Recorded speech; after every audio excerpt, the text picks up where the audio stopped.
When they came with me, some were so sickly, one couldn't sign his name, and next one looked so lame. But now they clean up and they look good. They could show off and eat good food, and they saying, "Oh, I robbed them."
and brass, calypso.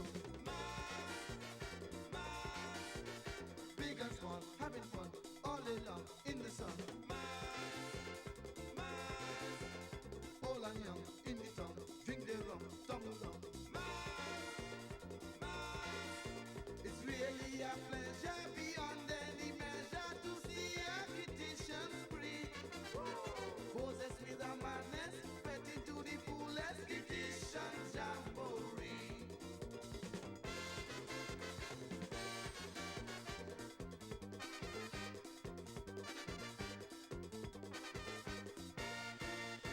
This year go be fire, the town go be hotter when all of them big bands clash.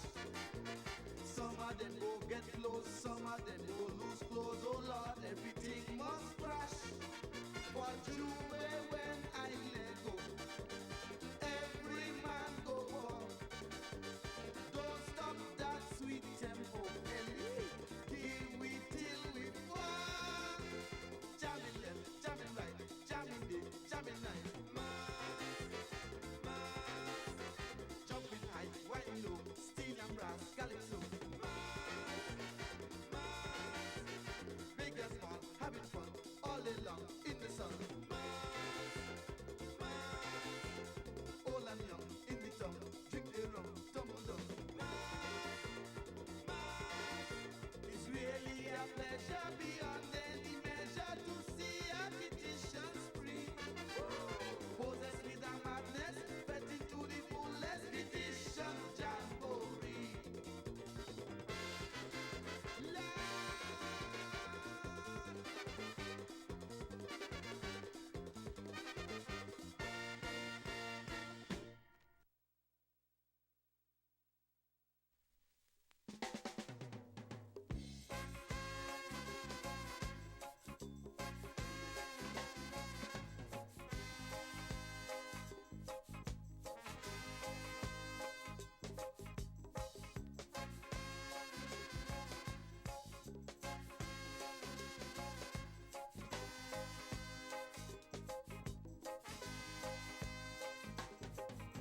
The world today is so full of strife and confusion. Mankind just can't find a place to turn. We try to find a solution to cure the bitter taste of corruption that's infecting the populace of every nation. All the talk is about ammunition, which obviously leads us to self-destruction. It's time we all should know that Jah never wanted it so. He said to ask, and it shall be given. Seek, and ye shall find.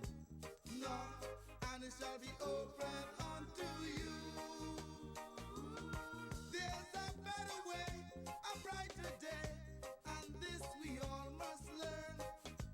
The good will always prosper, but the wicked shall burn, burn, burn. The wicked shall burn, burn, burn.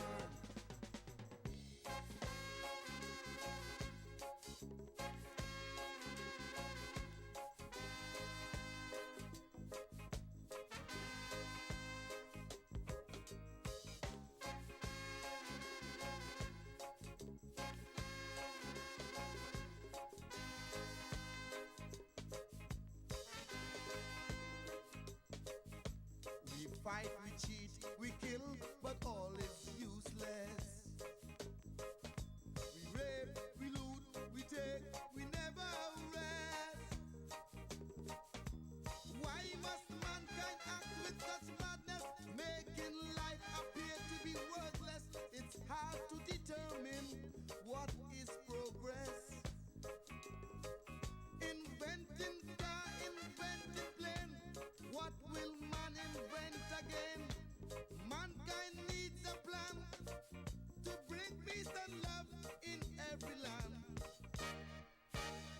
But he has to ask, and it shall be given. Seek, and he shall find. Knock, and it shall be opened unto you. There's a better way, a brighter day, and this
shall burn, burn, burn. The wicked shall burn, burn. Whatever he soweth, that shall he also reap.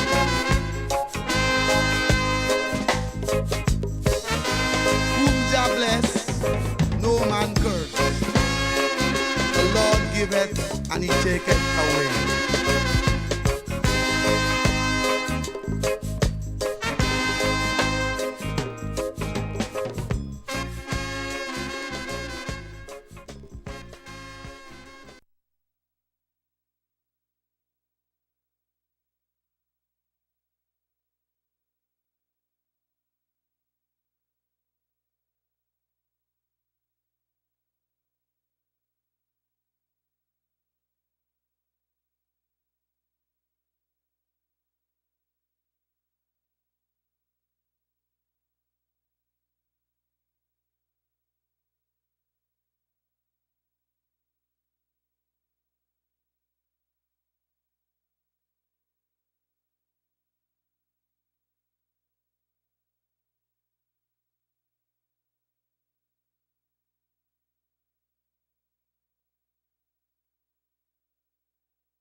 This is a tribute to St. Kitts Carnival 71 and 72.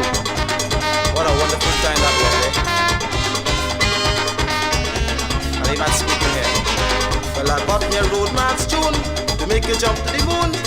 I make this tune since 69 to make you shake up your body line. You got to believe it, cause it's the road march it. To hear what I say, compare your mass and carnival day. Compare your mass all over town. Carnival 71, play your mass over canal. On national carnival, suck it to me, keep on whining. And GI is passing, suck it to me, no waste no time, suck to me from behind.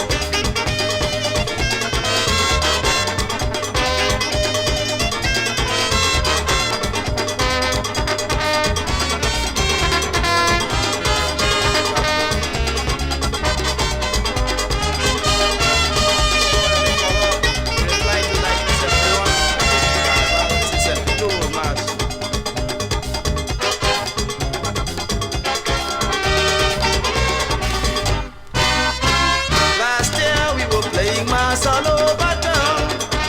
This year is a brand new song. Everybody telling me, bring back that sweet melody. So here I am, with this bottle in my hand. It's a drunken mass, they must do tumble down. It's a drunken mass, for the old and the young. Steel band and big drum and a whole bottle of rum. The drunken mass all over town.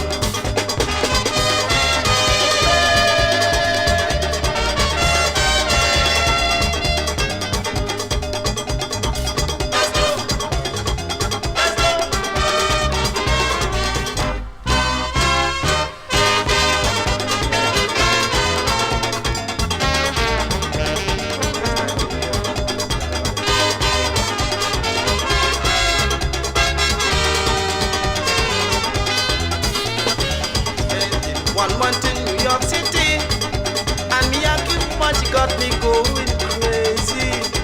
Spending 1 month in New York City, and me a keep woman she have me going crazy.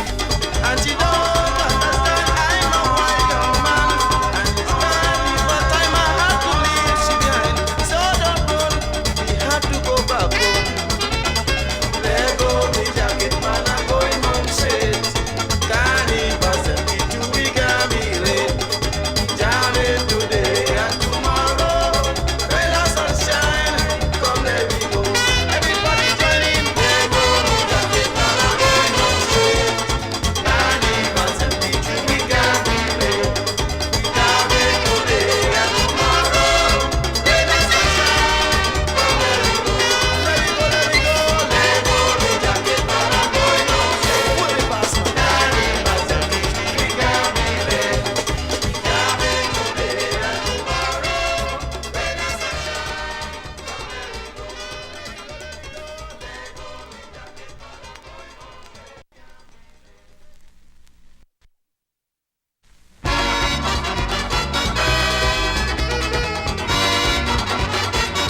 This song was measured and sired by the football tree in my old lady backyard.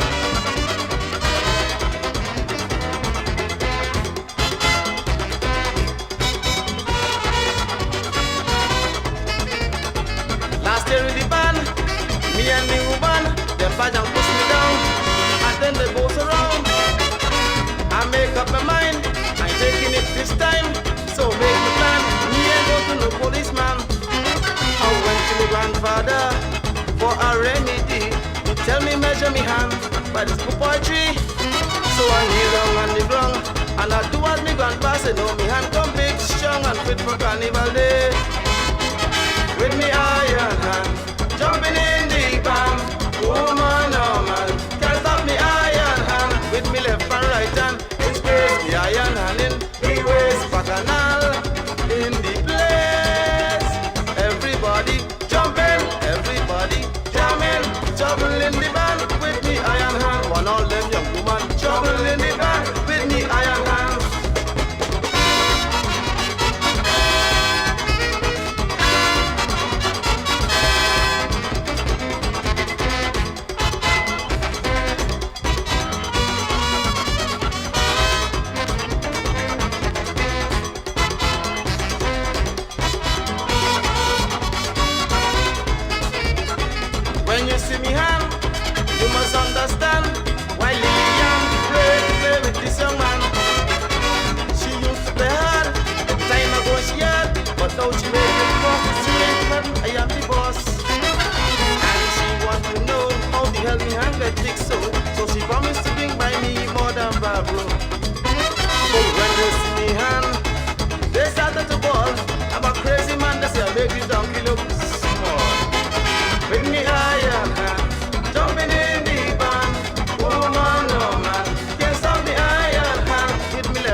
and everyone, policeman and all them policewoman, who band they come, let me have me fun.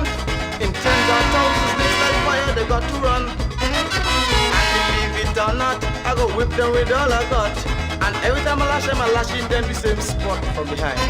So when you see me in the band, me and me woman, please don't bounce on me, cause you bounce on me iron hand. With me iron hand, drumming in the band. Woman or man, can't stop me iron hand. With me left and right hand, in space. Me iron hand in, me waist. Bacchanal, in the place. Everybody jumping, everybody jamming. Trouble in the band, with me iron hand. One of them young woman, trouble in the band, with me iron hand. Lord!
From the beautiful island of Norton, St. Martin, my name is Carrier Christopher, the Acting Director of Communications for the Government of the Virgin Islands. And we are still here, day 2 in St. Martin. And for all of the Kititians that live in a BVI, I have a special surprise for you.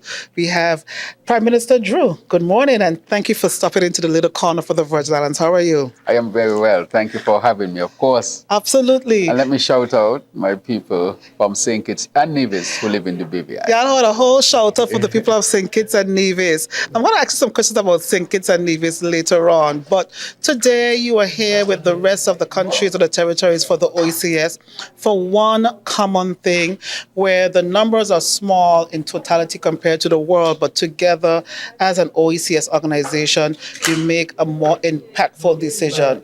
Now, many people that I've spoken to yesterday and I've heard some bits today talked about things about food security. There are tariffs that are flying left and right, and it seems like we all have similar issues.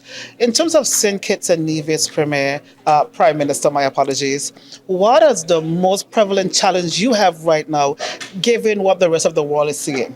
Right, so I think you have premised the question properly in the sense that all of us who live in this region, we have similar issues. Whether we are territories or independent countries. We are small island territories, independent countries within the Caribbean. And therefore, that is the reason why we need an organization like the OECS so that we can sit together and work through challenges as a Caribbean family. And that is why it's so important that your Premier, Premier Wheatley, is here, because he's not just the Premier on the ground, he has to also respond to regional organizations and so forth to make sure that the BVI, as I try to position St. Kitts and Nevis well. Absolutely. And for all intents and purposes, they say that we should not compete. but the Caribbean has one common denomination that everybody likes, it's tourism, sun, sea, and sand. But here at this space, it's a coming together for the different nations. Now, a lot of people, at least in the Virgin Islands, they challenge the premier in terms of traveling. Could you do this via Zoom? From your point of view, Prime Minister Drew, why is it important to show up for your country in real time, face to face with all of the other premiers and prime ministers? Right, because when you're governing, you're not just governing on the ground. You have to govern within regional organizations, which are very important for the advancement of your country. And so when you come in person and you can meet other leaders and head of states and governments and so forth, you can really discuss the issues and distill them to the benefit of your country. That will not always be resolved by a Zoom meeting, for example. We do Zoom meetings very frequently. However, we have chosen to meet in person a number of times per year so that we can deal with some critical matters that are affecting the region. For example, the issue of climate change. Yes. We need to sit together and deal with that. You speak about tourism. Climate change can impact our tourism product negatively, and therefore, how are we going to confront that as a region? PVI by itself cannot do it. St. Kitts and Nevis by itself cannot do it. No country within the OECS by themselves can do it. So, but coming together, we can have a regional approach which can help to resolve the matters for us as individual nations and countries or territories. And therefore, that is why it is important that we participate in events like this. Now, just to extend the point a little bit, if you were to look at the leaders of any other country, you see that they travel from time to time. Yes. The president of the United States, the president of France, the president of China, wherever they are found, you see them travel from time to time because they have, one, a local responsibility, of course, to take care of people, but they have to operate within a regional and international atmosphere and environment to make sure that their country, the countries are protected. Very well said, Prime Minister Drew. Now, in the British Virgin Islands, we say the Virgin Islands really, we have lots of people from St. Kitts and Nevis, and I know that they'll be very proud of you. I know they wear a St. Kitts Nevis hand on one hand and left hand, and on the right hand, they will have some, concessions for Virgin Islands as well. Now, because there's such a heavy population of Kittitians and Nevisians, am I saying it correctly? Nevisians. I want to make sure they don't get upset with me. In the Virgin Islands, are you interested in trying to get any of the people that live in the Virgin Islands repatriated back to St. Kitts and Nevis? Well, let me say, I had a meeting here with our people who live here. Yes. And one of the things I said to them that, you live outside of St. Kitts and Nevis, but you can still contribute. So you don't necessarily have to return in person, but we are creating a diaspora unit that functions in such a way that you can contribute to your country even though you're away. So I asked them to still contribute. They can still invest. They can contribute their skills and talents and so in different ways. So they don't necessarily have to come back to St. Kitts and Nevis. But one thing I'll say is that you can take them out of St. Kitts and Nevis, but you can't take St. Kitts and Nevis out of there. As a Virgin Islander, I'm not going to comment on that on camera, but I get it. You are the Prime Minister, and your focal point will be for the people of St. Kitts and Nevis.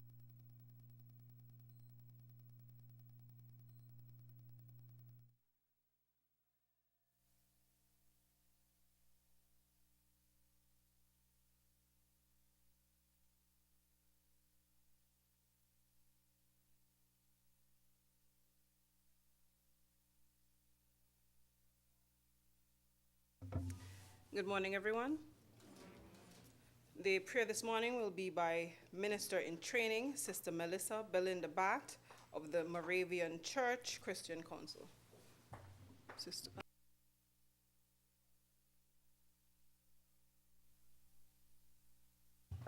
Good morning. I read in your hearing a portion of Psalm 24, verses 1 to 6, a psalm of David. The earth is the Lord and the fullness thereof, the world and they that dwell therein. For he hath founded it upon the seas, and established it upon the floods. Who shall ascend into the hill of the Lord? Or who shall stand in his holy place? For he that hath clean hands and a pure heart, who hath not lifted up his soul unto vanity, nor sworn deceitfully, he shall receive the blessing from the Lord, and righteousness from the God of his salvation. May we pray. King of glory, creator of the universe, we approach your throne on this 21st day of March 2025, bringing before you the sitting of this National Assembly of St. Christopher and Nevis. God, we pray that you who art enthroned in heaven will be exalted in this gathering, that the matters tabled for discussion will be for the betterment of the people of St. Kitts and Nevis, that deliberations here will be pleasing to you, O God, that it will be pleasing to you, and that you, God, will grant divine wisdom to all participating. As this national body faces fierce challenges and opportunities on the local and international front, God, may they be guided by you and follow your instructions in humility of service. The words that are spoken here, God, and the actions displayed, Lord God, may seek to unify our nation and bring glory to your name. May your will be done here on earth, God, as it is in heaven, in the mighty name of Jesus, our Lord and our Savior. And may the people of God say, amen. Amen. Thank you, Sister Bat. You may be seated.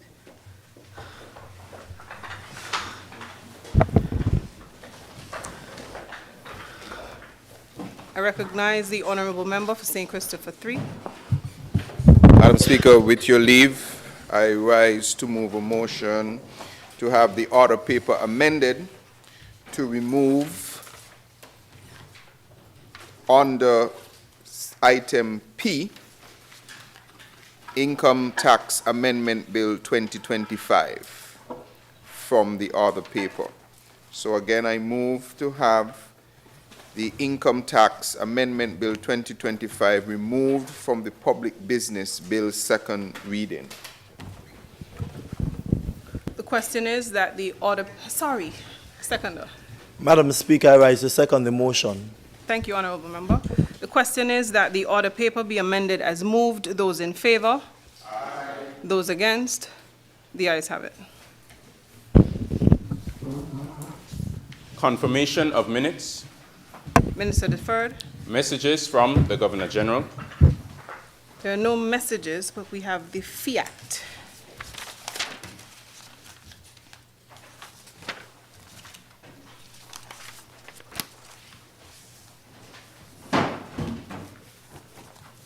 Honorable members, I have received a fiat from the Governor General as we are about to embark on the reading of the income tax and the plastic waste reduction bill 2025.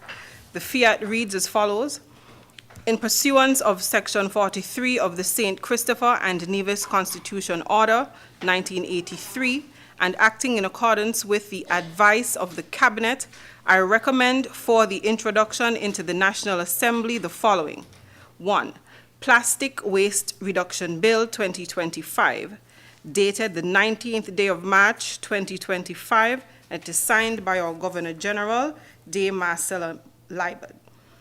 Signification of the Minister in respect of the above matter, in accordance with Standing Order Rules 25 and 54, and it is to the Honorable Speaker. I signify that Her Excellency, the Governor General, acting in accordance with the advice of the Cabinet and in pursuance of the relevant provisions of the Constitution, recommends the introduction, dated the 21st day of March 2025, and signed by the Minister of Finance, the Honorable Dr. Terence Drew.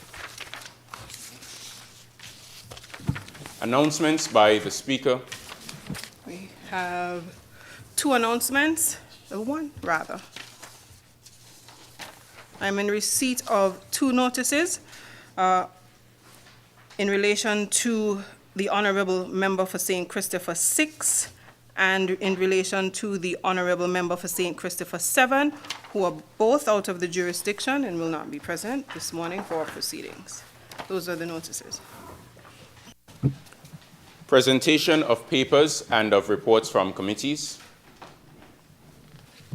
Petitions, government notices, unofficial notices, questions, Request for leave to move the adjournment of the National Assembly on matters of urgent public importance. Statements by ministers. I recognize the Honorable Senator, Dr. Clark.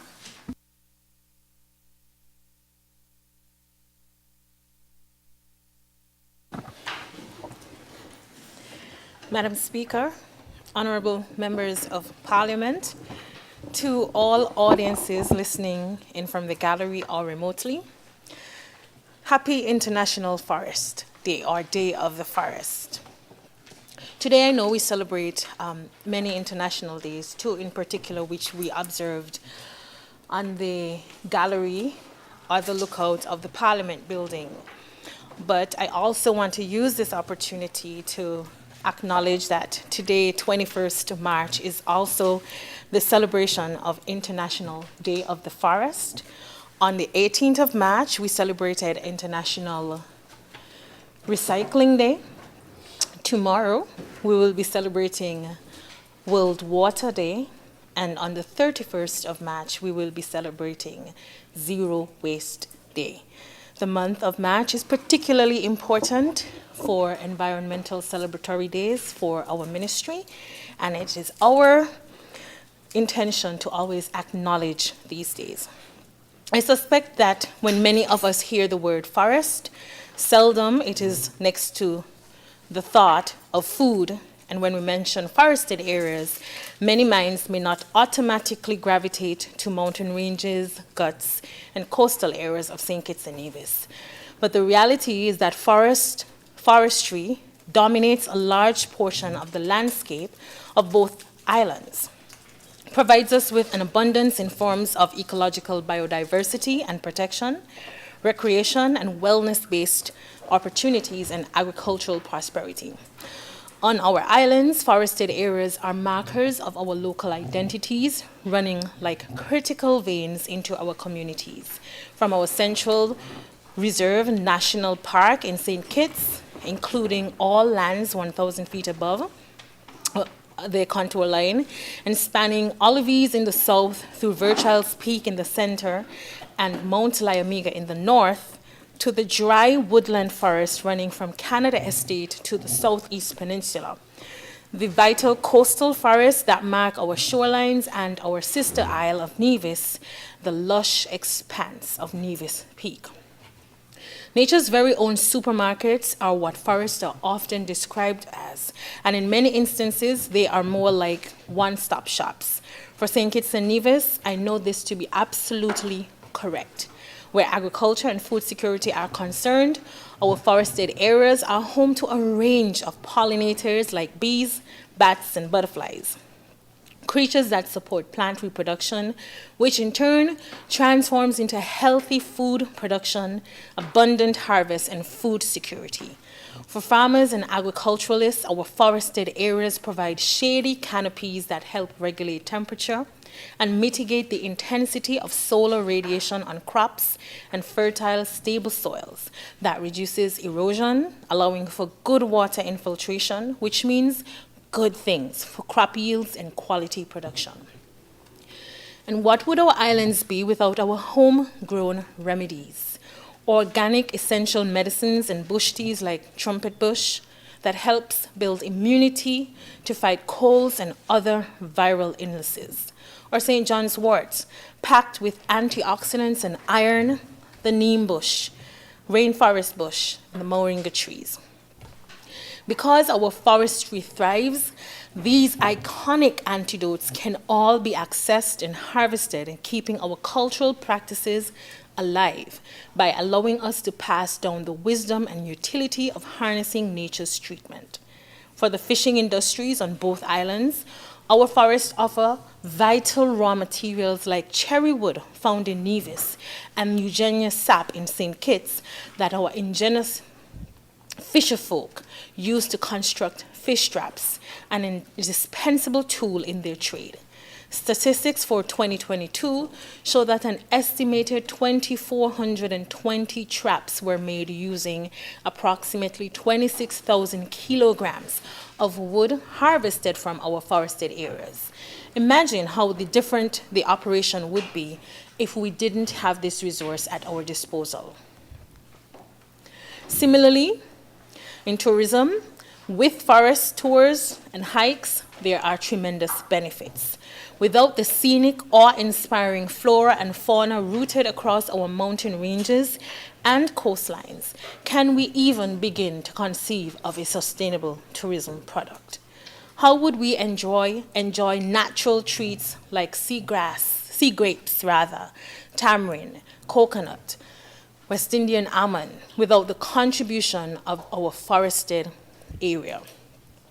It is clear that if we really stopped and took a moment to notice, it would be easy to appreciate the wide range of support our forests provide.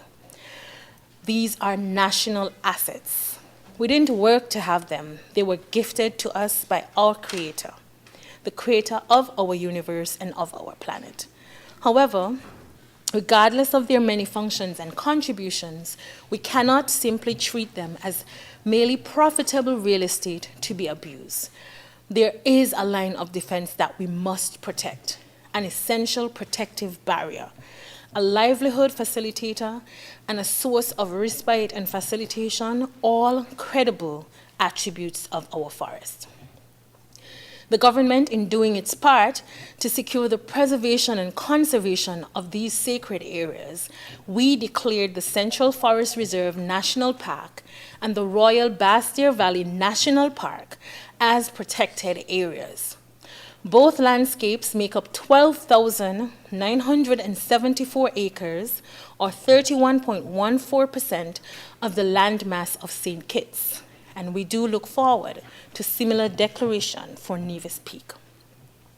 Our guts, our verdant valleys, are considered special areas of attention, and because of the variety of plant life that grows and thrives there. Our forestry unit at the Department of Environment, with the assistance of the IUCN-led project titled Improving Environmental Management Through Sustainable Land Management in St. Kitts and Nevis, is progressing with restoration efforts of 45.7 acres of land, including the incorporation of fruit trees. Grants have been received through the St. Christopher and Nevis Conservation Foundation and are being put towards supporting conservation-related activities in forested areas, which involves forest enrichment, engagement with local communities, environmental education awareness in schools, and habitat and species management. This is how a sustainable island state works in real time to manage, care for, and strengthen its resources to secure a sustainable future. However, these actions are just one hand. We need two hands to clap. We, us, the individuals, the parliament, the government, both cabinets, every single Kittitian and Nevisian must understand the importance of respecting our environment, our precious lands that we so proudly call home. In closing, today, on this International Day of Forest, I want to ask all of us to recognize our forested areas as the unsung heroes of our country. I ask us to walk the path of sustainability and environmental stewardship by respecting and protecting our forest, our guts, our coastlines, our protected areas. When you venture into the green of our mountains and breathe in the peace, coolness, and fresh air, or when you stop to admire the beauty of our shorelines or the breathtaking panorama that is our peninsula, I ask you to treat these gifts with respect, being mindful to conserve, preserve, and protect. I ask you to support these lands as they continue to support you every day. Thank you, Madam Speaker. Thank you to the Honorable Senator, Dr. Clark. I recognize the Honorable Senator Phillip.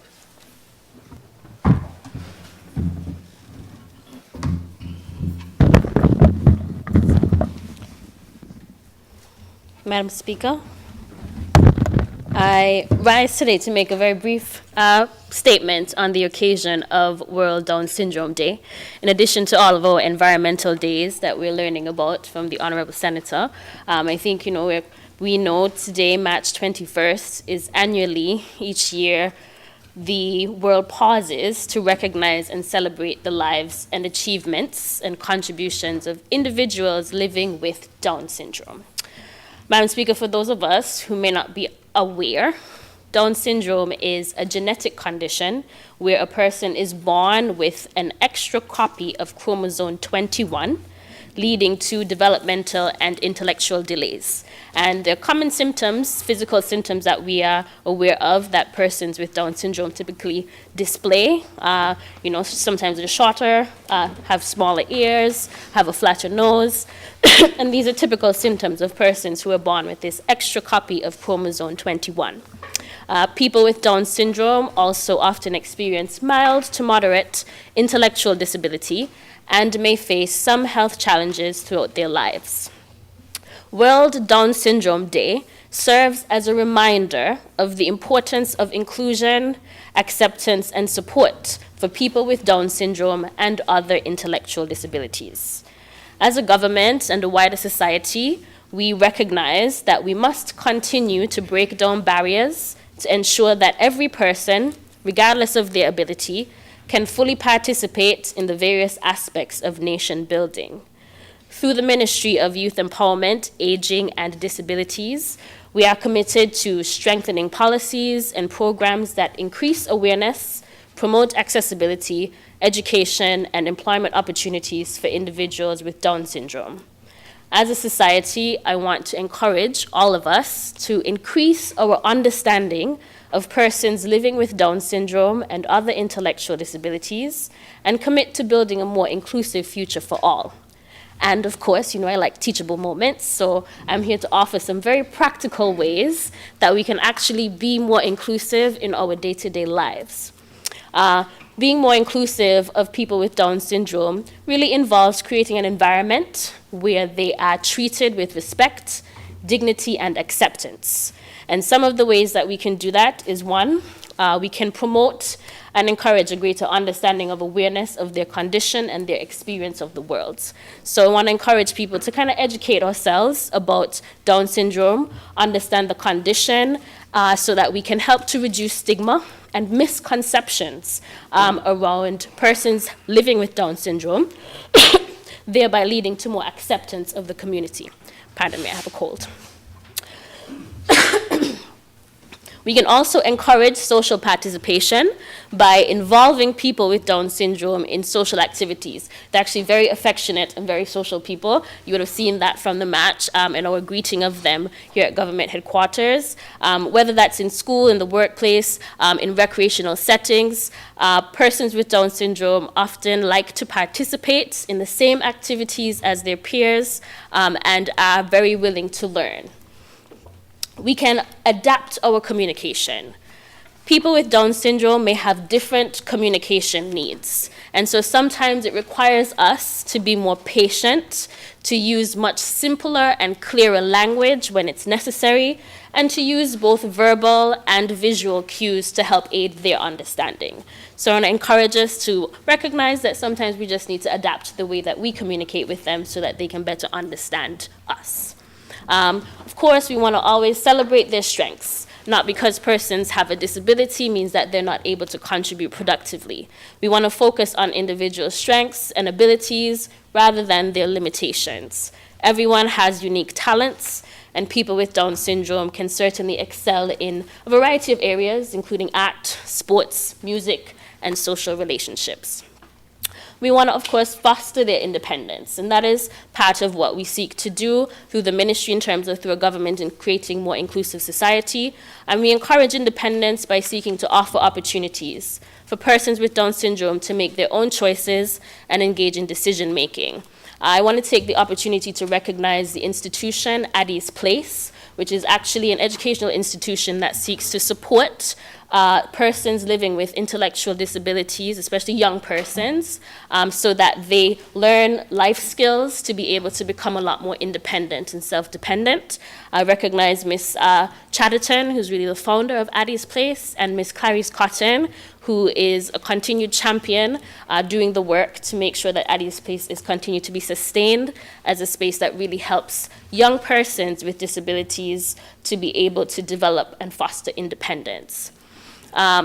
Finally, we seek to support inclusive education in our advocacy for more inclusive classrooms so that children with Down syndrome can learn alongside their peers with the appropriate modifications and support. I recognize, the Cotton Thomas Comprehensive School, which is where we are, which is well known for supporting children with a variety of disabilities, but we also have different programs that I know the Ministry of Education supports, including the Unified Sports Program. Sports is an avenue that we often use to bring students with disabilities and persons who don't have disabilities together, and that is a program that is being led through the Ministry of Education and the Department of Sports, and it's been quite successful. Of course, I have to recognize Special Olympics for the work that they do to ensure that our students with disabilities have an opportunity to develop and display their athletic abilities with their participation in international Special Olympics meets and events. And so this is part of the commitment, and these are some of just small ways that all of us as a society and as a government in terms of what we can do to create a more inclusive environment and more inclusive spaces, more inclusive practices, so that as a society we can help people with Down syndrome lead a much fuller and more integrated lives. It is my hope, of course, as minister responsible, that we all learn and grow to see the person before we see the disability, because that is often the request and the very simple wish and desire of persons living with disabilities. So happy World Down Syndrome Day to everyone, and may it please you, Madam Speaker. Thank you, Honorable Senator Phillip. Any other statements? We will proceed. Personal explanations. Motions relating to the business of the National Assembly and moved by a minister. Introduction of bills and bills first reading.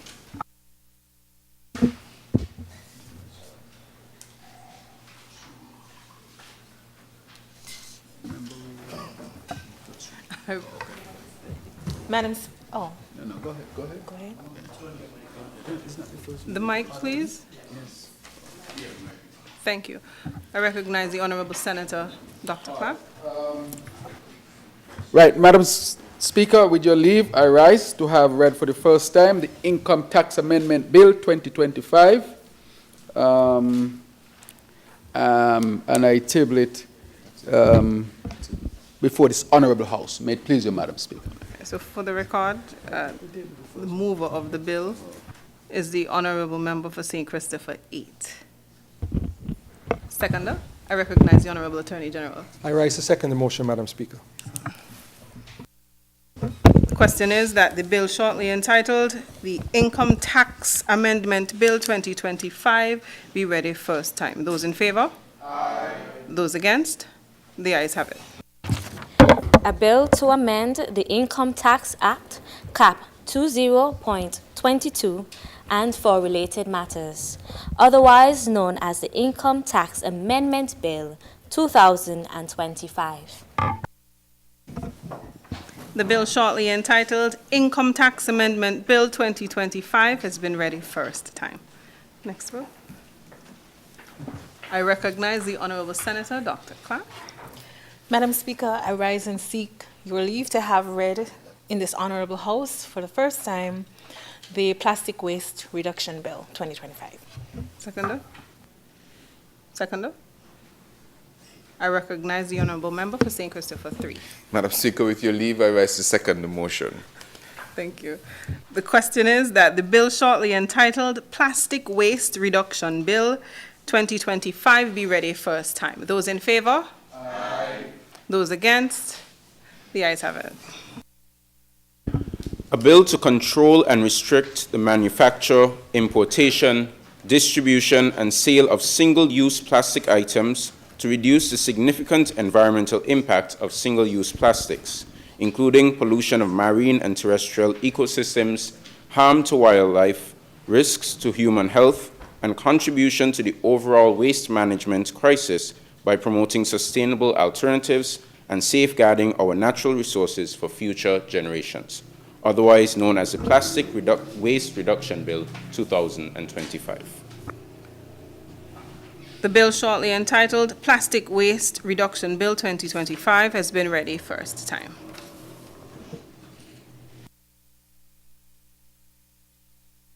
Public business. Bills, second reading.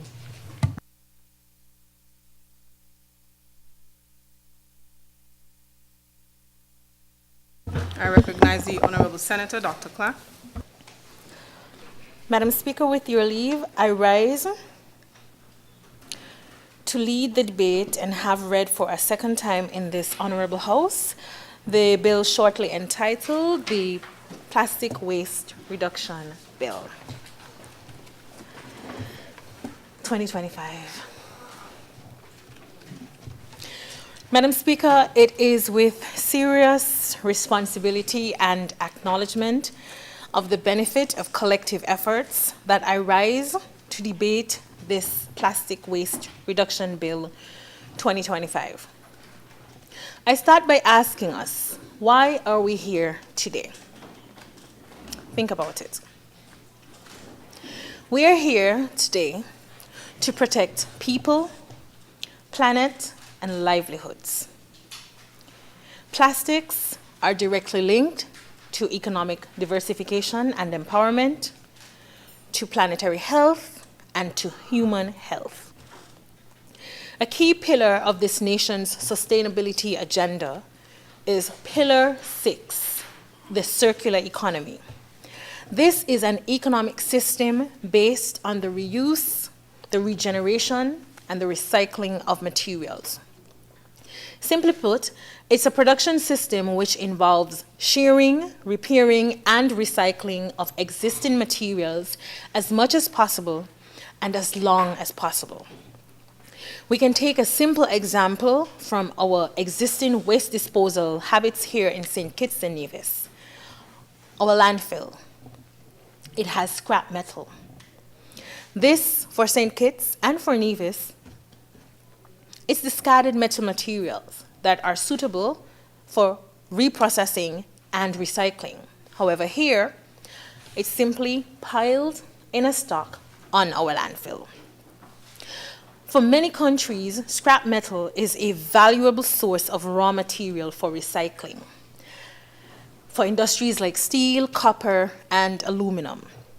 These small pieces of metal are viable sources of income for many countries, for many communities.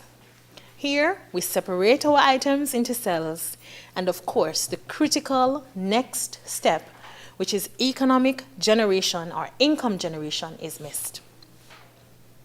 Circularity encourages the reuse, the recycle, the repurposing, and the attainment of livelihoods. We are forced with this notion of circularity in our Sustainable Island State agenda to push for durability, longevity, sharing, repurposing. I repeat and reiterate for emphasis. We are pushed to purchase less, to replace less, and to share our resources. But certainly, everything that we do in the environmental agenda isn't solely about planetary protection. It's also economic. The vision of the Ministry of Environment et al., that's the Environment, Climate Action, Constituency Empowerment, Solid Waste Management Corporation, and Parks and Beaches, have been driven by a very simple vision of making climate resilience, environmental stewardship, and pollution control a bread and butter issue, directly connected to our pockets, our livelihoods, and our survival. So I'm going to use this opportunity to thank the ministry, past and present leaders, for championing not just the Sustainable Island State Agenda, but the Environmental Stewardship Agenda and the Climate Resilience Agenda. Thank you so much for championing 4 long years of work to ensure we got to this critical stage of passing legislation. I think that deserves a little acknowledgement. For 2.5 years, the ministry has been mapping, conceptualizing, verifying, and fine-tuning the various elements of this March 31 ban on single-use plastics. However, transparently, and I've said this many times before, the work did not start with the assumption of my role as the Minister of Environment. Before me, the member for Nevis 10 has championed and supported this critical work. It would be very prudent of us to extend parliamentary thanks to the member for Nevis 10 for his outstanding work from previous years. So from 4 years plus, we have engaged various stakeholders, agencies and local businesses, manufacturers, waste management corporations, government agencies, and bilateral partners, including local partners, the Ministry of Trade, Finance, Tourism, Customs and Excise, small businesses, Bureau of Standards, the Legal Department, ETAL, and together we have charted a course for the implementation of the single-use plastic ban. So what's the real problem with plastics? We are all aware of the mountain of challenges that we face with plastic pollution. So I'm not going to belabor the point, but naturally I have an obligation to share our reality. And I do welcome the slides of the mountains of plastic cells at the St. Kitts landfill. So the first commercial plastic, which probably was produced in about 1907, is still on planet Earth and will be here for a very long time. Because as we know, a very simple fact, they don't just disappear. Plastic is one of the largest threats our oceans face. It's the cornerstone of civilization with over 400 tons produced annually. More than half of the plastics, admittedly, go to the landfill. Some of it is incinerated, recycled, and upcycled. But about 20% of plastic is not produced, is not properly collected, and ends up as litter.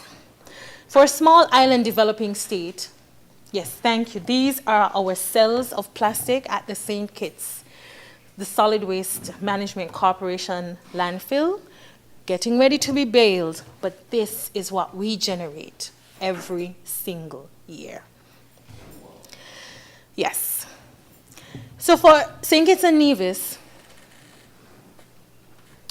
such a large scale and often indiscriminate disposal of these inorganic items, the plastic bag, the bottle, the cup, the cutlery, the bottle cap, amongst other things, overpower our waste management systems and clogs our landfill.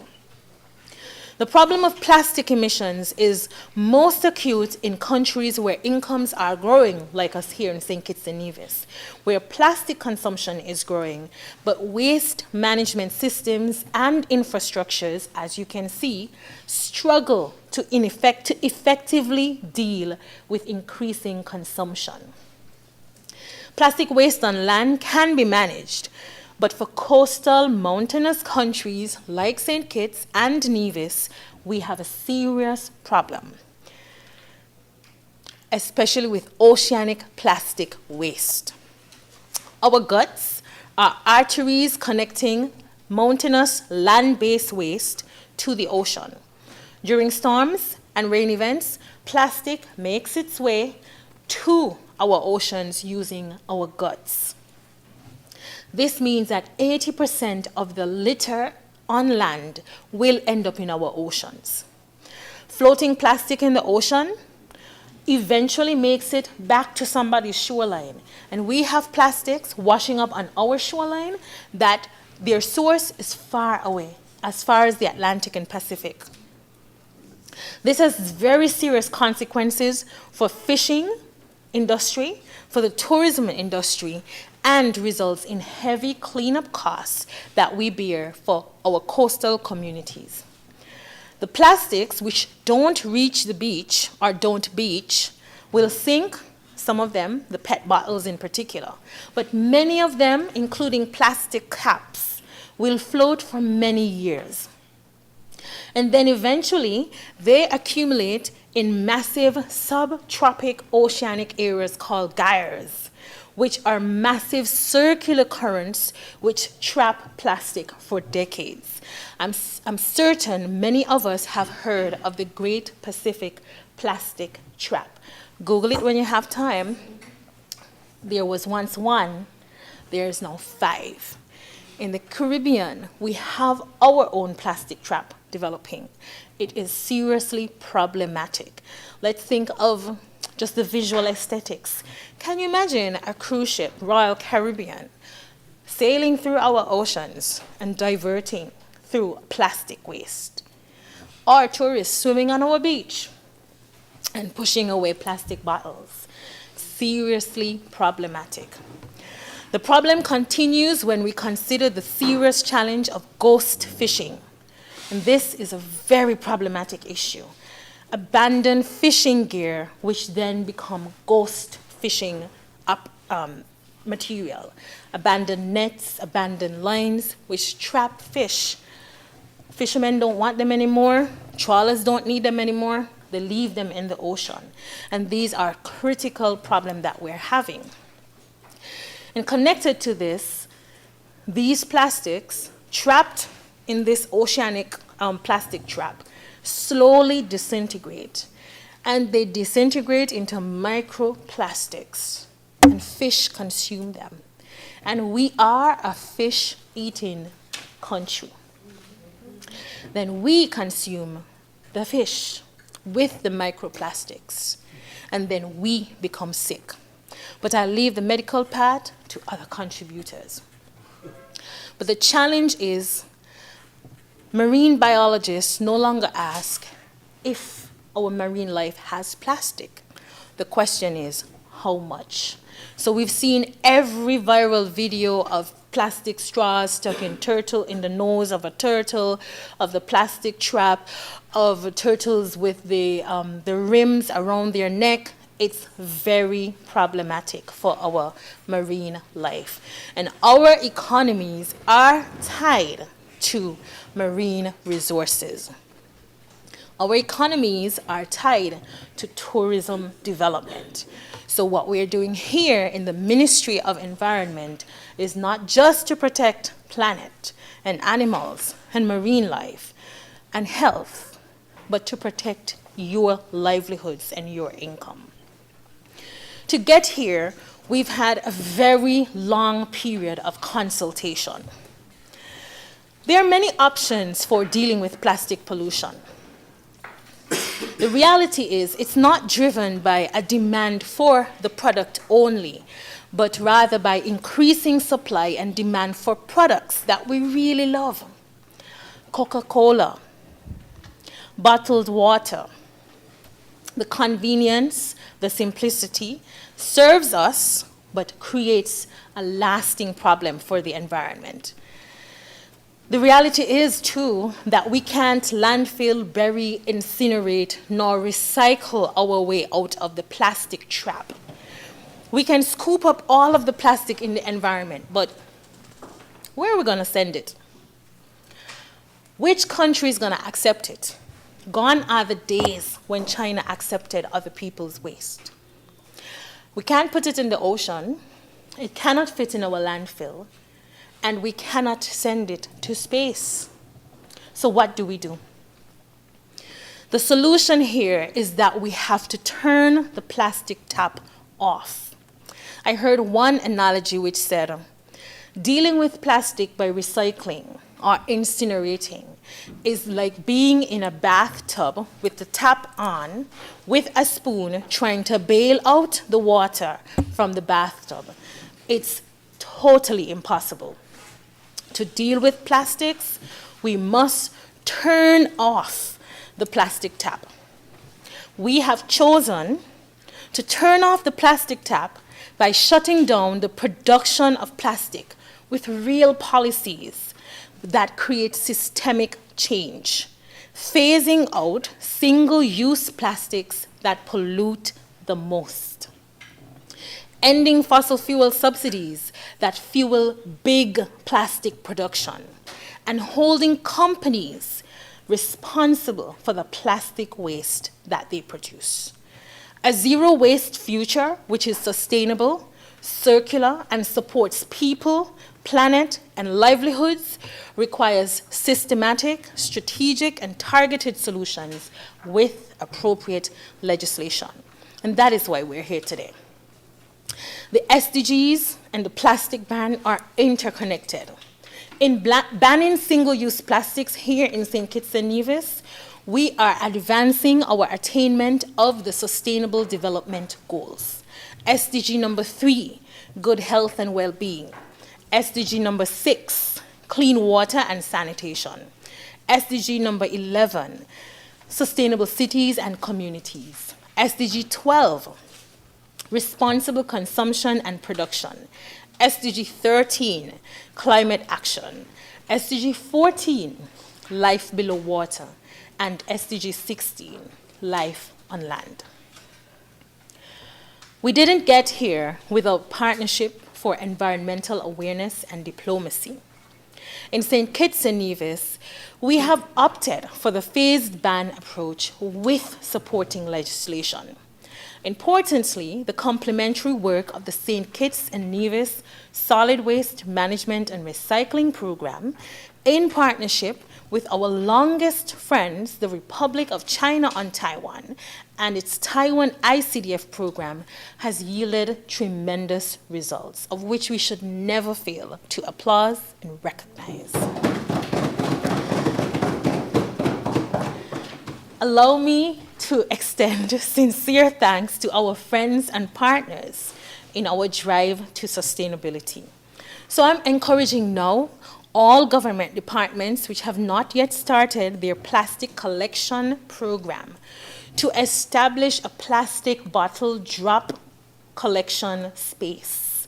This can be as simple as we've done in our ministry, a box for bottles. Very simple. Collect your plastic bottles, have them taken to the landfill. Now, if you reference Section 5 of the actual bill, which speaks to our phased out period, we have been working across a phased implementation timeline to allow everyone to acquaint themselves with the bill. Here, this period speaks to, we began in 2004, December, with the ban on the importation of T-shirt plastic shopping bags, and a willing shift, we went 2024. Thank you so much. To second gear, which is happening in the next couple days, on 31st March 2025, the ban on sale and distribution of those plastics. On the 30th of April 2025, we're moving to the ban on the importation of styrofoam containers and egg crates and single-use plastic straws, which will be followed by a ban on the distribution of these items in July 2025. Our last phase will commence on the 31st of August 2025 with a ban on the importation of single-use plastic plates, cups, and cutlery, followed by a ban on the distribution of the same on the 30th of November 2025. We wanted to make certain that this transition was not rushed or haphazardly done, but rather executed smoothly, sensibly over time, and with full consideration for the undeniable impacts it will have on local individuals, the business owners, the vendors, the consumers, the retailers, and all other stakeholders. Interestingly, our research and outreach revealed a pre-existing readiness among stakeholders. they were actually the ones expressing concern to us about the plastic waste in communities, the ecological consequences, the strain it places on our waste management systems, and the negative implications of this pollution on our island's natural beauty, our tourism product. In our community surveys, we were being told by local businesses of the challenges related to plastics and the need to introduce viable alternatives to kick-start change. And on the importance of data-backed decision-making, back in 2019, following a national coastal cleanup, and you've heard me reference the cost to communities and our ministry to have these annual cleanups, it was found that plastic waste made up the most of the debris we collected. Over 3,000 plastic pieces, 3,600 plastic bottles, and 3,000 bottle caps were removed from our shorelines. And we didn't touch every beach in 2019, and we can never touch every beach in an annual cleanup. And these items, they represent only a small portion of the total amount of plastic litter, as most plastic waste items remain unaccounted for. The raw data that highlights the magnitude of this issue is saying, through facts and figures, that there is an urgent need for policy changes to curb these harmful trends. These consultations, coupled with the clear evidence of the environmental and economic cost of single-use plastics and the broader global movement to reduce plastic pollution, have led us to the decisive action to protect the environment of St. Kitts and Nevis, now and for generations to come. So we engage stakeholders, and I will read the entire list. Major supermarkets, Montserrat Plastics, Customs and Excise, Bureau of Standards, Ministry of Tourism, all hotels, Department of Marine Resources, Small Business Development Center, Ministry of Trade, Agriculture, Chamber of Industry and Commerce, water bottle stakeholders, Ministry of Health, bakeries, hardware stores, TDC, ACE, Courts, Builders Paradise, Ricardo, Forum Deco, restaurants, pharmacies. We consulted with every government ministry, including Bureau of Standards, Customs and Excise, Tourism, the Ministry of Finance, Hosford's, Rams Trading, Best Buy, Kuma's, Chinese supermarkets, TDC Group of Companies, Harper's, Food Center, Odi Brisbane, St. Kitts Rotary Club, the Liamiga Rotary Club. Did we leave anybody out? No. And also checking if you're listening, we didn't leave anybody out. Importantly, I want to reference one of our meetings with Customs and Excise, where that meeting, the officers highlighted that the absence of legislation on the importation of T-shirt plastic bags was needed. While the single, and I think we have a photo of that meeting with Customs and Excise. While the single-use plastic ban was put in place on the 31st of December 2024, there were no legal provisions to allow customs to stop or seize shipments of the T-shirt bags, creating a gap in enforcement. The customs officers strongly urged the passing of this single-use ban legislation to address this issue so that it could be prioritized to prevent potential misuse. So we didn't come here on our own thinking that legislation was needed. There were departments and ministries which recommended that for their effective functioning in support of the ban, we needed legislation. The consultations with the Bureau of Standards, if we look at our second schedule, will note the labeling standards as indicated by the Bureau of Standards. So I want to thank the ministers here of Customs and Excise, that's our member for number 8, as well as the Minister of Trade, member for number 6, for the support of the entire staff and ministry in their respective ministries. The labeling standards are clearly outlined in the second schedule, and this gives an indication of the packaging and labeling standards and the environmental standards, including testing standards. The consultation with the Chamber of Industry and Commerce has been ongoing, productive, and deeply instructive. I think it is important for me to acknowledge the most recent correspondence between us and the Chamber of Industry and Commerce, which represents many of our business entities.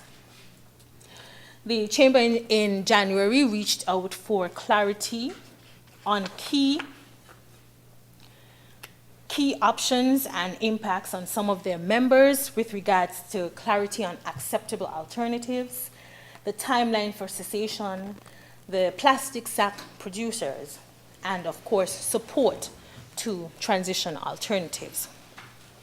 To which our ministry made it absolutely clear that we did not identify any alternatives, biodegradable alternatives, because there is an ongoing regional debate about biodegradable standards. However, we are pushing that only reusable bags are encouraged as an acceptable alternative to ensure the effectiveness of the ban. Biodegradable and compostable bags are not permitted, as they often do not degrade effectively under local environmental conditions and could increase pollution. In the timeline for the cessation of the ban, we emphasized that the cessation of the plastic bags does not adversely affect distributors such as supermarkets, as these businesses typically provide bags to consumers free of charge. Given that these bags were originally intended for distribution, companies, as of today, with remaining stocks, are encouraged to distribute them to their consumers before the March 31 deadline. Some stakeholders have inquired about charging a fee for plastic bags, and the ministry recommends, but we have no objection to this practice prior to the deadline. However, it is important to emphasize that the ministry cannot and will not extend the 31st March ban.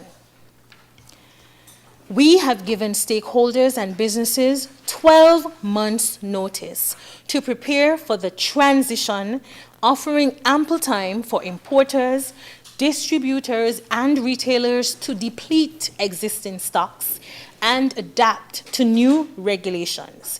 Stakeholders are asked to use the remaining time effectively to ensure compliance with stipulated deadline.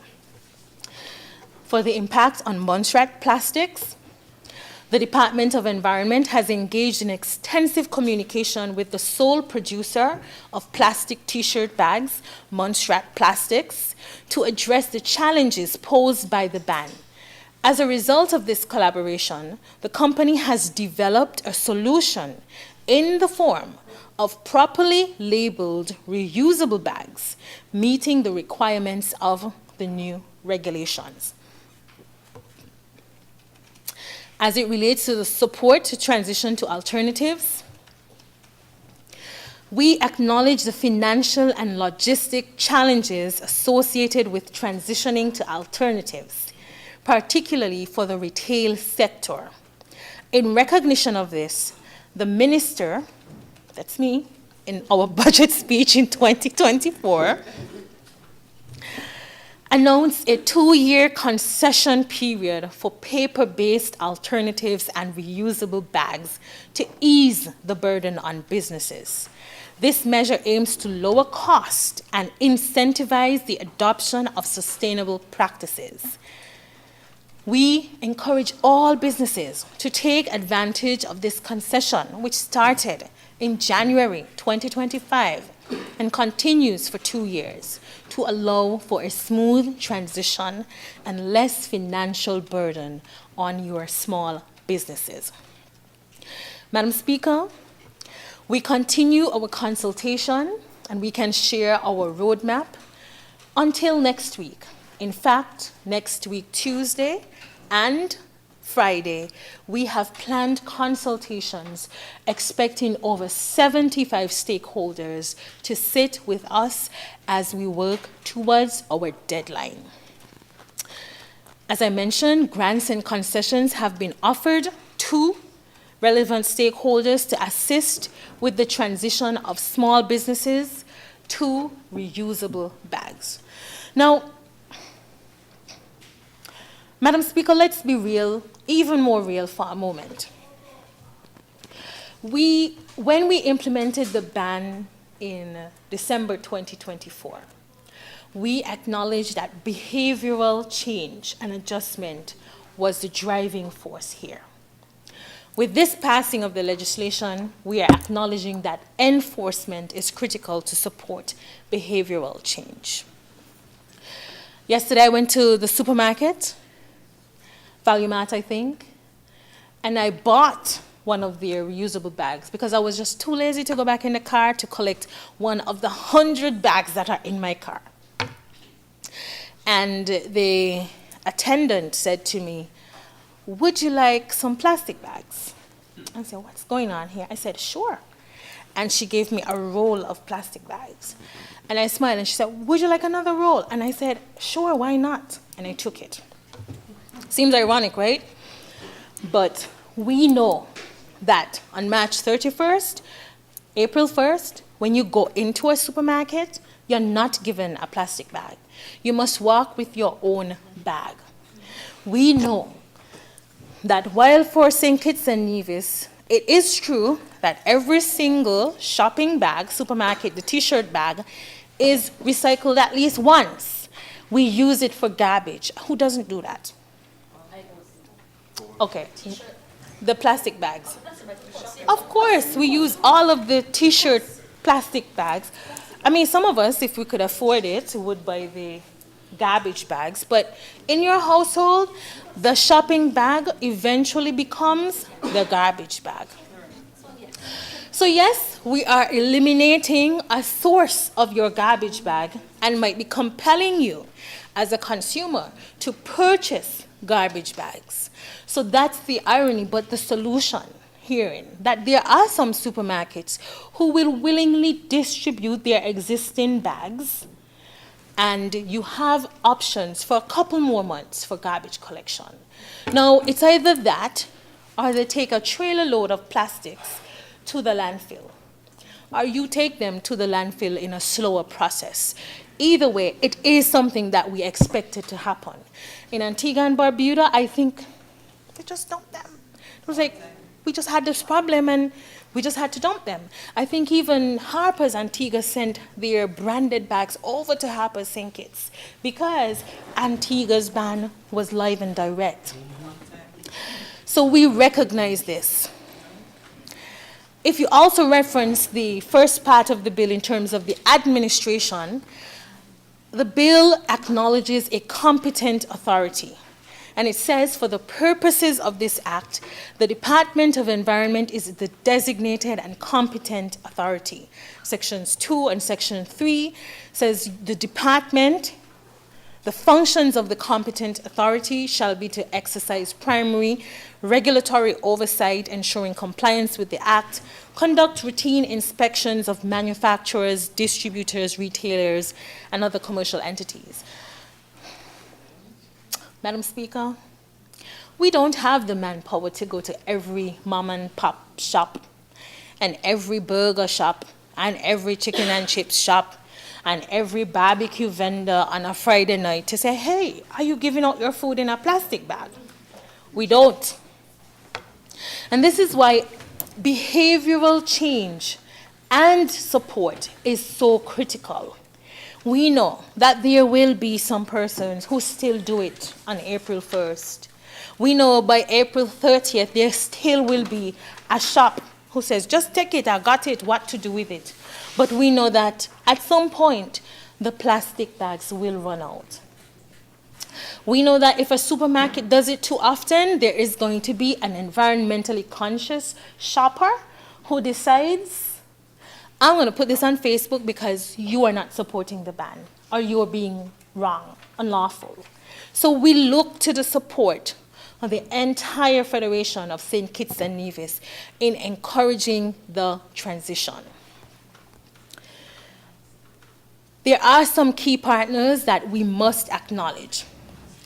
We noted that in 2022, the St. Kitts and Nevis would have been the last country in the Eastern Caribbean to ban single-use plastics. Immediately, the government sprang into action to impose the ban. We participated in several high-level meetings globally and regionally to ensure our nation's intent was clear, not just as an international obligation, but as a commitment to protecting the lives of every Kittitian and Nevisian. So for our local partnerships, these have been made into success stories. Do you remember No Plastic Bag Mondays? No Plastic Bag July? Our supermarkets were ready, and other retailers were increased sensitization and awareness. And that's not without having people argue with our shop attendants. What am I going to do with my bread? What am I going to do with my chicken? How dare you not give me a plastic bag? I'm spending my money here. But several No Plastic Bag Mondays has resulted in people recognizing, walk out with your chicken and your bread in your hand, or bring your bag.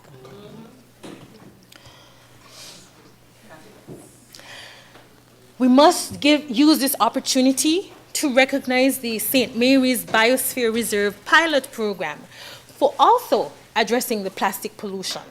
And their program has been very successful, and a recognition that when a community comes alive to partner with government, that great things can happen. Plastic Free July. For many years, I've been part of Plastic Free July. We're giving credit where credit is due. It has been a cornerstone of the tourism calendar and further underscores the importance of clean beaches, tracks, mountain trails for enhanced tourism products and livelihoods. As it relates to partnership and cooperation and corporate responsibility, just 2 days ago, actually, I sat with the CEO of the St. Kitts Scenic Railway, and he explained that his company has taken on the mandate of keeping its trails clean, and what was unfortunate and heartbreaking for him, and he is not a Kittitian. Not by birth, but by interest. And just to even be more transparent, for a moment he was moved to tears by the fact that there are communities that take their garbage and dispose of them along the scenic railway tracks.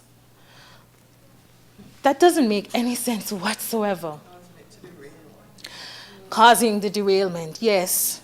But they, instead of blaming the government and blaming Kittitians and Nevisians, have incorporated in their operations and maintenance schedule, pick up the garbage and get rid of the garbage. Why should they have to clean our garbage? That's number one. Number two, why are you leaving your homes and taking your garbage to the roadside, like to the train side? How does that make sense? The very scenic railway, that is the reason, one of the reasons that many cruise lines decide that St. Kitts is a stop on its schedule, because railways are dying globally. So this is a treasure, and we cannot afford to impact it, any tourism business, with garbage. In terms of international advocacy and diplomatic efforts, last year, the Ministries of Environment and the Ministries of Agriculture, in particular the Department of Marine Resources, reaffirmed our commitment at the Our Oceans 9 conference in Greece, who has since become a reliable partner. The government of Italy, the Italian Ministry of Foreign Affairs, and the International Cooperation Unit supported our participation in the IUCN-led project, Closing the Caribbean Plastic Tap Project. This is a critical project which will take us to 2026 and will allow us to access resources, technical support, and strategic partnership and technical capacity towards addressing plastic pollution. To the Government of Canada and the Canadian High Commission, support and strategic partnership, and thanks in particular to the High Commissioner former Sherry Truss, and current High Commissioner Mr. Samuel Berridge, and their team for the work, the support, and the guidance and the connection with the Government of Canada to ensure that we have a strategic framework in mapping the cost and benefit and the impact on various demographics in our society. We have participated through the Bureau of Standards, Mr. Franklin Connor, and our Director of Environment, Mr. Darian Edmead, in a series of international plastic negotiations, which will continue up until August to ensure that we are in line with regional and international standards. To the United Nations Environmental Programme and UNEA 7, and with direct conversations with UNEP, St. Kitts and Nevis has had the opportunity to serve on the board of UNEA 7, the United Nations Environmental Assembly. This is no small accomplishment for the smallest nation in the Western Hemisphere to serve on an international board. This has provided us with access, with training opportunities, with an opportunity to be part of the deliberations on international statements on environment, plastic, and climate change, the triple planetary crisis, before any other government in the world sees these statements. Don't take it lightly what St. Kitts and Nevis is doing in the environmental agenda. We have had an amplified global and regional voice because of the work of the Ministry of Foreign Affairs, and we truly appreciate the coordinated support. Many thanks to the UN mission in New York, where our negotiations started way back in 2022. We turned to our regional partners and sister countries for support. And I must use this opportunity to thank the government of Antigua and Barbuda, in particular, Sir Malwin Joseph, for his guidance and stewardship back in 2022. In closing, originally, plastic products were invented as a source of great convenience because they were cheaper, lightweight, more durable, solutions to our everyday needs. However, because of single-use plastics and because they are made primarily of fossil fuel chemicals and have such a short lifespan in terms of use, but long lifespan in terms of existence on planet Earth, the consequences have been overbearingly negative for health, for humankind, for prosperity, for biodiversity, for ecology. Recently, the Connery landfill caught fire, a clear indication that it is approaching its expiration date. Any continued reliance on single-use plastics would serve only to further worsen the consistency, as you can see our GM here, Nelvin Maynard, the day of the fire. The consistency and intensity of instances such as these, which of course disrupts community, disrupts life with toxic emissions and poor air quality. Imagine if that was the day of life for us here in St. Kitts. Asthma, breathing challenges, that's untenable. And this is a situation that we are attempting to avoid. And we are recognizing, based on our own analysis of the landfill, that the majority of the waste in the landfill is plastic waste. The plastic is burning. It's toxic. It's going to impact our breathing, our health, our survival. On the days of the fire, the landfill fire, workers in the industrial area complain. They can't go to work. Livelihoods lost. What does the owner do? If your worker says, I cannot be here in Connery working because of the fire, 3 days of livelihoods and income lost. In March 2022, member states of the United Nations met at the 5th session of the UN Environmental Assembly, and then is when they agreed to end plastic pollution. Heading towards the 7th session of the United Nations Environmental Assembly, St. Kitts and Nevis is a key decision maker, and as such, we must support this opportunity for decision-making globally with action locally. The pursuit of sustainability must be a cohesive one. The natural world is a cycle where our interactions with the earth, it's all interconnected, and it returns to us in some way, impacting our health, well-being, and our ability to just thrive. This initiative and our broader sustainable island state agenda are about bringing sustainability home to the people of St. Kitts and Nevis. It's showcasing it for what it is, more than just policy, but also practice and existing reality that we can access and amplify with the right behavioral change and mindset shifts. So, what does today mean? I asked you in starting, why are we here? And I ask you now, why did you listen for just 20 minutes?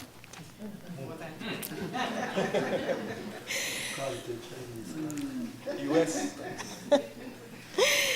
In 2022, when the Prime Minister, with the support of the entire cabinet, decided to present the vision to transform St. Kitts and Nevis into a sustainable island state, we knew that it required bold action, transformative action, and legislative support.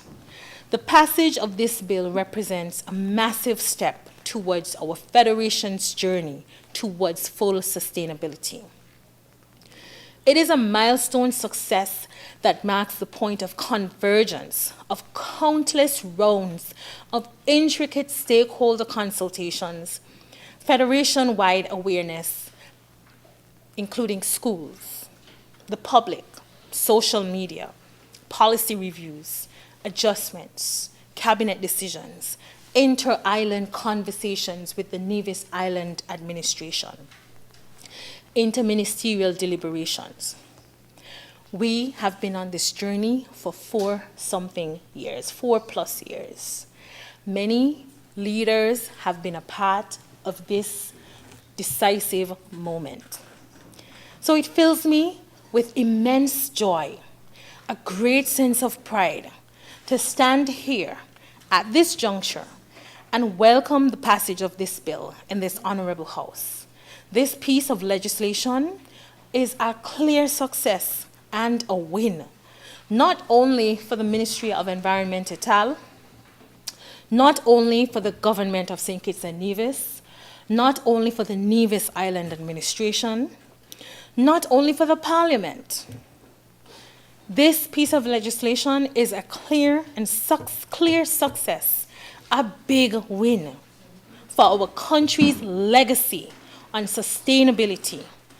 But, and most importantly, it is a big win for the survival, the good health, the well-being, the environmental and economic prosperity of the good people of St. Kitts and Nevis. I thank you.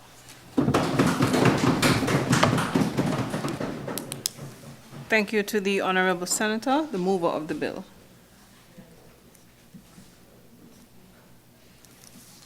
I recognize the Honorable Member for St. Christopher 3, seconder.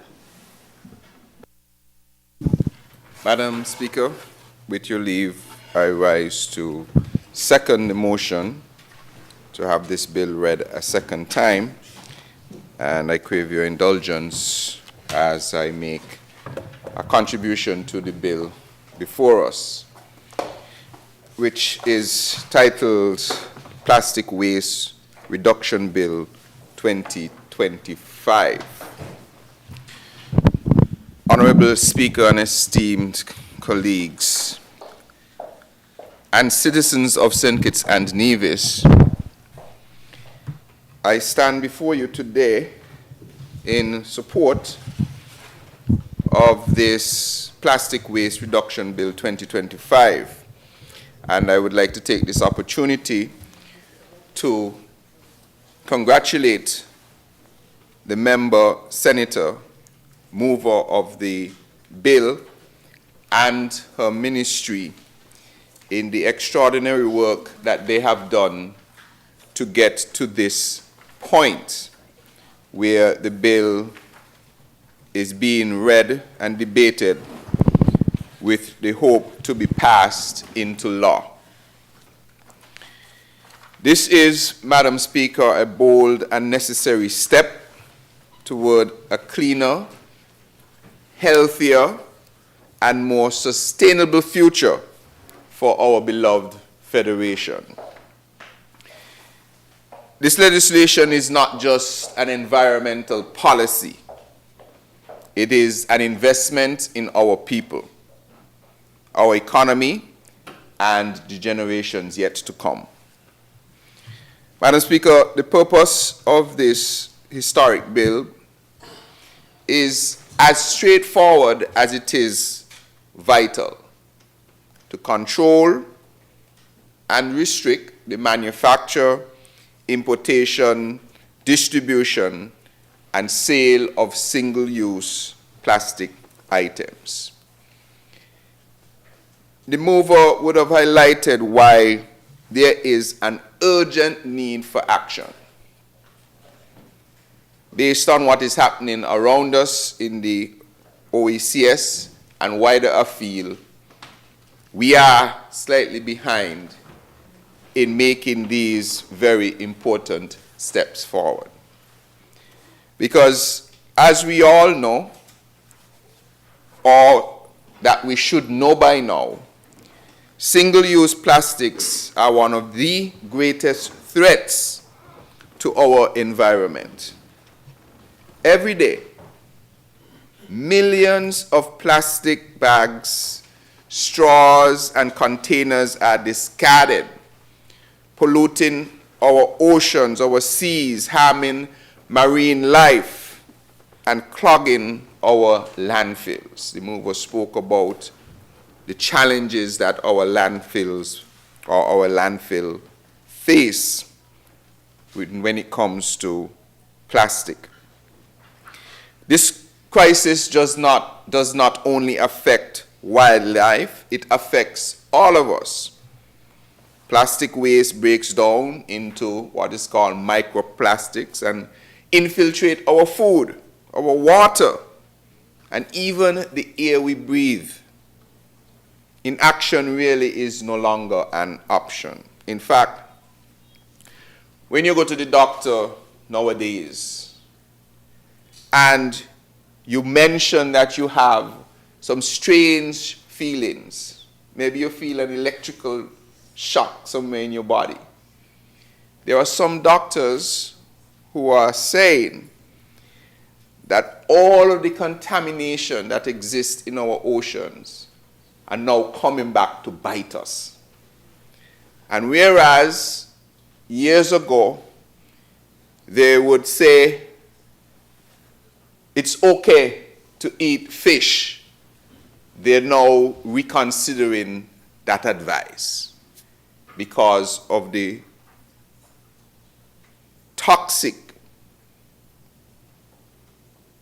substances that exist in our seas, in our oceans, in rivers even where you get freshwater fish, and that it is time for us to take action.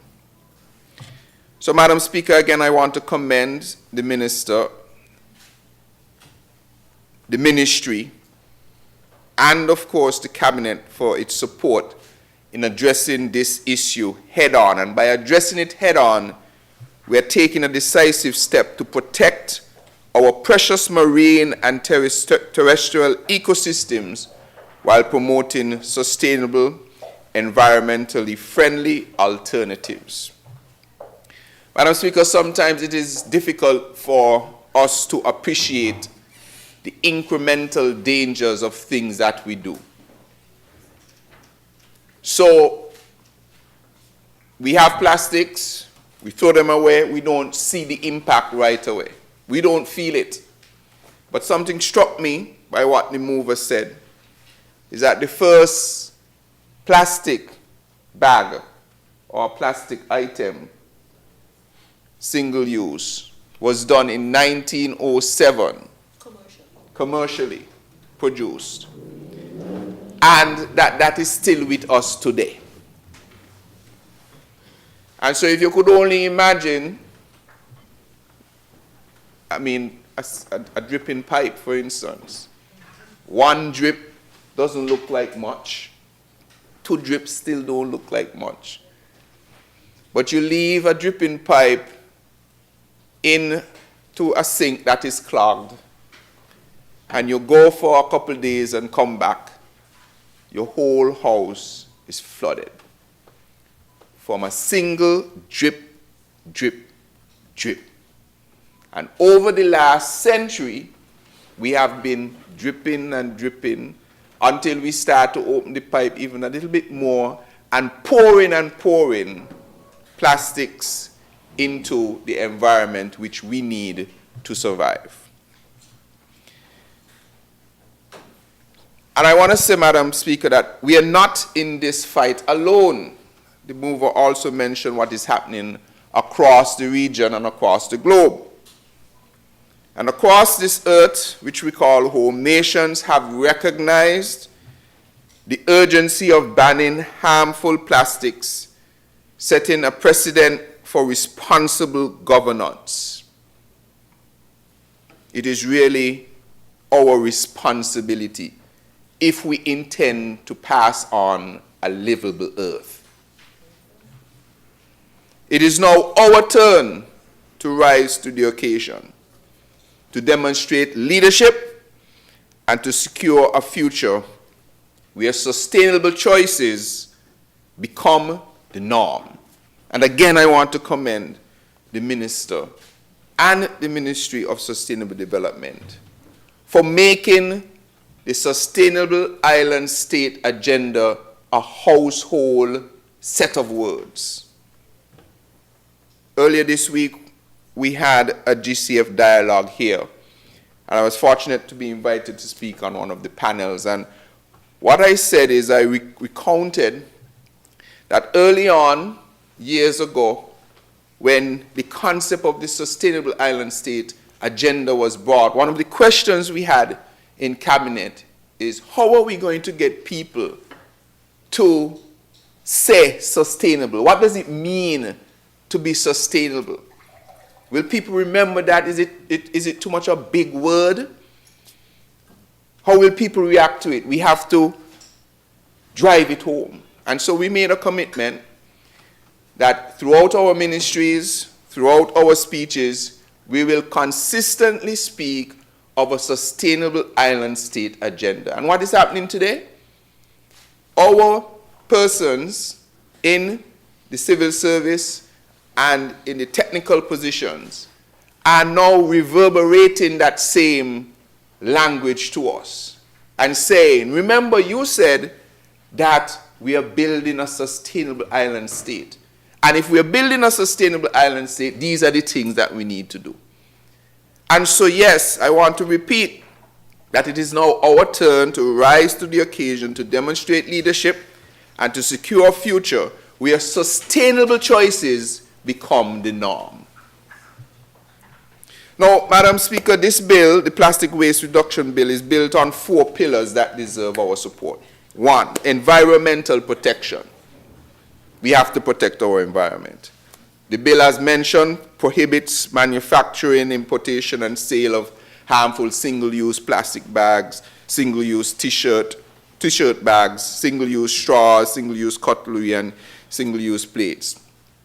These items once hailed for their convenience. That's why they were made. They were very convenient. But one of the things I love about science, and that's why I will always depend on science, is that it evolves. As you gather more information, as you go back and check and you realize, look, yes, 100 years ago, this seemed like a very good thing to do. But now we realize that we are actually creating a hazard, and so we need to adjust. So this bill seeks to do an adjustment in protecting our environment. So these items which were once held or hailed for their convenience have now become symbols of unchecked pollution. And by taking this bold stance, we reaffirm our commitment to the environment that we share and that we cherish. Pillar number 2 that I picked up from the bill is a phased implementation. Recognizing the issue of, or the challenge of transition, this legislation introduces a structured timeline. So this is not something that is starting today. And the mover took great pains to go through all of the consultation that has happened before. All of the dry runs, the Mondays, the Julys, to get our people and especially the business community ready for this implementation. And that implementation has started, and now we are coming here on the final leg effectively to now cement it into law. And so it has a phased implementation, recognizing that there would always be challenges in transition and that you need to provide the time in a structured way so that people can properly adopt. And so by March 31st of 2025 is another deadline that is upon us with the distribution of plastic t-bag shirts, t-shirt bags, plastic t-shirt bags. What did I say? T-bag shirts? T-shirt bags will cease on March 31st. And by November 30th of 2025, it goes further, the sale of plastic plates, cups, cutlery, single use. This phased approach obviously allows businesses and consumers to adapt and adopt without undue disruption. So I want to commend the ministry again and the government, because this was another thing that we discussed. We are going to give persons the time to be able to adjust. The other thing the bill does, the third pillar that I recognize in this bill, is support for the businesses. Obviously, Madam Speaker, we understand that businesses have to play a critical role in this transition. And to ease the journey, in the bill, it says that the government is going to extend financial incentives and technical assistance, because together we have to now build a market. We have to support a thriving market for biodegradable and reusable alternatives, ensuring that no business is left behind as we embrace this very important change. The fourth pillar that I recognize in the bill is regulatory oversight, as the bill empowers the Department of Environment as the competent authority, as I understand it, working in tandem with the Bureau of Standards and Customs and Excise Department. And thus, through robust enforcement, routine inspections, and of course, as usual, you always have to have penalties for non-compliance. It is intended to ensure integrity of this legislation and its effective implementation. So if I may just zero in quickly on one or two of these. This is a bill that balances progress with responsibility. A bill that balances progress and responsibility.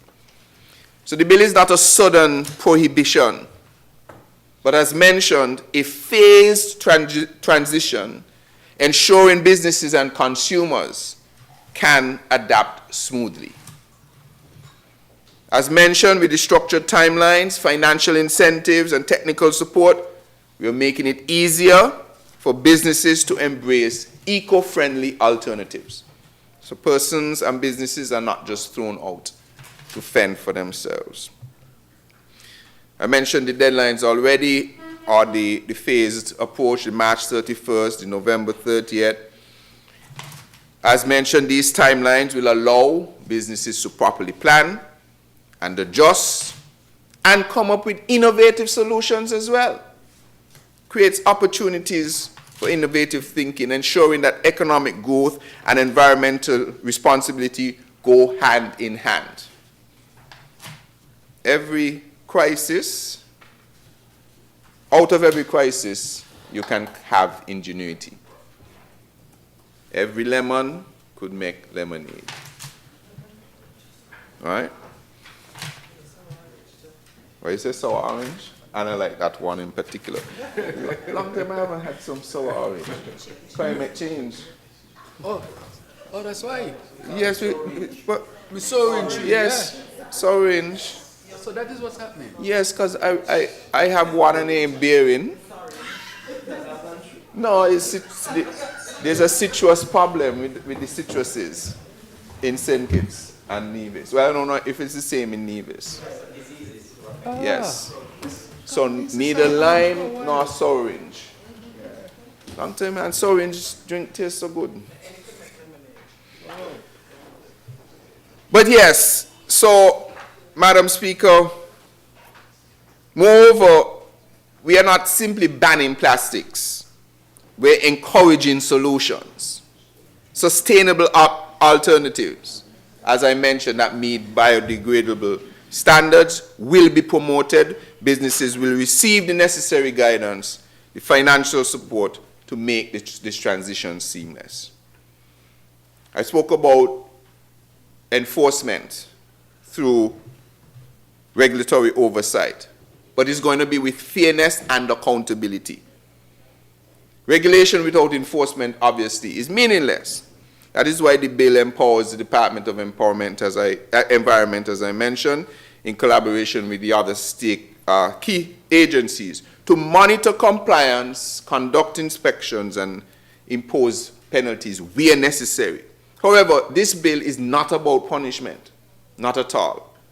It is about progress.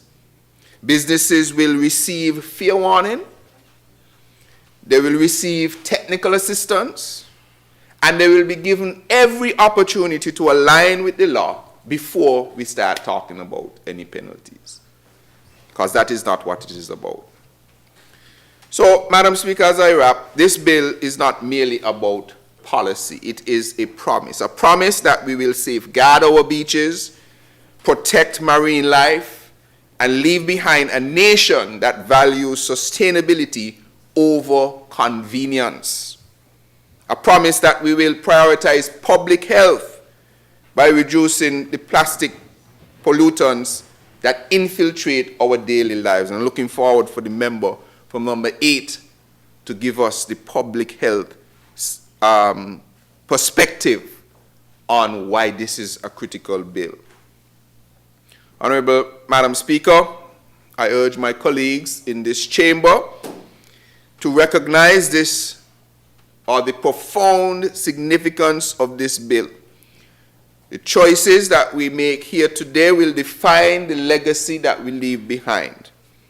Let us choose responsibility over carelessness, sustainability over short-term convenience, and leadership over complacency.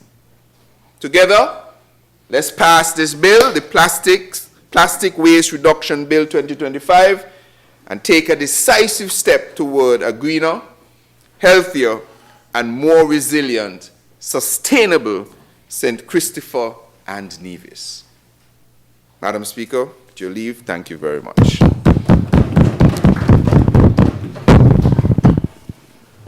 Thank you, to the Honorable Member for St. Christopher 3. I recognize the Honorable Member for Nevis 10. Honorable Member, your mic, please. Thank you. Nevis 10. Thank you very much, Madam Speaker. I rise to make my contribution to the bill before this Honorable House, the Plastic Waste Reduction Bill 2025. And Madam Speaker, before I get into my brief presentation, I just want to commend very highly the mover of the bill for that very comprehensive presentation. I believe after we should have presented the bill should have been passed. And of course, all of the accompanying evidence that was presented there with the bill, a very, very comprehensive presentation. And I must say, Madam Speaker, I think today is a good day. And I feel proud. You know why? Because this process started under my tenure. So I feel good. I feel good, Madam Speaker. And thank you very much, mover of the bill, for giving me some credit as well. Thank you. And of course, a lot of the consultations were started under my tenure. And I want to join the presenter as well in saying thanks to all those in the Department of Environment who would have worked with me when I was responsible for the Ministry of Environment. They would have done an outstanding job in starting the process. And as the mover was speaking, I was saying to myself, I feel good that I would have passed the baton on to her. And she took the baton and she ran well. You pass it or she take it? She ran well. She ran well. And now I am there just sitting in the stadium waiting for her to cross the finish line. You know, Madam Speaker, I also said to myself that if I had not been fired, just like the other three of us here on this side, this bill may have been passed under my hand.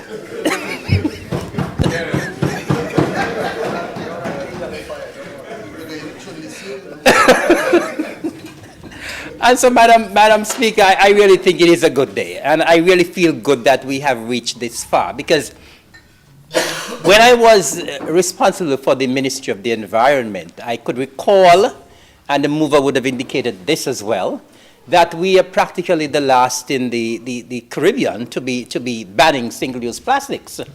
And when I would have learned this, I do not like the Federation of St. Kitts and Nevis to come in last with anything. And so we were moving with haste to ensure that we move forward in terms of the banning of single-use plastics. And so I really feel good that we have reached this stage, and I'm very confident that today will be a historic day when we pass this bill, and of course we will see the banning of single-use plastics. But I believe that we will even be going further than some of the other Caribbean islands, because even though some of the other Caribbean islands would have banned the single-use plastic bags, you go to some of these islands and the supermarkets are still selling the plastic bags. And so in essence, the T-shirt bags are still in use. So even though the supermarkets are not actually giving you the plastic bags when you shop, they're still available for sale. And so in essence, they're still practically defeating the purpose. This bill here is going further in ensuring that the supermarkets and the business places will not be able to import, and they will not be able to distribute. They will not be able to give you when you go to shop. They will not be able to sell. And so in essence, I think we are going actually further than some of our neighbors in the Caribbean. Madam Speaker, I think we would have heard a lot about the dangers of plastics. And I just want to reiterate some of the things that were said, of course. We are looking at the protection of our marine life. Yes, we are becoming more health conscious now, and we are eating more fish, yes. But in doing so, we could be harming ourselves. We've heard about the microplastics. And of course, the microplastics have been proven to be carcinogenic. And so in ingesting the fish and ingesting what the fish has ingested, we are harming ourselves. Madam Speaker, we have seen or we have heard nowadays of the increased numbers of cases of cancer. And who knows, Madam Speaker, some of these cases of cancer may be linked to the ingestion of the microplastic from the fish that we have been consuming. So in essence, when we think that we are eating healthy and we are eating more fish, we are actually harming ourselves. We are bringing cancer on our own bodies. It's the same thing which happens sometimes when we think we are eating more vegetables. And when we are eating more vegetables, we are eating vegetables that are contaminated. And so in essence, when we think we are doing good to our bodies, we are actually doing more harm than good to our bodies.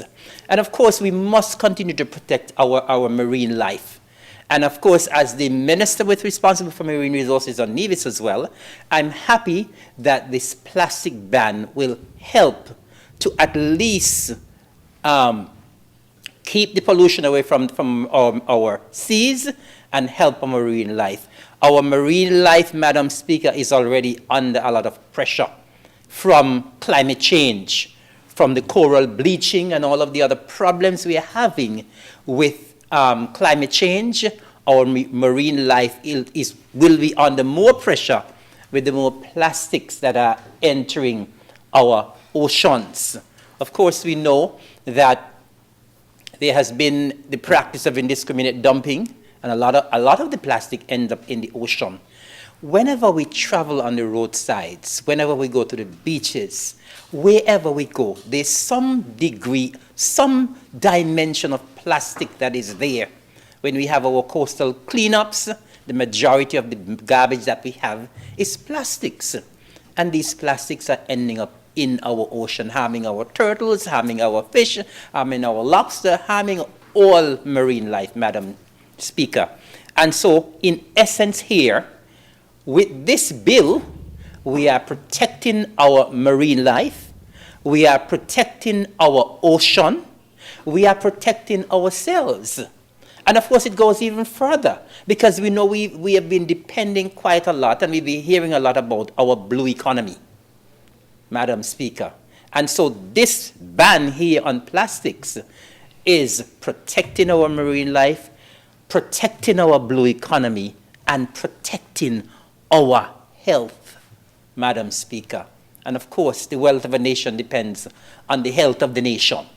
We've been hearing a lot about our sustainable island state, and this bill, Madam Speaker, could help us where that is concerned. Madam Speaker, as I said, I don't think I will have to be long, because the mover of the bill would have been so comprehensive that I think she would have presented a lot of what I personally wanted to say with respect to support of this bill. You know, Madam Speaker, we on this side here have been chastised many times in terms of supporting bills. But it would have been quite hypocritical of me if I would have started a process and I would sit here and do not support the end goal or the end result of that process. And so it was incumbent on me, as a person who would have started this process, to get up and throw my full support behind this bill. Of course, there are persons out there who are probably not supportive of the bill, because I've heard the case, well, what are we gonna do in terms of when we go to the supermarkets? Buy your reusable shopping bag. People have been saying, what are we gonna do with our household garbage? Well, you use the plastics until they are not available, and then of course you purchase your garbage bags. And of course, even when we are doing our coastal cleanup, sometimes we don't even use the garbage bag. Sometimes we use the bags that we use for the animal feed. And so there are other alternatives that you can use in terms of using the plastic bag, Madam Speaker. Now, Madam Speaker, I would have read the bill, and I think it is a pretty comprehensive bill. But there are a few things that I wanted to point out as well, or to question as well. And Madam Speaker, the first one is under section 5.6, which speaks to the support for businesses. And it says, in order to facilitate the ban on importation of plastics, the government shall provide grants, concessions, or incentives to businesses adopting sustainable alternative and technologies. Of course, that is very clear here, Madam Speaker. However, it's a little open-ended. It's a little open-ended, and so I don't know if we could have been a little bit more specific in terms of what grants could be provided, what concessions can be provided. I guess they might be available to the Customs Department, and probably the businesses may be aware as to what some of these concessions may be. But I said I just thought that this was a little bit open-ended. In section 9.2, when it says the application submitted under subsection 1 shall be reviewed by the competent authority within 14 days, and a decision shall be communicated in writing to the applicant. 14 days seem a little long to me, Madam Speaker, for the application to be reviewed. I don't know what was the thinking of having it for 2 weeks before the applicant might be able to get a response, but I personally found that that seemed a little long to me. Madam Speaker, in the third schedule,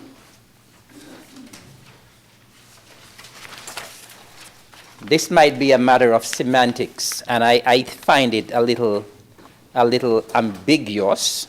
So because when I read it, the ambiguity jumped out at me. So I'm going to point it out.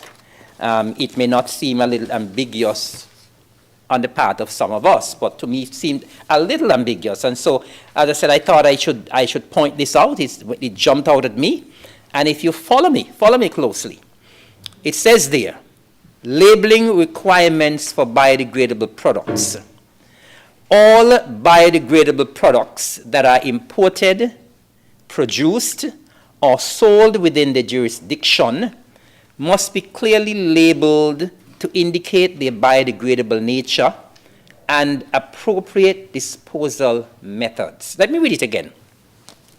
All biodegradable products that are imported, produced, or sold within the jurisdiction must be clearly labeled to indicate their biodegradable nature and appropriate disposal methods. Now, this could mean two things. It could mean two things.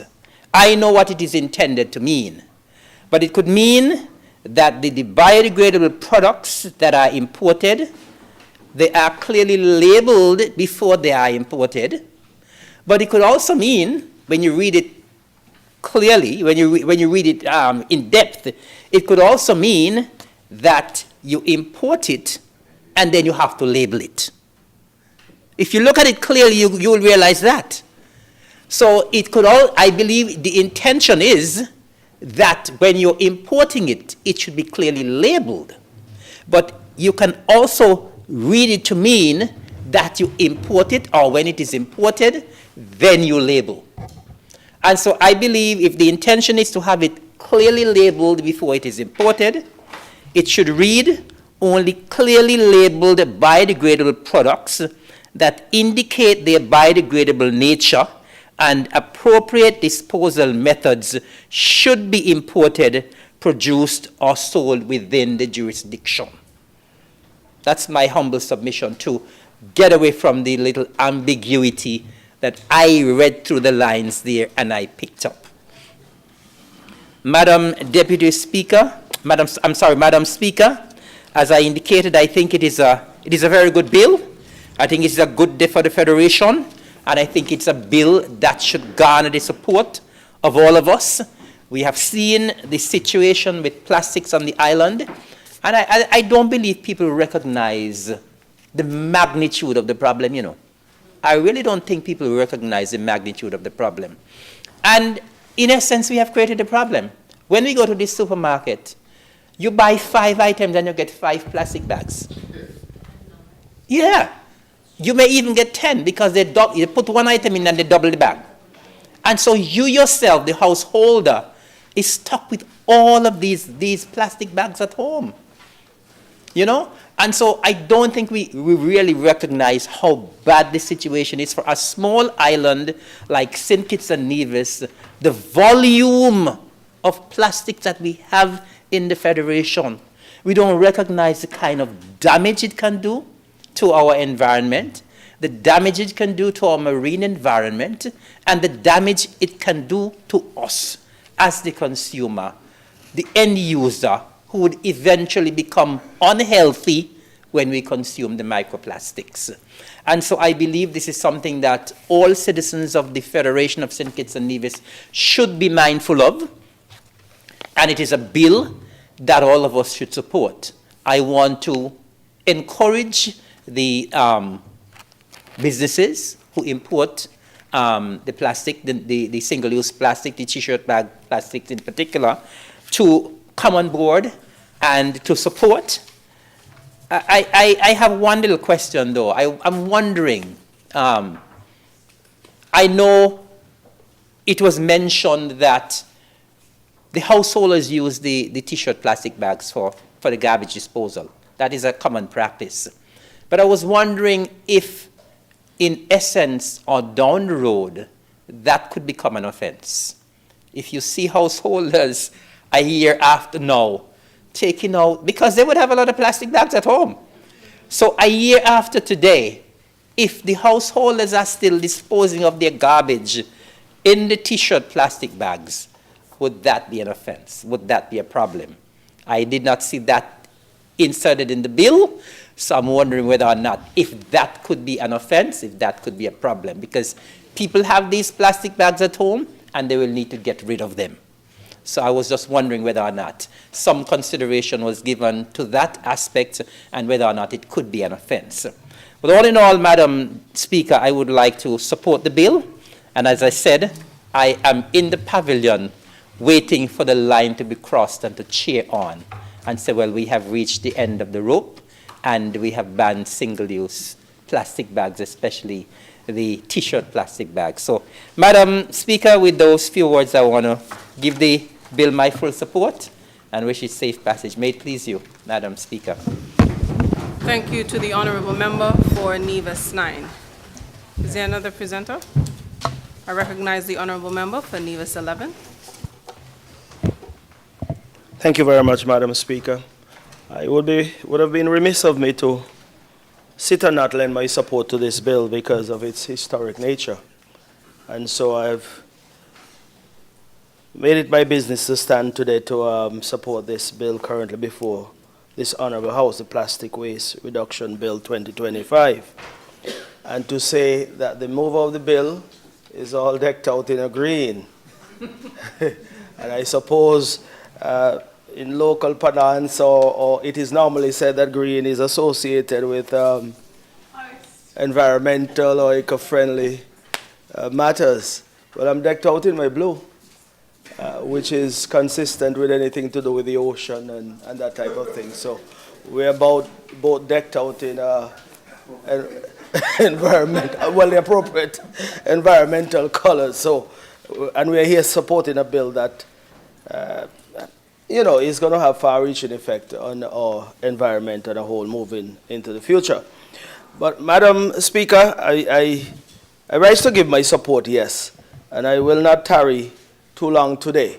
But I will say that this bill is an appropriate one at this point in time, and indeed, I will just possibly repeat a few things that have been said in a different way, but it's difficult to be contrary to anyone who would have presented before, because all of us, I do believe, in this honorable House are on the same page when it comes to this particular bill.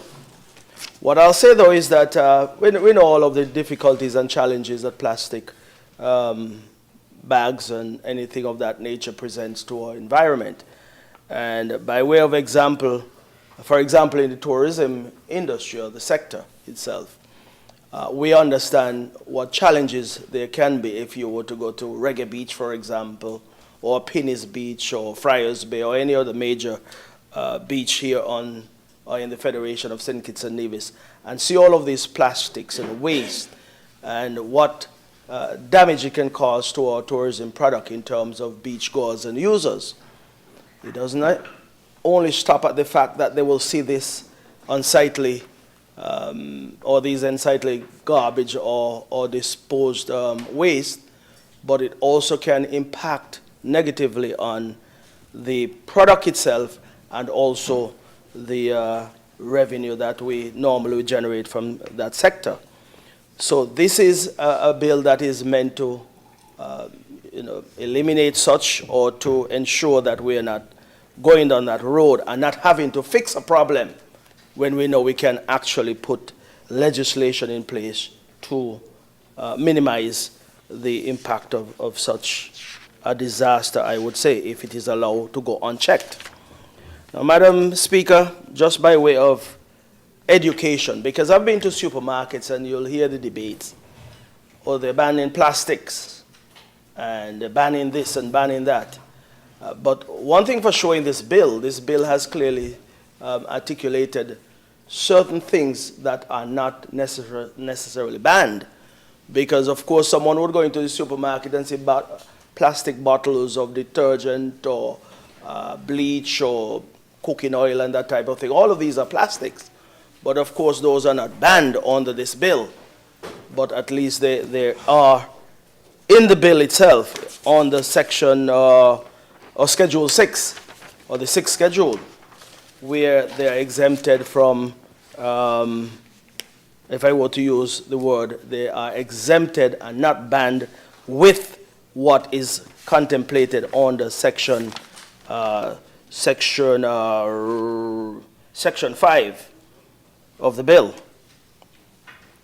Because section 5 of the bill deals with single-use plastic containers, styrofoam, plastic straws, styrofoam that is used for egg containers or crates. And of course, he would go on further to speak later on in the year, around the 31st of August, about single-use plastic plates and cups and cutlery and the likes. But of course, if I were to go back to the 6th schedule, there's a whole list of items that are considered single-use plastic items, but I believe that the thinking is these are items that can be recycled, and we have seen that happening from time to time. There have been efforts made in the Federation to recycle some of these plastic bottles and containers that can be used for other things other than what they were initially being used for. So if you were to look at the 6th schedule, and for the education of those persons out in the community who have been just thinking about banning plastic, and all that is in their head is plastics are being banned, there are certain items that are listed here that, of course, the general public must be made aware of, but we must all be responsible in anything we do. And even though these are items that are still going to be used, it therefore means that it is incumbent upon all of us in the Federation to be as responsible as possible in terms of how we utilize some of these items. But Madam Speaker, of course, we have heard of some of the health challenges that can be created with us ingesting microplastics and the likes. Our marine resource is certainly vulnerable to a lot of these irresponsible behaviors, if I were to put it that way, in that many of us depend on fish for a source of protein, and indeed we eat or consume fish, some of us, practically every day. And indeed, when microplastics get into our food chain or into our food systems, it enters our body, and then you'll have certain neurological conditions that develop from time to time in persons, and we try to figure out, well, what has caused this? And indeed, if I were to just articulate some of the neurological conditions that one may be faced with from time to time, you're looking at muscular issues. You're looking at possibly things such as, what are some of them? You know, even Alzheimer's, if I were to put it that way. Some persons end up with Alzheimer's and you wonder, well, what may have been the source of that? It could have very well been because of the practices over the years. And these are practices that we would engage in not knowing. But of course, it can sometimes be traced back to the marine life, the consumption of some of these fish products and so forth. So we don't know, but we're just trying to find answers to some of these challenges. And this could be a start to eliminating some of these challenges that we find or citizens face from time to time. And I did say some of the neurological conditions. I had them listed here. Now I'm seeing the back pain and seizures, tremors, the whole likes. And these are things that certainly some persons are afflicted with from time to time, and you try to figure out, well, where are these things, are these conditions coming from? And it could very well be because of the consumption of certain products that are contaminated in some way with some of these microplastics and some of the things that are in our environment. So, Madam Speaker, we are a responsible parliament today with the adoption of this and the passing, hopefully, at the end of it all, of this particular bill. It will get my support, and I suppose the entire parliament will lend their support, because when it's all said and done, it must be said that this parliament would have acted responsibly, albeit, as some may have said before, at this late stage of the game. Let's say better late than never. And when I say better late than never, I am so happy that we have come to the realization that irrespective of what happens regionally or internationally, we are protectors of our own environment and protectors of our own borders. And so we have to do what is necessary to ensure that we continue to build a sustainable island state. And I believe this is a very good step in the right direction to ensure that all of the building blocks are being put in place to build what we call a sustainable island state. I said I was not going to be long, Madam Speaker, and I'm definitely not being long now by saying, in wrapping up, I am lending my full support to this particular bill before this Honorable House, the Plastic Waste Reduction Bill 2025. May it please you. Thank you to the honorable member for Nevis 11, apologies. I recognize the honorable member for St. Christopher 8. Thank you very much, Madam Speaker. I just want to bring a different perspective in, of course, supporting what has been supported here this morning. I want to really take this opportunity to congratulate the mover of the bill, Honorable Senator Dr. Joya Clark, who has been a champion for these types of initiatives, and really also to recognize a team who I see in the gallery supporting her even from that perspective, for they would have been part and parcel of ensuring that we get to this end. As it demonstrates, Madam Speaker, no one is an island. It takes a leader, yes, but a leader must have a team. I also want to, of course, recognize those on the opposite side who have really lent their support. But I want to say something further, that this originated, as was indicated by the member from number 10, correct? Member from number 10, Honorable Evelyn, and he indicated that under his stewardship, at some point, before it was taken away from him, as indicated by a member from number 9, that he started this process. And I think that this shows a level of maturity, in the sense that there are some things, and I keep making the point, that have a national impact and requires all of us, or these things require all of us. And if it started with him and it was a good thing, why shouldn't it be finished? And as he stands now on the opposition, or sits on the opposition bench, he can support the completion of what he was started. And I think this is the type of work that the Parliament must do from time to time, They are national issues that require all of us to make a positive input in order to ensure that the country can advance. And so here we are today with this most important bill, the Plastic Waste Reduction Bill. Madam Speaker, this is not a tree-hugging exercise, or those who might be purists when it comes to environmental issues. There are those who oppose the word environmental action, or even the word sustainability, even the word, I would say, climate change, that concept towards, because some might think that it's based on nothing outside of the fact that you might have some people who are bored, and so they are looking for meaning to their lives, and they say, let's just go out and talk about this thing. Madam Speaker, I want to say that this is not with this particular case. Also, this is not being passed to make people's lives more difficult, make our citizens' lives more difficult. That is not the objective of this bill. This bill is not also being passed because of a fad. That Tom do it, Jerry do it, we are the last, so let's jump in line. We are not jumping in line blindly, Madam Speaker. We have looked at this, analyzed this, and the question that is always asked when any bill is brought before this honorable House is, how does this bill benefit the people of St. Kitts and Nevis? And that is where I think the crux of the matter is. It should not be done in jest, or for style, or for grandstanding, but it should be done with the people's interests at the center. And this bill follows these principles, Madam Speaker. With respect to plastics, and this is why I think it is important, plastics are dangerous when we consider the medical perspective. Very, very dangerous.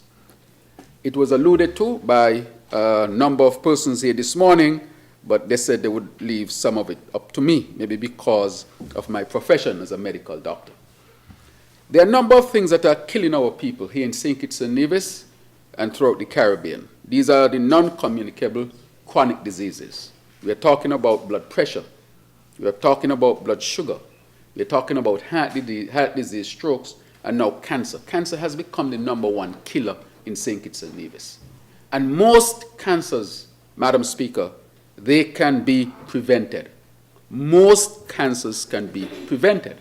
However, we are seeing an acceleration in terms of the incidence, meaning the number of persons with cancers. We are seeing an increase in the mortality, meaning the number of persons who die as a result of cancer. And what are these things that are contributing to cancers here in St. Kitts and Nevis, Madam Speaker? Lifestyle. Lifestyle. One, the way we eat. We have abandoned what we call the holistic way of eating because we felt that that way of life was akin to being poor and impoverished. And so we have left the ground provision, and we have left the breadfruit, and we have substituted them with white rice and processed flour. The very food that the elites in the north are avoiding are the very food that we are embracing as food to represent some sort of advancement in our society structure. So, Madam Speaker, I want us to get away from that idea. We have what it takes to live healthy in St. Kitts and Nevis. And it's much cheaper to live healthy than to actually live a life eating these types of food. Why? When you eat this type of food, Madam Speaker, and then come into plastics, you get sick. And all the money that you save, in about 2-3 months when you get a serious disease, all of it is gone. You get a cancer, all of it is gone. You get heart disease, all of it is gone. You get a stroke, you see how quickly that money disappears. And it is because of this lifestyle that we live here in St. Kitts and Nevis. And so I want to encourage us to really be a little bit more mindful and to know it is not only healthier, happier to eat healthy, but it's also cheaper as well. And so if it's an economic question that is being asked, then I ask people to recheck their books, their accounting books or their finances, and see how living a healthy lifestyle can really be not only a good option for health, for physical health and mental health, but also a good option for financial health. And so I want to really encourage our people. Madam Speaker, in dealing with all of these factors that contribute to all of these chronic diseases and health issues is plastic. Plastic is one of them. Plastic, as was mentioned, was first invented in the early part of the 20th century, and it comes from fossil fuel fundamentally and natural gas. That's where it comes from. In other words, simple terms, oil and gas. Plastics don't degrade easily. Plastics can stay around for hundreds of years. But if plastics were to stay around and ain't causing a problem, ain't nobody problem. That is fine. But plastics cause a lot of medical issues that are now being discovered, maybe 150 years after it was first invented, Madam Speaker. Plastic causes, when it breaks down, it goes into what you call microplastics or nanoplastics. You can't see it with your naked eye, but it's very much a part of the environment now. It's a part of the sea. It's a part of the soil. It's a part of the ground. It has become part of our water. So each time we eat or ingest anything, we are taking in plastics in billions of microscopic particles that we can't see, that we call microplastics and nanoplastics. As a matter of fact, Madam Speaker, we might be flesh, bone, blood, and plastic. So we have to add that other element because of the amount of plastics that we are ingesting. And these plastics that reside in our bodies cause tremendous issues. One, plastic cause inflammation. Inflammation is responsible for almost any disease. The hallmark of almost any disease is inflammation, be it heart disease, brain disease in terms of stroke, cancers, and other inflammatory diseases such as lupus and rheumatoid arthritis, and those type of chronic diseases. A lot of them, the basis of all of them is inflammation. And do you know what plastic causes? Precisely. Plastic causes inflammation. And because plastic causes inflammation, one is now predisposed to have a plethora of diseases, many of which I have just mentioned, and one of them being cancers, Madam Speaker. I am sure that when the studies are completed, the high rate of cancers and chronic diseases that we have in St. Kitts and Nevis, many of them will be attributed to our ingestion of plastics. And that is why I want to applaud the Parliament for getting rid of plastics. And we are drinking out of glass mugs and glasses, you know, the cups, not to say cup, we call it a glass, but it's made of glass, right? And this is actually a good trend. And these are, you can use them again.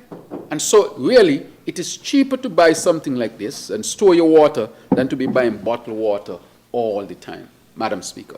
So it is cheaper on the book, but it's also healthy. Let me go through a number of the diseases that plastic causes, because I want people to recognize how critically it is to understand why we have to ban plastics. The other thing that plastic causes is gut microbiome disruption. Fancy word. You have more bacteria in your gut than cells in your body, possibly. We probably have more bacteria than actual cells that make us up. In other words, our gut is just lined with bacteria. This is what we call the microbiome. But this is healthy gut microflora. Very critically important, because these are what regulate a lot of your body's function, including the hormonal function. Diabetes is linked to the gut. They used to think in the old days that diabetes was linked to a lot of other things, but it is a gut it is fundamentally linked to. So you see all the fancy medication to lose weight and for diabetes, what do you call them? The fancy one. Ozempic. And you see, Ozempic, you inject it, it cuts your appetite, make you lose weight, and regulate your blood sugar. You know where Ozempic acts? In the gut. In the gut. It helps to correct the gut. And when it corrects the gut, it deals with the issues of obesity because it cuts your appetite.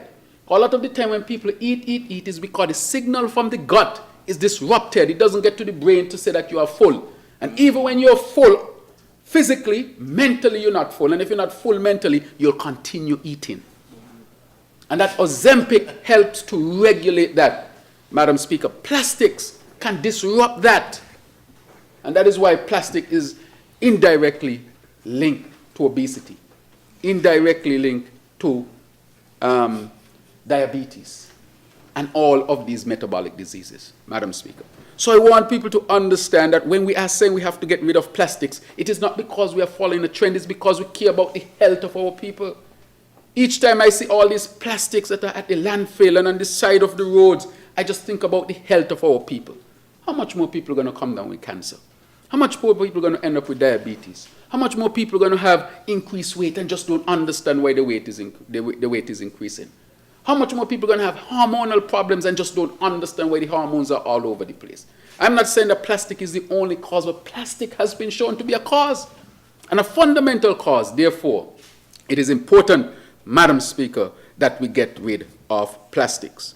The other issue, respiratory problems, breathing problems, because again, it's inflammation in the lung. People having what you call chronic obstructive lung disease, that could be one, but apart from that, the asthma that we see our people are suffering from is nothing more than an inflammation that takes place in the lung. And plastic can be linked to that as well. And therefore, the high incidence of asthma that we are seeing here in St. Kitts and Nevis can be attributed to some extent, and I think the science would bear it out, that can be associated with microplastics, Madam Speaker. What about the effects on the brain? Affecting the brain. You have a blood-brain barrier that prevents certain chemicals from crossing into the brain, a blood-brain barrier that gets rid of certain proteins so you don't develop Alzheimer's, and I think the member on the other side mentioned Alzheimer's. Alzheimer's is as a result of certain type of protein called the tau protein building up in the brain, and the brain not able to get rid of it because there's damage at the blood-brain barrier. Plastic has been shown to damage that as well, and that is why it can lead to the disease that were mentioned by the member opposite. And Alzheimer's and forgetfulness, brain fog, and other type of mental manifestations when the brain is damaged. Anxiety, depression, and all these type of things, Madam Speaker. And Madam Speaker, the list goes on and on, from cancer to respiratory problems, to cell damage, to obesity, to diabetic problems, and so forth, and it does not stop. So plastics are causing a serious health epidemic right here in our country, and it has become so deadly that it is time that we get rid of plastics. And so that is why I am supporting this very strongly. We will not see the positive health benefits right away. It will take years for us to see it. Why? Because the plastics that we have now, those are going to be with us for hundreds of years. But if we at least cut down on plastic bottles, plastic cups, plastic containers, even if they are not banned. Because I see we are banning single use. And single use is a good strategy to say, look, let us start somewhere. If we cut out the single use, we can cut down on the use of plastic significantly. But I would also like to say that even though it is not mentioned in the bill, if you so care, if you can avoid using plastics at any point, avoid it. Avoid it, because the microplastic gets into you and it causes damage, inflammation, and all of the health bad impact that it would have over time. The other thing with plastic is that it's in the ocean. So you go, you fish, and you think your fish is healthy. I'm eating healthy, I'm eating fish. But you're eating fish and plastic, Madam Speaker. Fish and plastic, that's what you're eating. In other words, you're eating fish and oil and gas. That is what you're eating. And that is why we have to get rid of the plastic, because our livelihood in the Caribbean comes from the sea. We are not doing this because the United Nations said. We are not doing this because environmentalists say it. They say a lot of things. That might be one of the reasons, but the most important reason is that we have to act to protect ourselves. We have to act to protect our generation and the generation to come. How can you have a sustainable island state when you have a chemical like plastic that is causing or wreaking havoc on our people's health? And not only our health, the environmental health, the ocean's health, plant health. It's affecting all of the environment negatively. I can't think of one positive impact that plastic is having. But of course, you can't go to a total plastic ban. But I think eventually, as we develop other technologies to use safer, I would say, chemical substances or products, we will get rid of plastic. For example, my Rasta brethren is here, and I sure he don't eat out of plastic. Because the calabash is made of plastic. It's a natural, come from the plant, right? And so when you eat from it, you ain't digesting the chemicals, right? And I want to highlight that we actually have alternatives to plastic that we can use. Maybe the rest of the brethren could fancy up a thing and get it sell. And say, man, stop using them plastic, use something natural. I might buy one or two. That could be a market for the rest of the brethren. Right? He said, hemp could be an option from which you can actually make these products, and he's right. Hemp can actually make these type of products.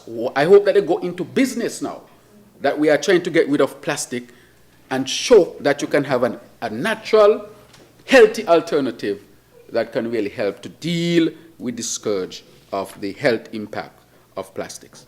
And so, Madam Speaker, I think people are getting the point that we are passing this bill to protect our health, our environmental health, plant health, animal health, ocean health, and our personal health as well.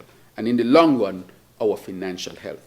And so if we act now, hopefully, we would not have crossed the line where it's irreversible, and I don't think we are at that point as yet.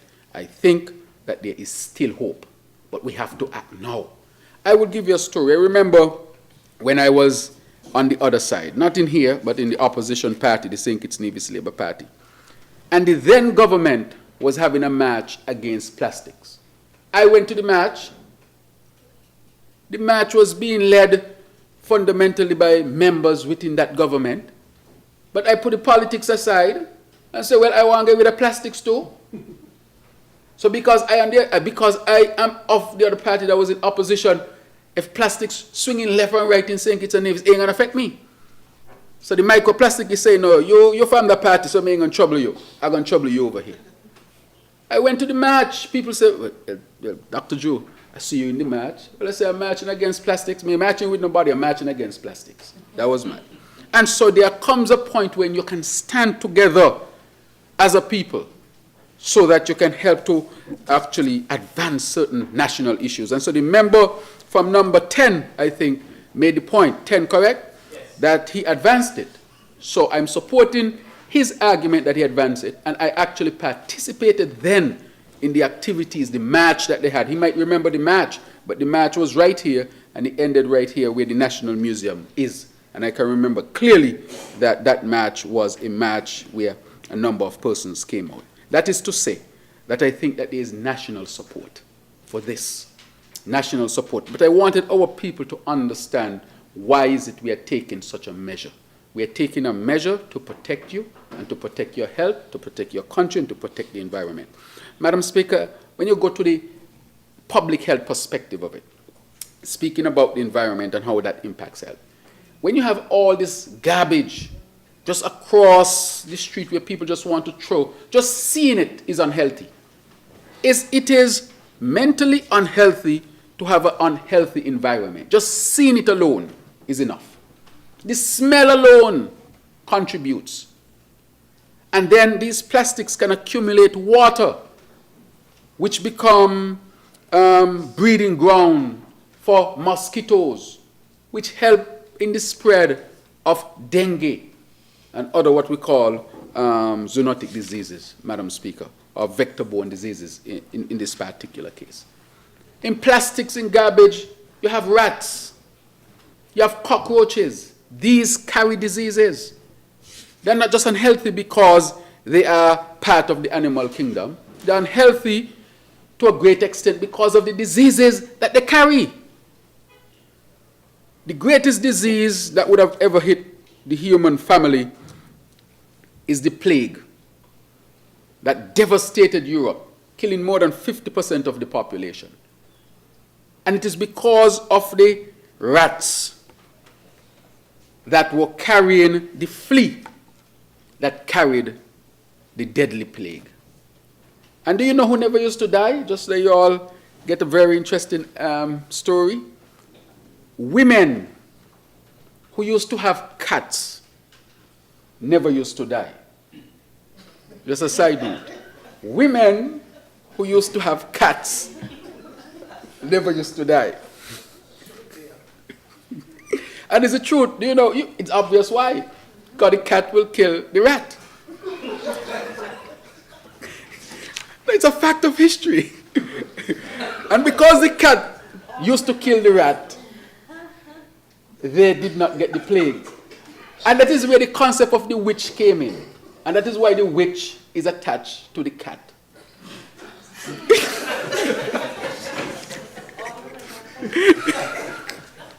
Because at the end of the day, they used to ask, how is it everybody dying, but these women with cats are living? So it means then that these women were witches, and the cats had to be a part of the whole process of being a witch. And so that is why when we see women and cats, they used to be linked to witches.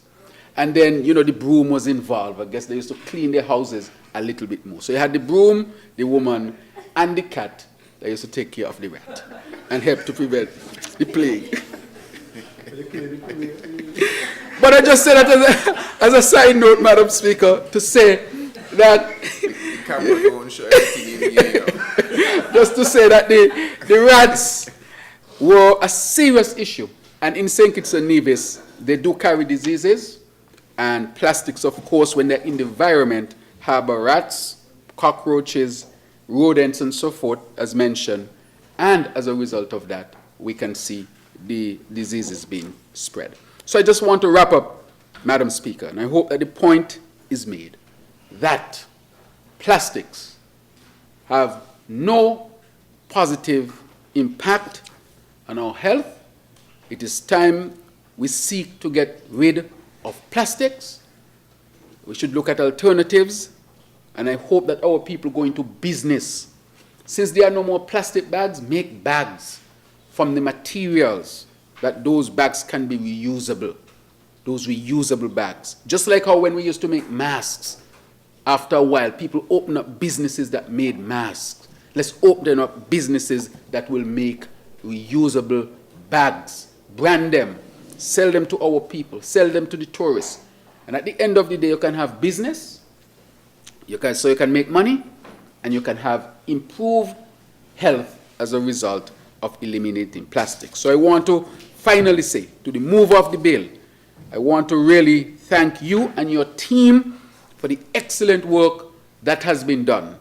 We will not see the impact immediately, but I can assure you the less plastic we use will be the less diseases we see as a result of plastics.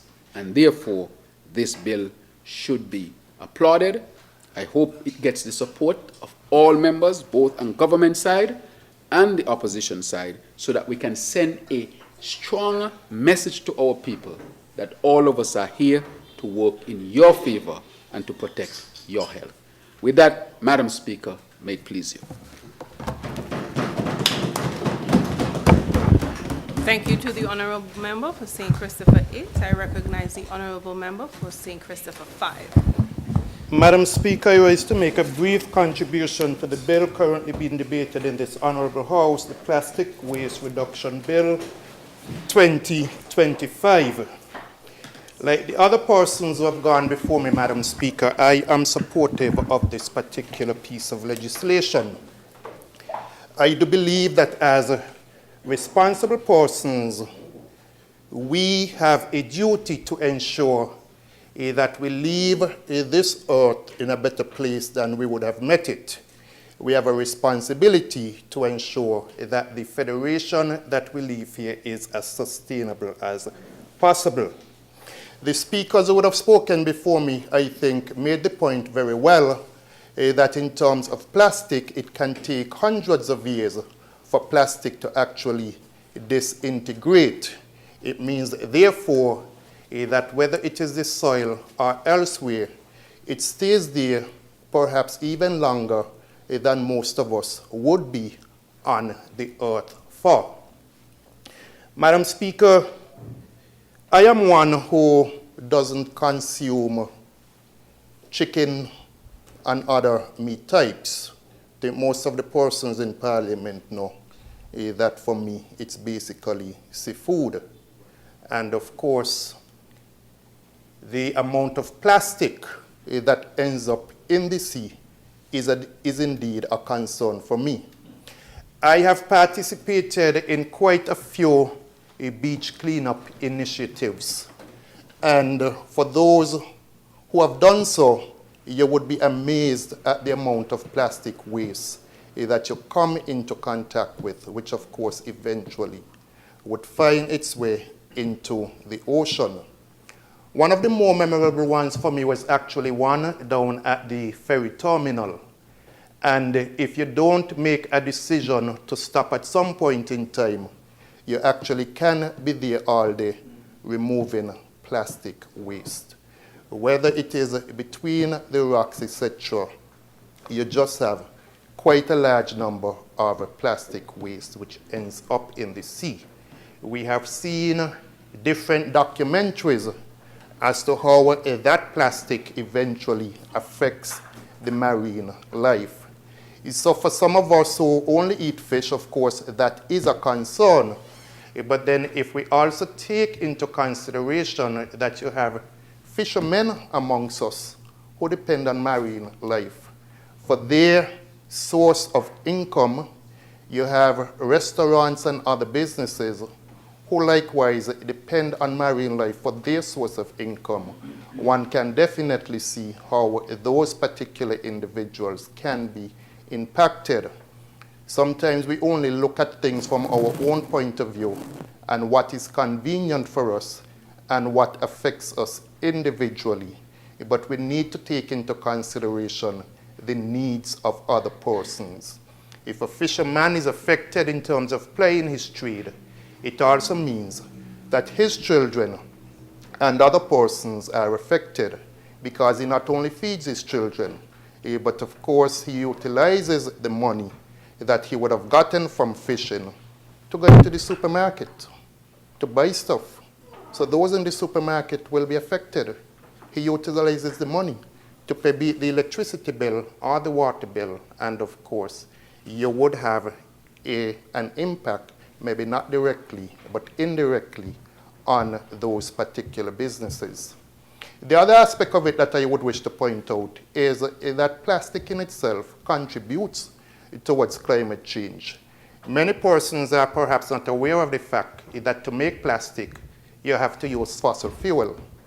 And we know that by using fossil fuel, you have to burn the fossil fuel, which contributes to carbon dioxide being released within the atmosphere. That in itself contributes towards climate change. And so we may say, well, I don't use much of it, etc. But the fact is that climate change has been affecting all of us. When we get the hurricanes, for example, and we wonder as to why the hurricanes are so severe, part of it, of course, is the impact of climate change. And climate change affects us in so many different ways. It may not be just the hurricanes, but the farmers who are affected by less rainfall, they are impacted. So if it is that we are going to, which is what we're actually doing, banning the use of single-use plastic, it means that those who manufacture those plastics, you would have less hopefully being manufactured. And so you have less carbon dioxide being emitted into the atmosphere. The member for number 8 has quite made the point in terms of persons also seeing this as an opportunity to go into business, because it means that you need to find alternatives to plastic bag. So it is an opportunity for persons here in the Federation of St. Kitts and Nevis to consider alternative methods of producing bags, for example, made from paper, and perhaps it is an opportunity for those persons to look at how paper can be made. And rather than having to import paper bags which come at a cost, persons can actually look at going into the manufacturing of it using alternative materials. The Well, one of the persons in the gallery indicated that hemp, for example, can be used to do so. And so perhaps maybe him or other persons can look at that alternative in terms of the production of bags. So it is an opportunity for persons to take advantage of. Again, I repeat that sometimes we only see how things affect us rather than looking at the alternative opportunities that may come out of a particular situation and how we can benefit from that particular opportunity, Madam Speaker. So, Madam Speaker, generally I am supportive of this particular piece of legislation. I myself, I have been using plastic bags. As indicated, a lot of it end up in the garbage because especially if somebody like me who sort of lives alone. Well, pardon? When by sort of? I say sort of. Let me add some clarity here, please. Let me add some clarity because I live in the same house with my dad. He occupies the downstairs, I occupy the upstairs. So he generates his garbage, I generate my share of garbage. And for the most part, because it is me alone, I do not exactly have the need for the large garbage bags.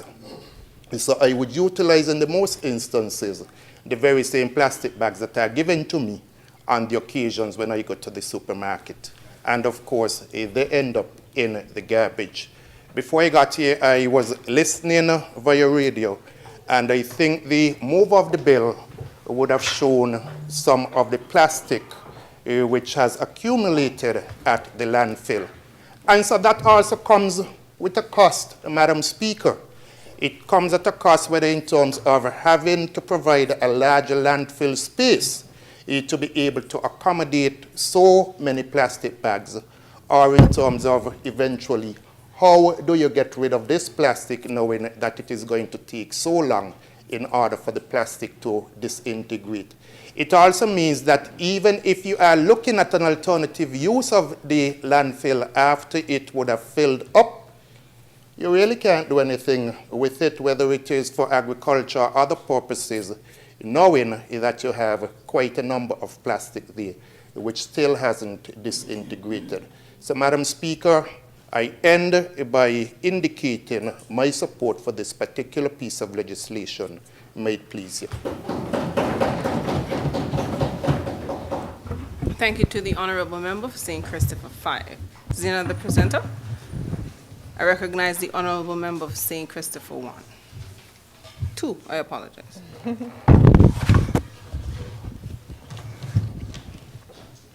Madam Speaker, I rise at this time to lend my voice, and of course with my voice, my support for the bill being debated in this Honorable House, the Plastic Waste Reduction Bill 2025. A lot has been said, and like the other contributors today, you know, I may repeat some of it. But the Federation of St. Kitts and Nevis is taking significant steps towards a plastic-free future with this bill. And as the Minister of Tourism, and I think we heard a lot on how this bill can impact the overall tourism product and how plastic on a whole can affect the product. I want to place on record my full support of the bill, which aligns with our national vision for sustainability in tourism and responsible tourism. Since 2017, Madam Speaker, through the Sustainable Destination Council, we call it the SDC, we have been championing efforts to reduce plastic pollution, recognizing, of course, the urgent need to address the environmental and economic impacts of plastic waste on our destination. And when I say our destination, I mean destination St. Kitts and destination Nevis, of course. Tourism, as we all know, is the largest economic driver in St. Kitts and Nevis, and the long-term success of the industry depends on maintaining the natural product, the pristine natural environment, one that is not littered with plastic. Plastic pollution, and we heard a lot of that today, and how it affects our oceans. But it does not only affect our oceans, Madam Speaker, it also threatens our lush rainforests, our hiking trails, and our historic sites. Marine plastic pollution is one of the greatest threats to the tourism industry. Over 80% of the marine litter happens to be plastic. And if it is left unchecked, it will continue to degrade our natural assets, for example, by harming our coral reefs, continuing to endanger marine life, including our sea turtles, our fish, and our seabirds. And of course, all that was said today about degrading the pristine beaches that are central to our overall tourism product. As a nation, with 3 consecutive Dive Destination of the Year awards, which we are extremely proud of, we must protect our marine ecosystems to remain a top destination for divers and marine enthusiasts. Minimizing overcrowding, for example, for tourism, is also a concern for us. The presence of plastic litter, Madam Speaker, diminishes visitor satisfaction and can very well deter potential travelers from traveling to our destinations. A 2017 study in Brazil found that over 85% of beachgoers would avoid a beach with more than 15 pieces of litter per square meter, leading to a 39% decline in tourism revenue. Here in St. Kitts, heritage sites and scenic landmarks such as Brimstone Hill and Black Rock suffer when plastic waste accumulates, diminishing the appeal to our visitors.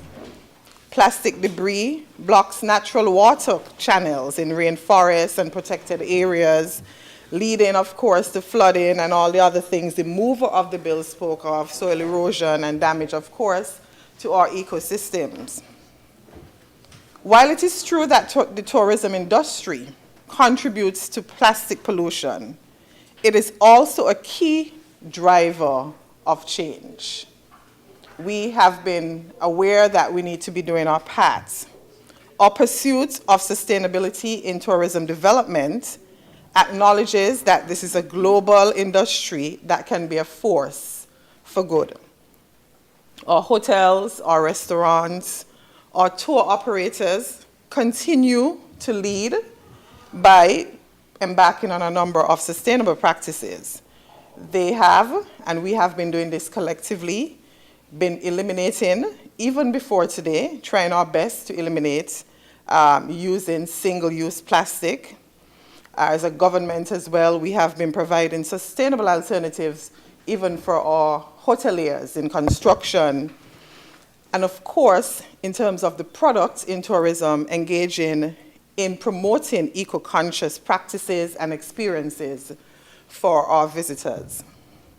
So we're very much aware of the fact that the industry contributes to plastic pollution, and we understand that we have a role to play as well.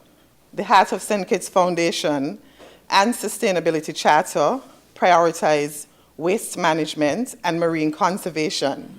And I'm not sure if you're aware of the foundation, Madam Speaker, but this bill is an essential step towards fulfilling our sustainability commitments under the foundation and the charter. This bill supports our recently drafted Tourism Climate Action Plan as well, to be officially launched by May of this year. The action plan prioritizes a number of things, one being waste management, reducing plastic pollution at the source, starting with the passing of this very important piece of legislation. The Climate Action Plan as well prioritizes marine and coastal conservation, protecting our fragile coral reefs and marine biodiversity. Sustainable product development, where the Climate Action Plan encourages eco-friendly visitor experiences, not only marine, but otherwise. Madam Speaker, our destination is renowned for having one of the few growing rainforests, and we boast about this all the time. We're known for having one of the few growing rainforests, supporting a recent trend for more nature-based experiences following the COVID-19 pandemic. As signatories to the Glasgow Declaration on Climate Action in Tourism, we are also committed to decarbonization and sustainable waste management. This bill, therefore, Madam Speaker, reinforces our global leadership in destination stewardship, hence why we support this bill. And so, I'm not going to be long, but for us in tourism, this bill represents a monumental shift in how we manage our waste and protect our environment as stakeholders. It is a win for our economy. It is a win for the tourism industry. It is a win for the people of St. Kitts, and it is a win for the people of Nevis. I want to implore us all to continue to work together, government, business, residents, visitors as well, to embrace this transition and make our destinations, our federation, a regional leader in plastic-free tourism. A post I recently saw making the global celebration of World Happiness, which was celebrated yesterday, March 20th, said, and I quote, "Happiness is a destination free of plastic pollution." The Kingdom of Bhutan measures not GDP, but they measure gross national happiness. So they have G and H. And they see this as a holistic approach to the development, balancing economic growth with cultural, environmental, and spiritual well-being. One of the 4 pillars, and I think it was the member from St. Christopher 3 who referred to the pillars. One of the 4 pillars of the GNH, that is the gross national happiness, is environmental conservation. It focuses on protecting natural resources and biodiversity. Now, we in tourism support this bill wholeheartedly. This proposed bill represents more than just environmental regulation. In fact, it is a commitment to a cleaner, healthier, and more resilient future. To put in the language of our SDC, which is our Sustainable Destination Council, this bill is, and we like to say this, good for you, good for us, and Senator Clark, better for all. Yes, good for us. So that's what we say in the SDC, good for us, better for all. And we believe that this bill is good for us, it is better for all. It is good for us as the people who live and work in this destination. It is even better for all who come and visit and experience it. We like to say, no destination, no tourism. And so we must be conscious of what we do as stakeholders in this industry. We like to say, no St. Kitts Nevis, no home in the future. And so let us continue leading the way in sustainable tourism, ensuring that our islands, both St. Kitts and Nevis, remain beautiful, remain thriving, and of course, plastic-free for generations to come. With those few words, Madam Speaker, I wish this bill safe passage through this honorable House. Thank you to the honorable member for St. Christopher II. I recognize the Honorable Senator Phillip.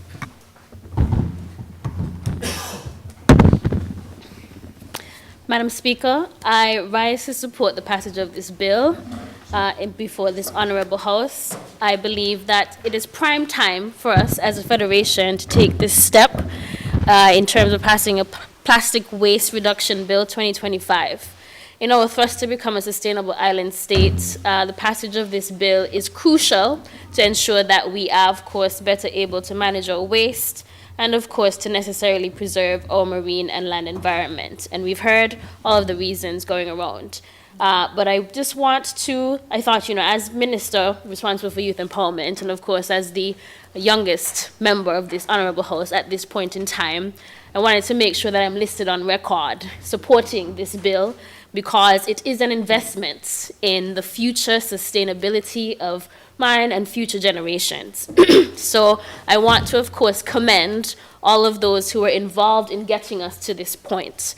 Not only the mover of the bill here today and the member from number 10 for their leadership as ministers of environment, but also for the senior management and staff in the Ministry of Environment, Climate Action and Constituency Empowerment, who are all here in the gallery to see their work come to fruition. I don't really intend to repeat all of the reasons why this is necessary at this time, because I think we've heard it from the medical standpoint, from the environmental and marine standpoint, from the economic and tourism standpoint. But I do want to reiterate and make a point that, while this plastic ban and this legislation will ensure that we don't add more plastic to the environment, as the mover would have highlighted and the images would have shown, there is still currently a very vast amount of plastic currently on our land, along our coastlines, and in our oceans. And this legislation will certainly force us as a society to use less plastics, and that is the intention, so that we reduce in the long term. We heard the member from number 8 mention that we will see it progressively, the impact positively.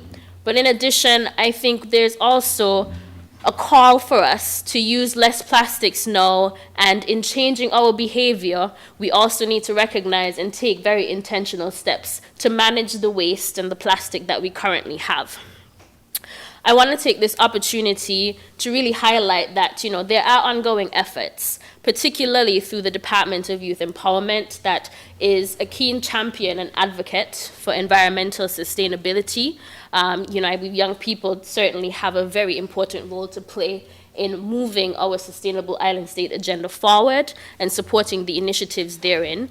And so I want to highlight that there are programs and initiatives that we can all take part in and take leadership from in terms of what the Department of Youth Empowerment does in support of the Ministry of Environment, particularly on a bi-monthly and quarterly basis.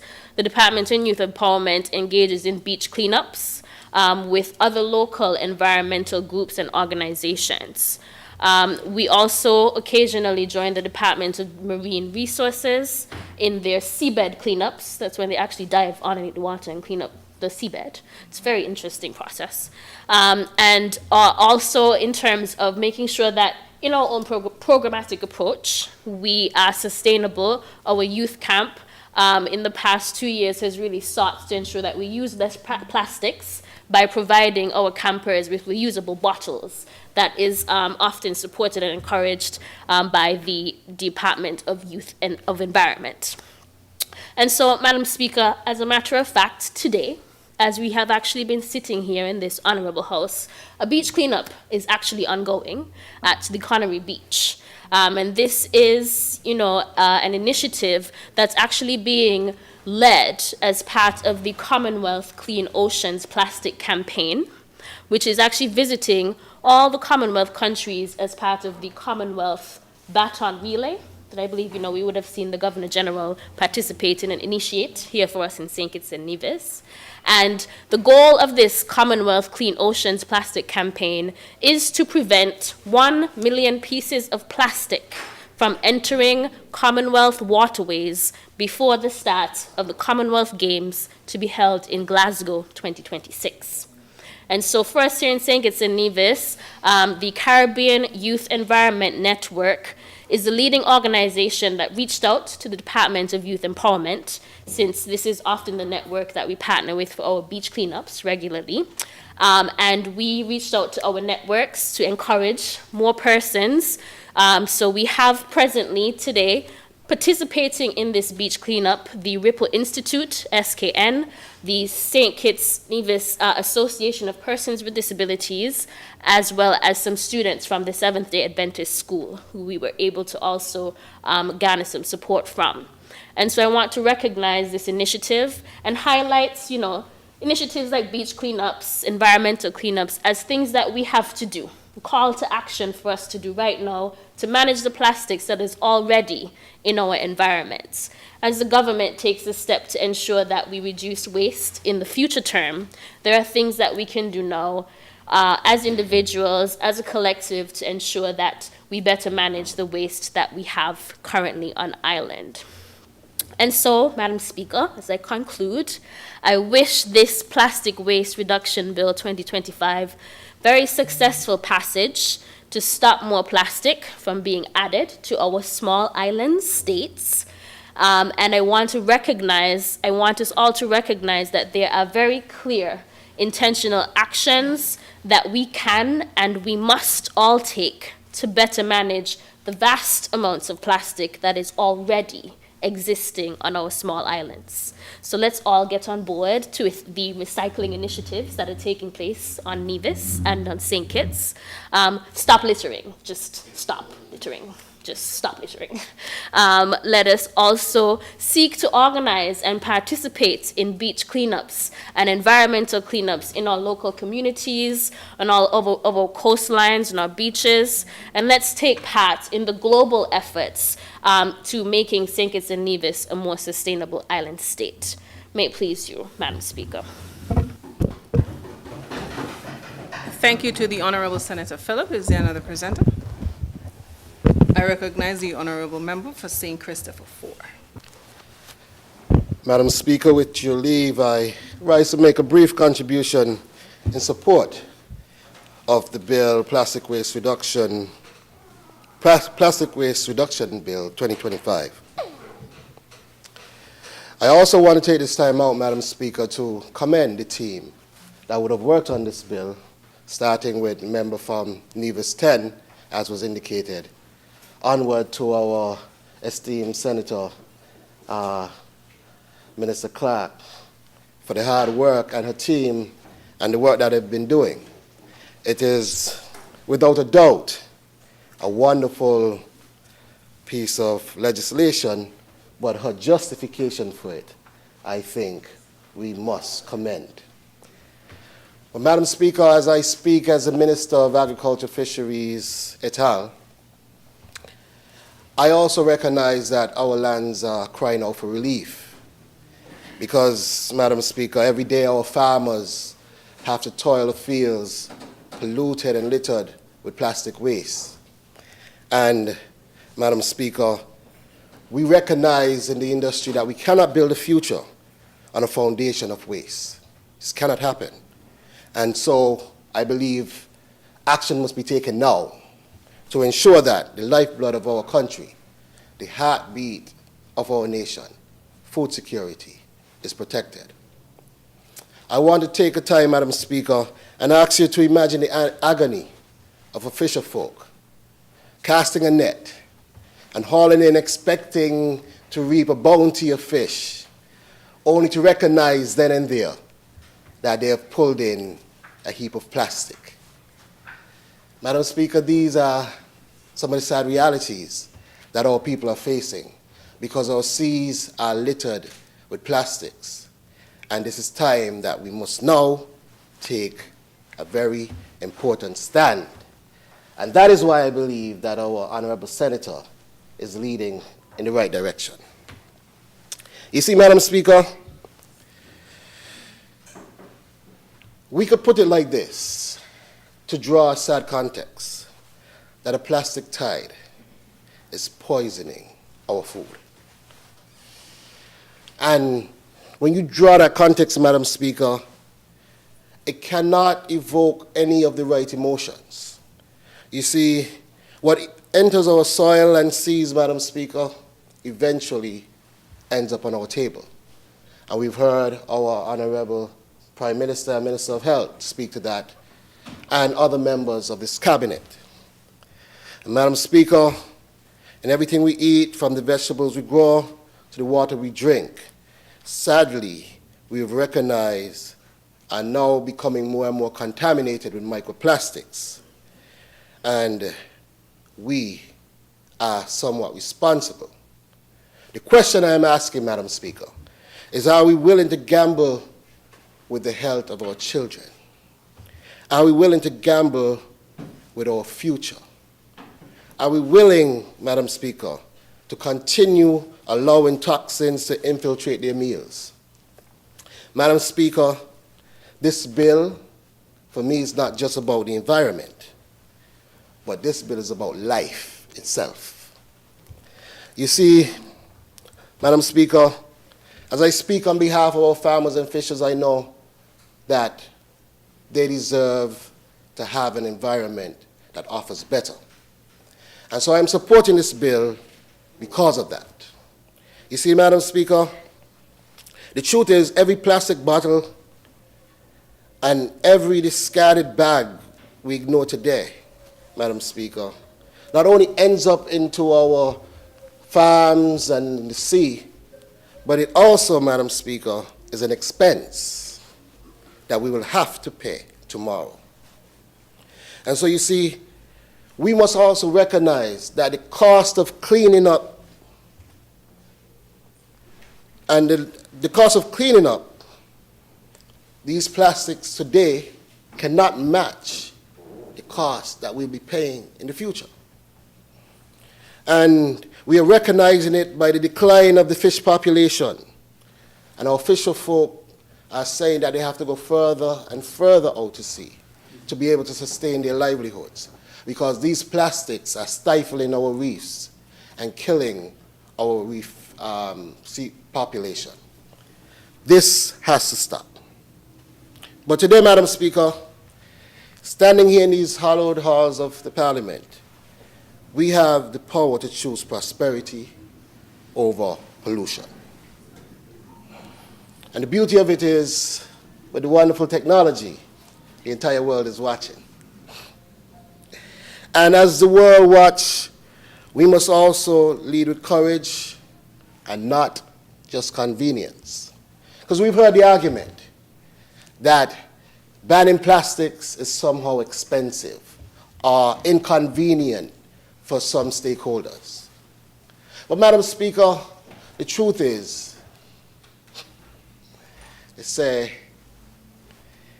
what you avoid today, paying today, sometimes you pay much more tomorrow. And so, Madam Speaker, I stand here and I don't intend to be long, because I think everything has been said and repeated enough. But I must add this, because, Madam Speaker, I think it must be recorded that this Parliament must be placed in history as a generation that chose life over pollution and convenience. As we stand here, Madam Speaker, and as I stand on behalf of our farmers, our fishers, and our young men and women, standing in support of this bill, happily joining my colleagues, Madam Speaker, I stand here to ensure that we take our place in history as a generation that has saved our lands and our seas, and a generation that is continuing to build a future that is worth fighting for. And with a brief statement, Madam Speaker, may it please you. And I wish this bill safe passage through this honorable House. Yes. Thank you to the honorable member for St. Christopher 4. Is there another presenter? I recognize the honorable senator to do her wrap-up.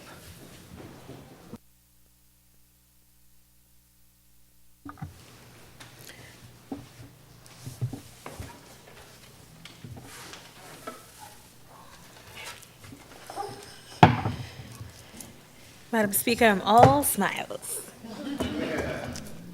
I don't have anything to say, but let me do it appropriately. Madam Speaker, with your leave, I rise to wind up the debate on the bill shortly entitled the Plastic Reduction Bill 2025. And in closing this debate, it gives me such honor. I'm so pleased that all members, most of the members of the Parliament rose and supported the bill, but I know even in not rising, there is full support for this key piece of legislation.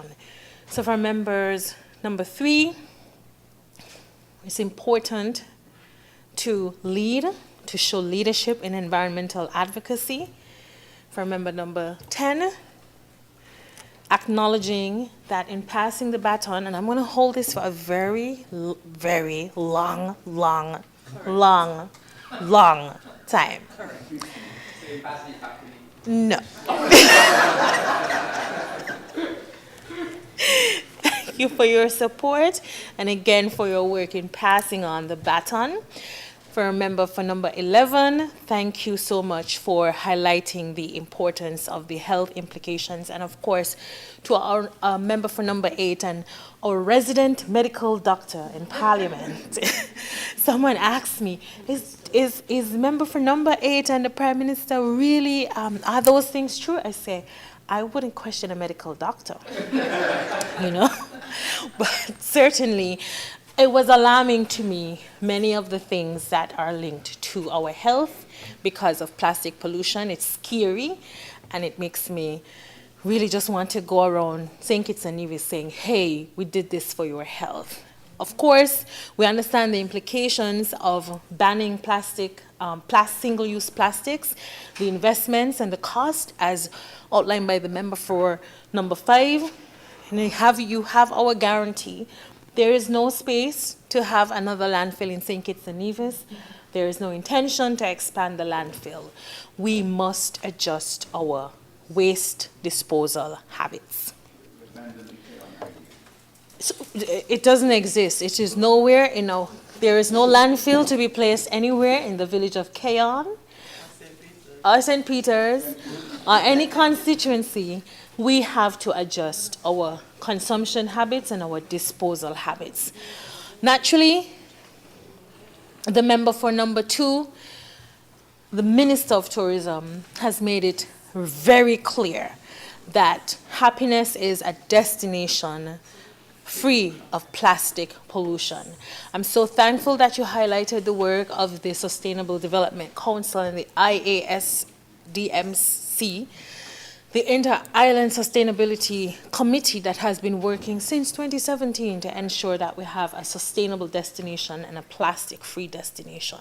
Thank you, of course, to the member, this honorable senator, for the inputs and the recognition that we're doing this for the future, for us now, but for the future generation.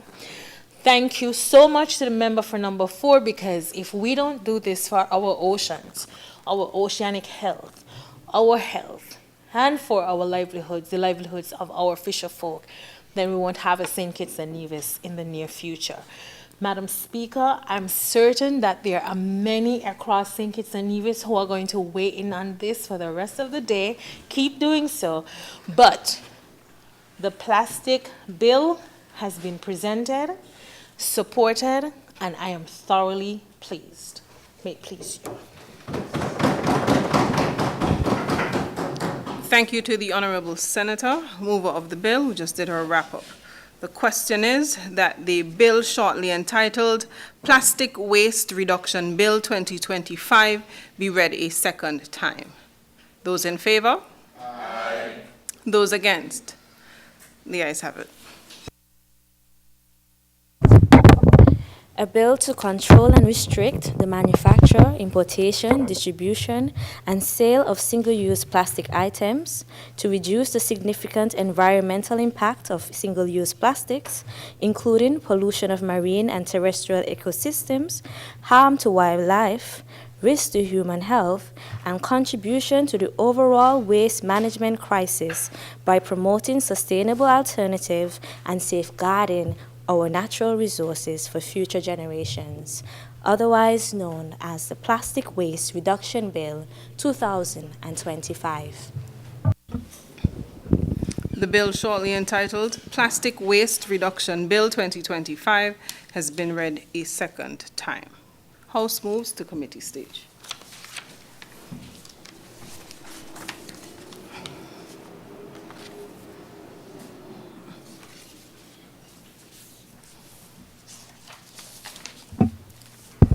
Clauses 1 through 4. The question is that clauses 1 through 4 stand part of the bill. Those in favor? Aye. Those against? The ayes have it.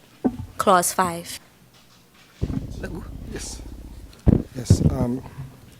Madam Chair? Chair. Yes. The date in Section 5, subsection 5, should read November 30th, 2025, not November 30th, 2026.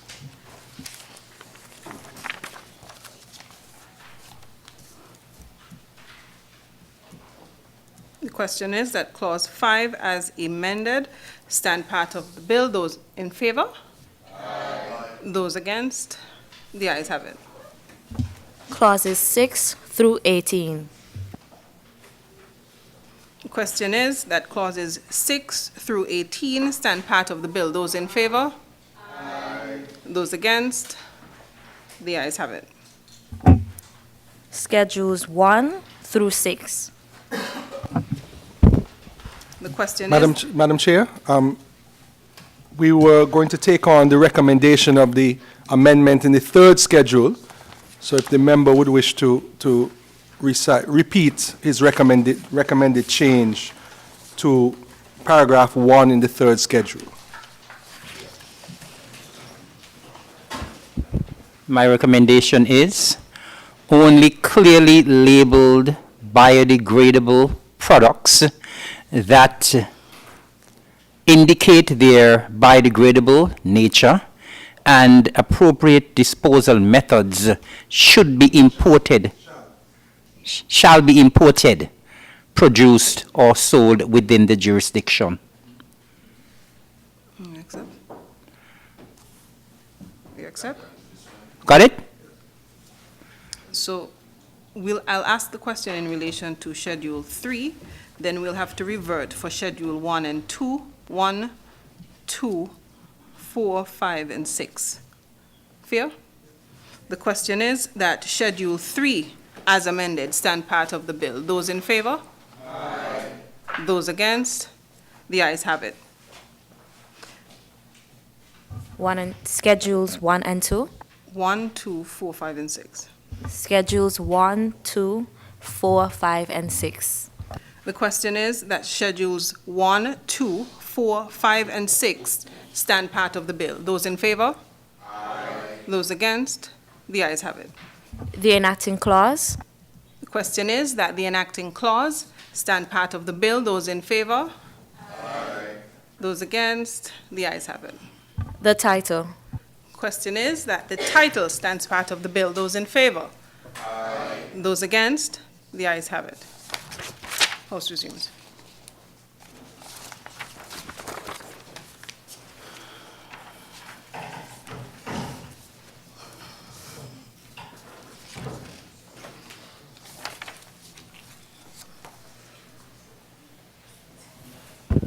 I recognize the Honorable Senator Clark. Madam Speaker, I move a motion to suspend Section 57 of the Standing Orders and have read for a third time and pass the bill shortly entitled Plastic Waste Reduction Bill 2025.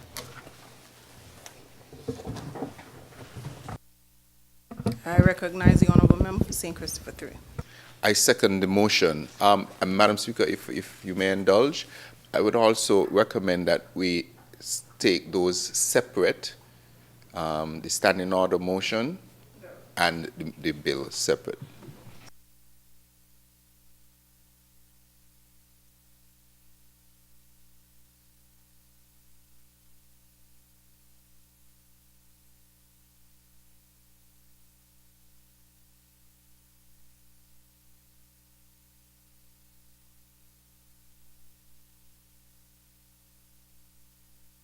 carries. Having suspended Standing Order 57, the question is that the bill shortly entitled Plastic Waste Reduction Bill 2025 be read a third time and passed into law.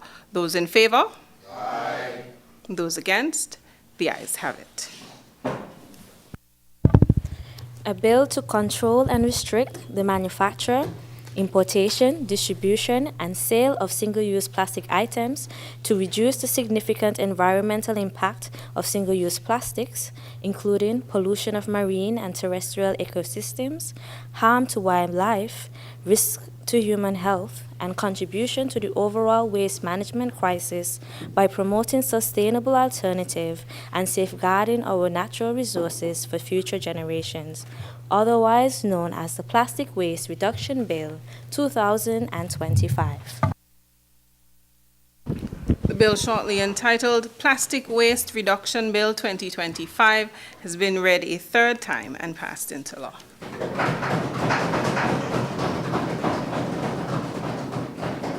Honorable members, I think this is a convenient time to adjourn for lunch.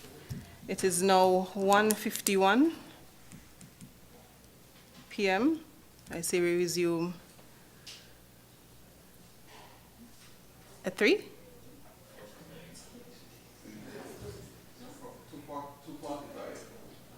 2:45? Oh my.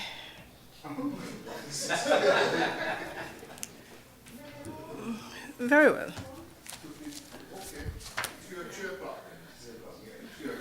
There we go. Thank you. House stands adjourned until 3 p.m.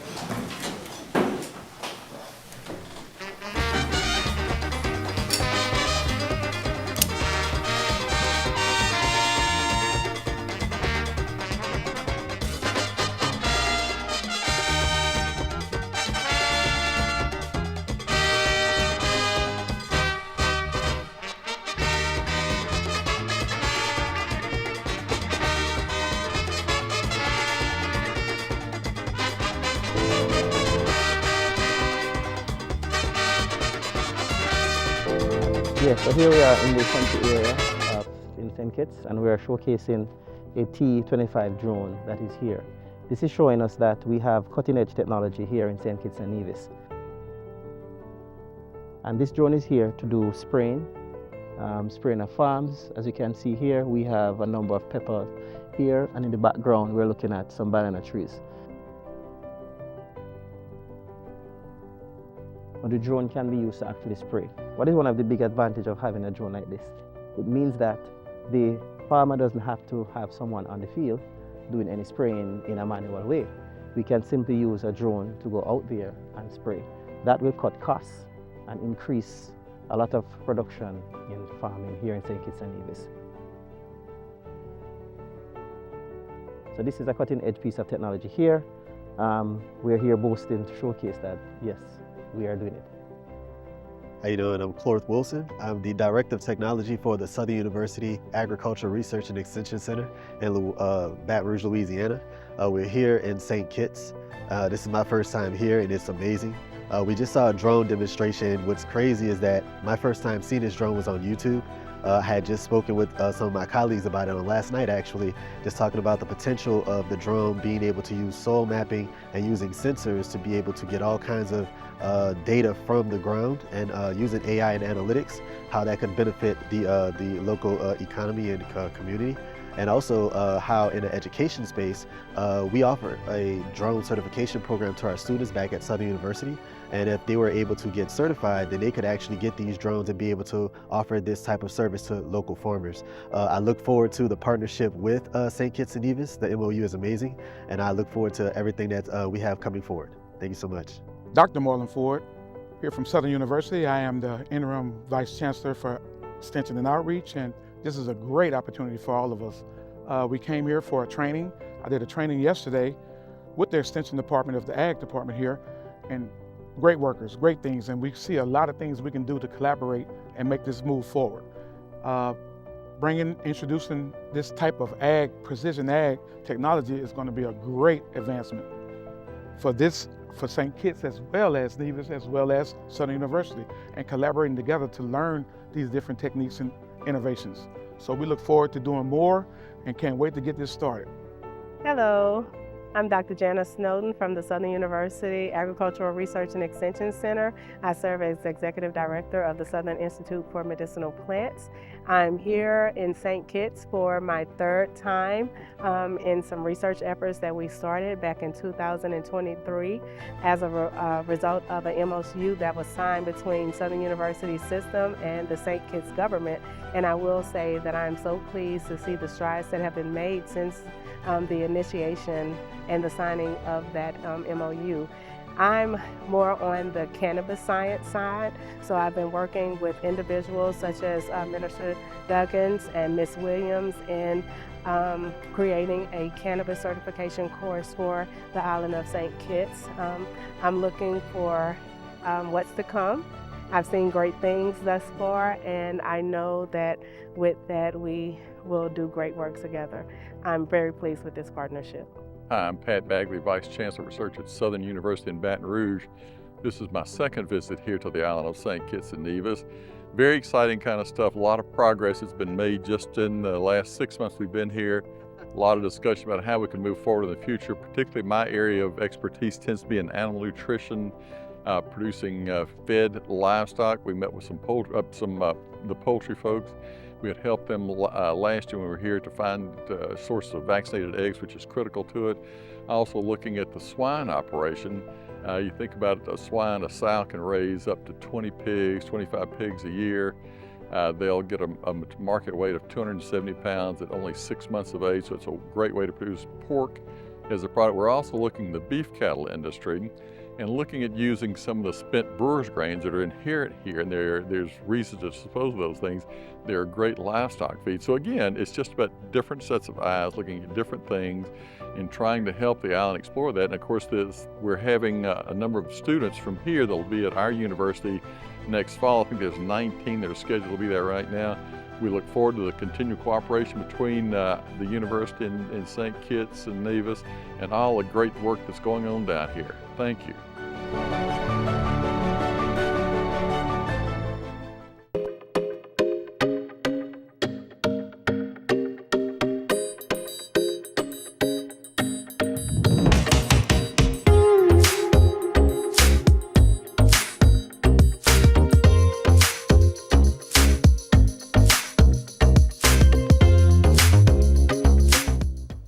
From the beautiful island of Norton St. Martin, my name is Carrier Christopher, the Acting Director of Communications for the Government of the Virgin Islands. And we are still here, day 2 in St. Martin. And for all of the Kittitians that live in a BVI, I have a special surprise for you.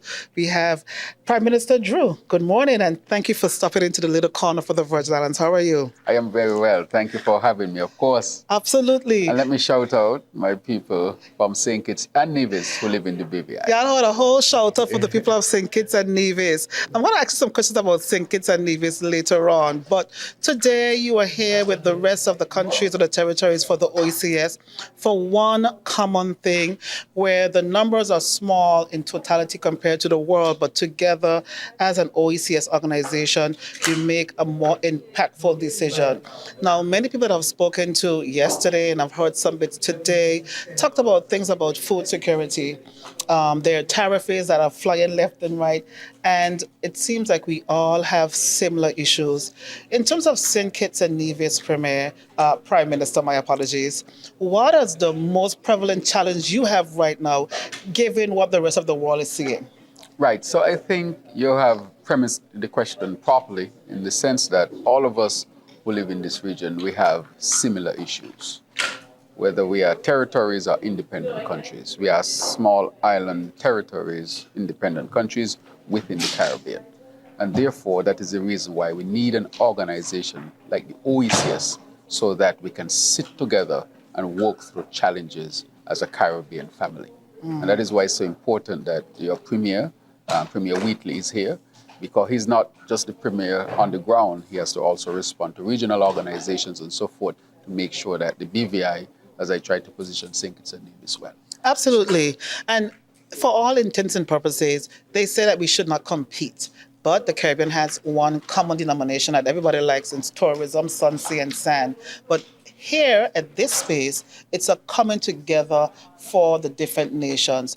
Now, a lot of people, at least in the Virgin Islands, they challenge the Premier in terms of traveling. Could you do this via Zoom? From your point of view, Prime Minister Drew, why is it important to show up for your country in real time, face to face with all of the other premiers and prime ministers? Right, because when you're governing, you're not just governing on the ground. You have to govern within regional organizations, which are very important for the advancement of your country. And so when you come in person and you can meet other leaders and head of states and governments and so forth, you can really discuss the issues and distill them to the benefit of your country. That will not always be resolved by a Zoom meeting. For example, we do Zoom meetings very frequently. However, we have chosen to meet in person a number of times per year so that we can deal with some critical matters that are affecting the region. For example, the issue of climate change. Yes. We need to sit together and deal with that. You speak about tourism.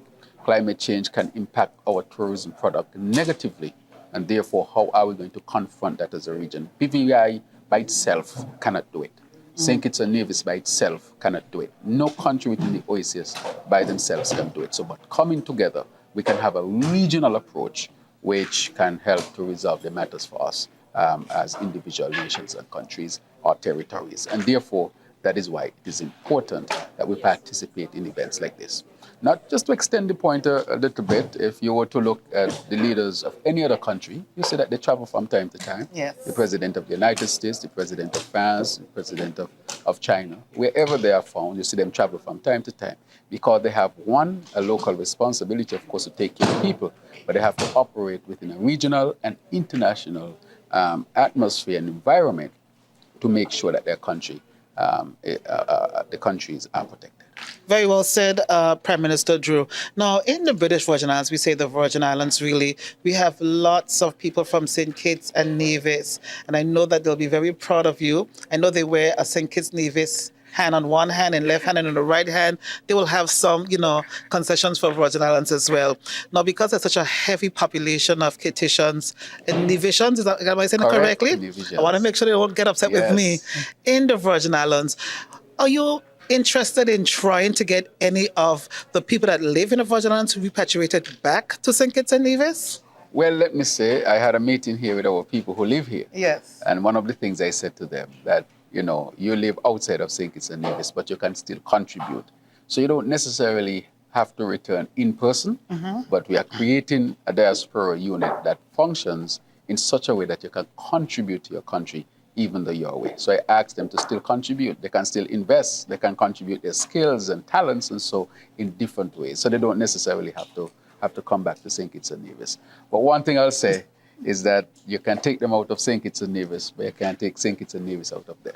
As a Virgin Islander, I'm not going to comment on that on camera, but I get it. You are the Prime Minister, and your focal point will be for the people of St. Kitts and Nevis, and I'm sure they are very proud of you. And I've been to St. Kitts and Nevis a long time ago, and I know that one of the things that you have championed is the music festival. Yes. You took that and you really created something that's huge and branded it, really to be St. Kitts and Nevis. And tell me about that aspect of entertainment, tourism, Prime Minister, that you have taken and really did great with that. I think we're starting to look at that from the Virgin Islands point of view. Any tips for Virgin Islanders or Premier in terms of entertainment tourism, sir? Well, I would say entertainment tourism is certainly a niche for St. Kitts and Nevis. As a matter of fact, we now have what you call the creative economy, and we have a ministry that deals with strictly that. Wow. So that we can develop our artists, our artistry. How can we get them into the international arena? And you can see some of them started to travel. And our music festival fits into our trajectory to make St. Kitts and Nevis a place where creativity and the performing arts and so forth can have a space and be part of the economy. So it comes from our philosophy that this is a real part of who we are. And so we build it out from the ministerial level, and it reaches all the way to the top. So it has support from the grassroots to the very top. So what you see on the top is just a manifestation of how we deal with it at the grassroots. Very impressive. And lastly, Prime Minister, I know that you're a trained medical doctor. I believe Cuban trained, correct? Okay. Congratulations. That's always a really big feat.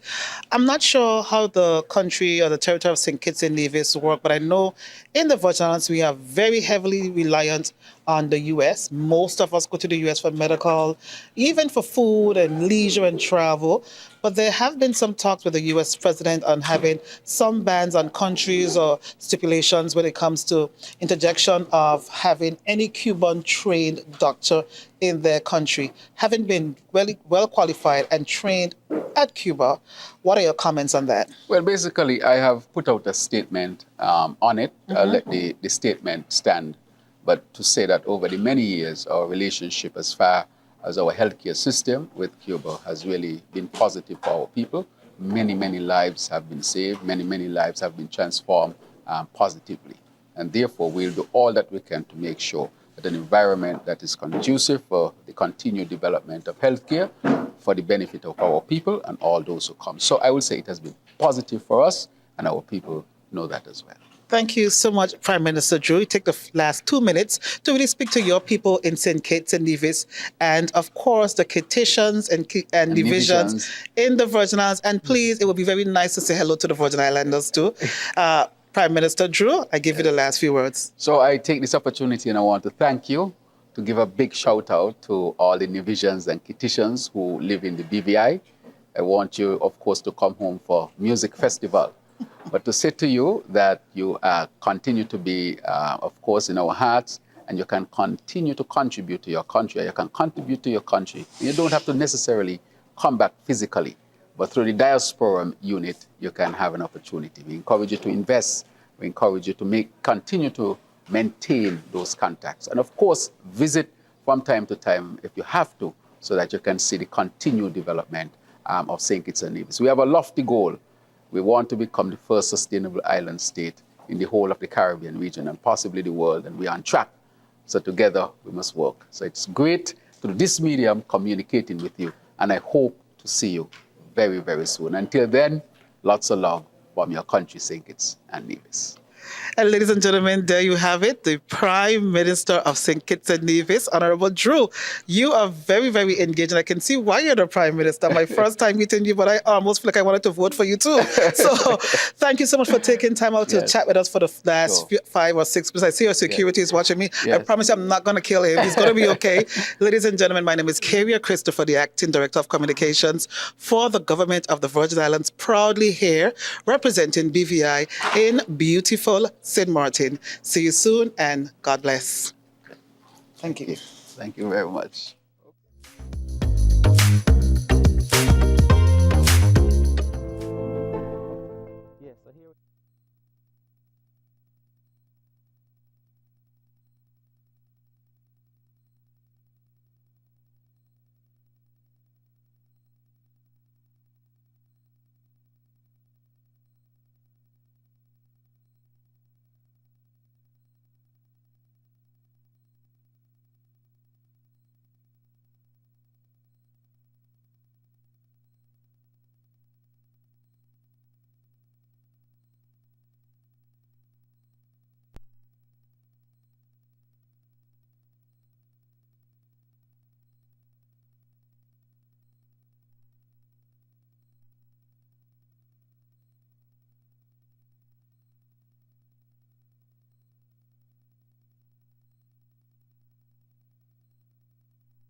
I recognize the Honorable Attorney General.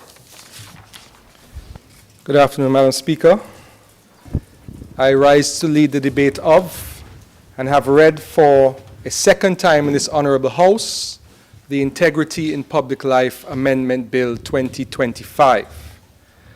I am pleased to report to this Honorable House, Madam Speaker, and to the general public that integrity in public life is now part of the DNA of our society.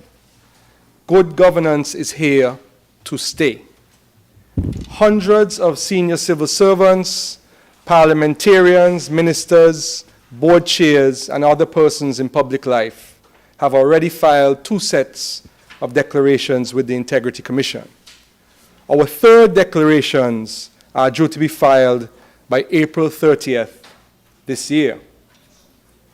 Filing annual declarations of our income, assets, and liabilities is now a part of the lives of all persons in public life at a senior level in our federation.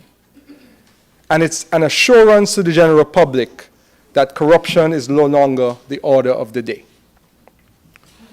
Madam Speaker, I am also pleased to inform the general public that 2 new integrity commissioners have received their instruments of appointment and will take their oaths of office shortly, given the end of the statutory tenure of the 2 previous commissioners who we commend for their yeoman's service, Mrs. Carol Boddy and Mr. Dennis Knight.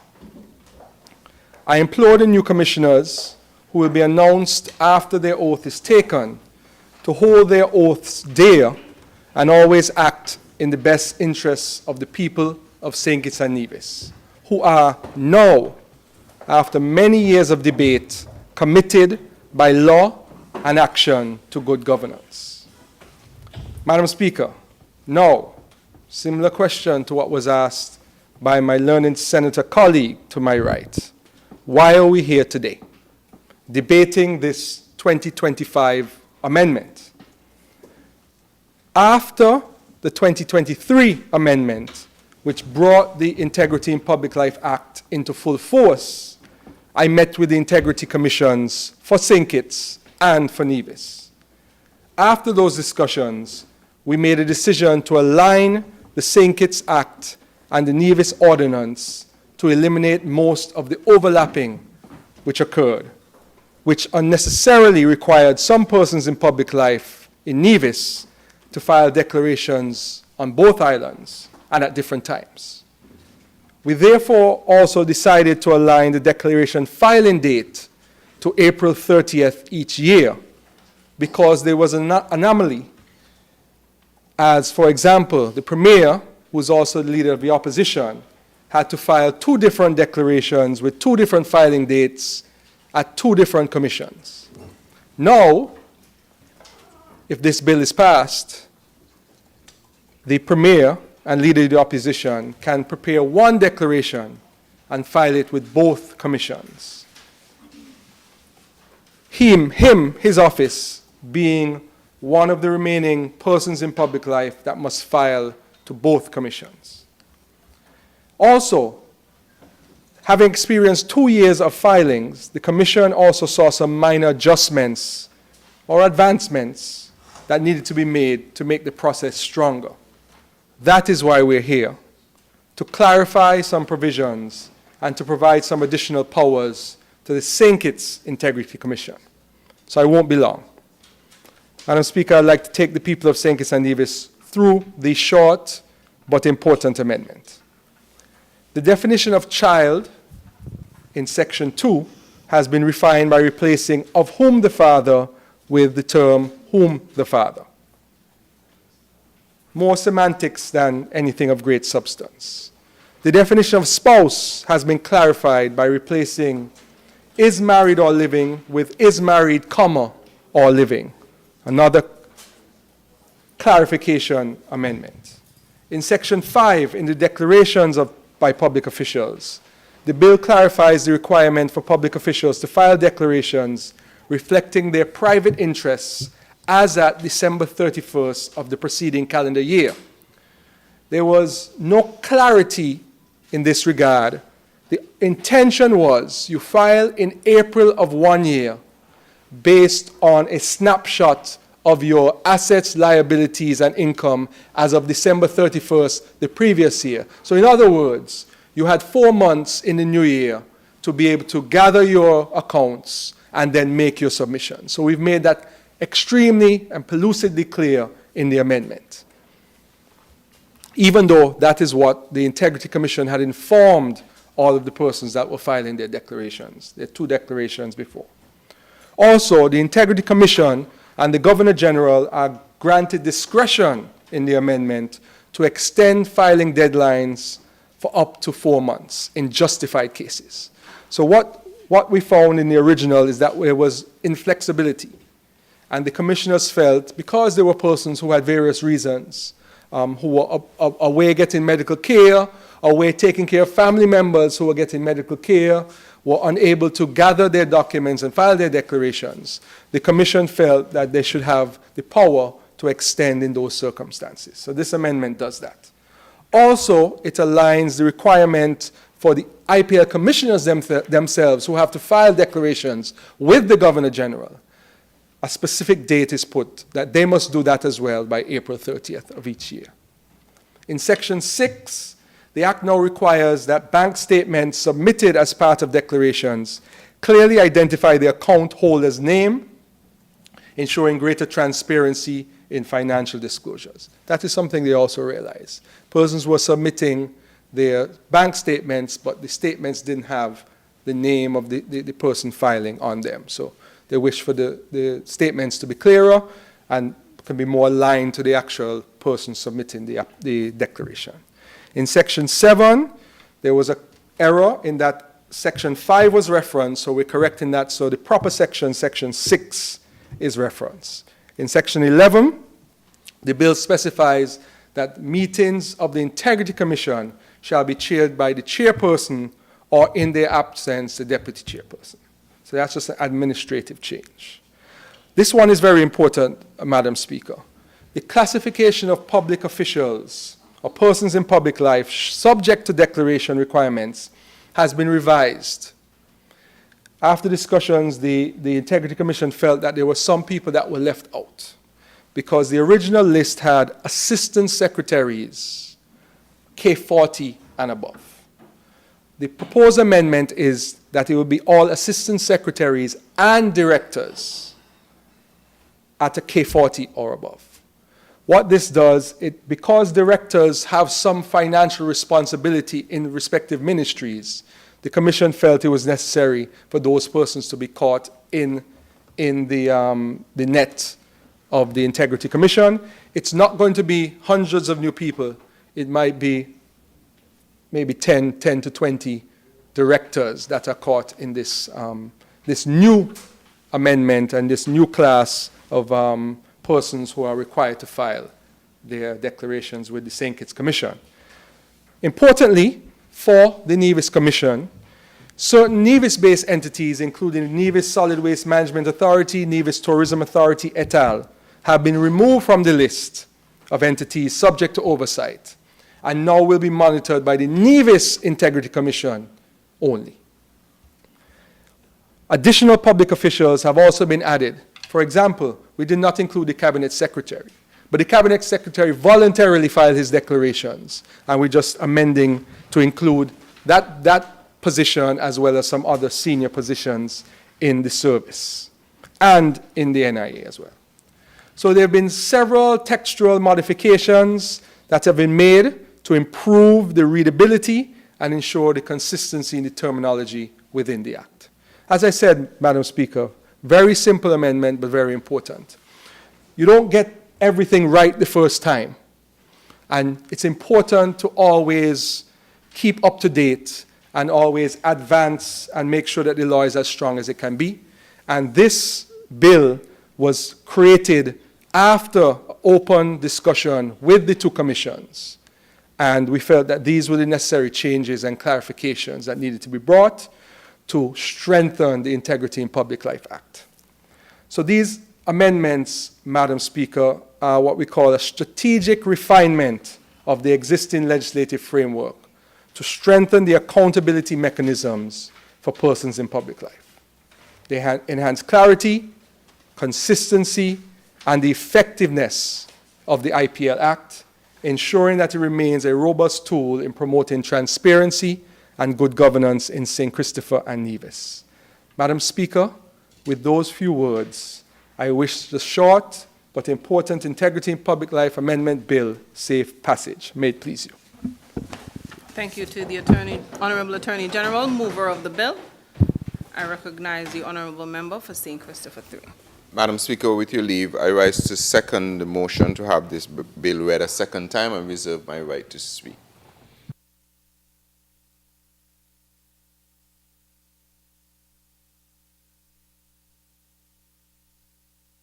I recognize the Honorable Member for Nevis 10. Thank you very much, Madam Speaker. I'll be very brief. I want to thank the mover of the bill for his presentation, very succinct presentation. And we are thankful as well because I know members of the Nevis Island administration would have asked for these amendments to be made because we thought that persons who are filing on Nevis who were not answerable to the federal government should not have been filing twice. And so we are thankful that this amendment has been made. And so most persons, like from the associations in Nevis, the corporations and so on in Nevis, will not have to file both in St. Kitts and Nevis. One issue of clarity though, there are members of the Nevis Island administration.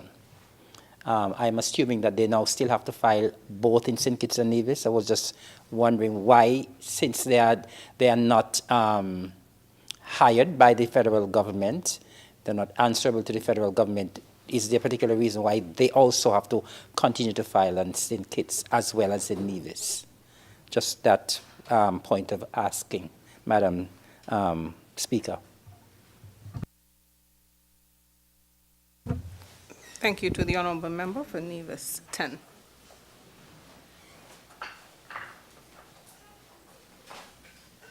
I recognize the Honorable Member for...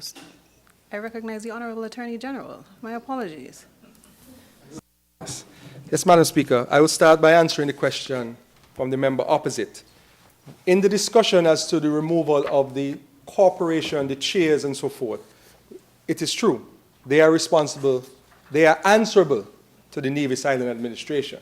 But what we felt is the decision makers in the Nevis Parliament, the Nevis Island Assembly, as well as in the Nevis Island administration, could potentially impact the Federation by whatever bills are passed and whatever actions are taken. So the two commissions felt that those persons should still be required to file in both commissions because the impact could be at a federal level. That is what but we made it much easier. You prepare one form, you make a copy, and you drop one off in Nevis and one off in St. Kitts.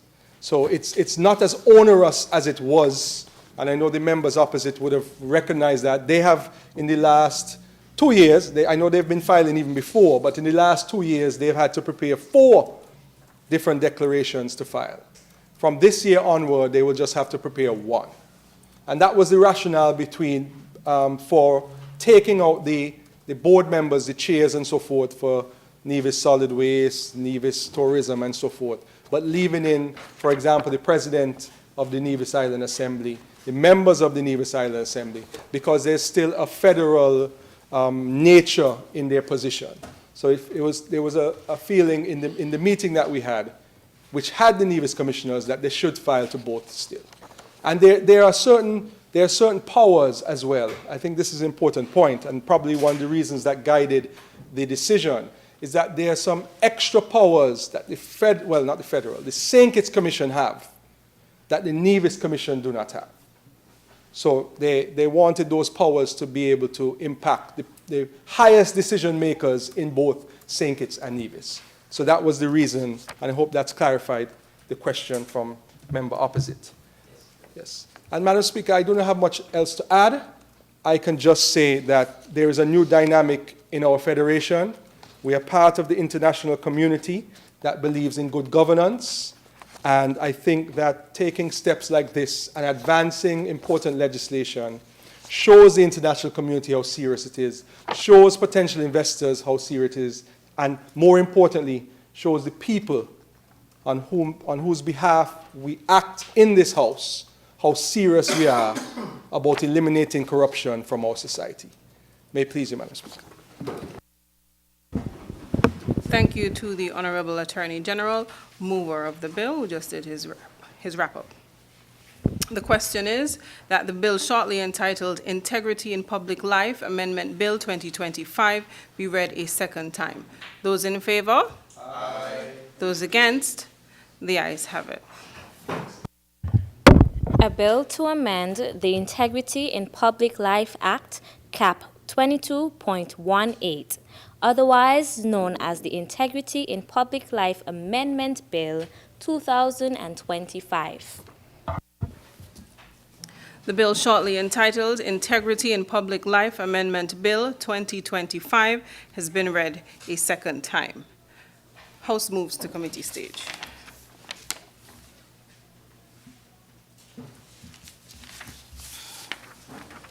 May I proceed? Clauses 1 through 8. The question is that clauses 1 through 8 stand part of the bill. Those in favor? Aye. Those against? The ayes have it. The enacting clause. The question is that the enacting clause stands part of the bill. Those in favor? Aye. Those against? The ayes have it. The title. The question is that the title stands part of the bill. Those in favor?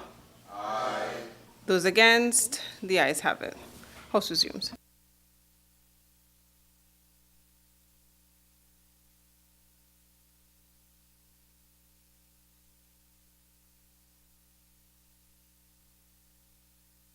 I recognize the Honorable Attorney General. May it please you, Madam Speaker, I rise to report that the bill shortly titled Integrity in Public Life Amendment Bill 2025 has passed through committee stage without amendment. And I now move, Madam Speaker, that the bill shortly titled Integrity in Public Life Amendment Bill 2025 be read a third time and passed. Seconder? Is there a seconder? Madam I Speaker, recognize the honorable member for St. Christopher 3. I rise to second the motion. The question is that the bill shortly entitled Integrity in Public Life Amendment Bill 2025 be read a third time and passed into law. Those in favor? Aye.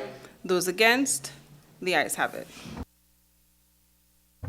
A bill to amend the Integrity in Public Life Act, Cap 22.18, otherwise known as the Integrity in Public Life Amendment Bill 2025.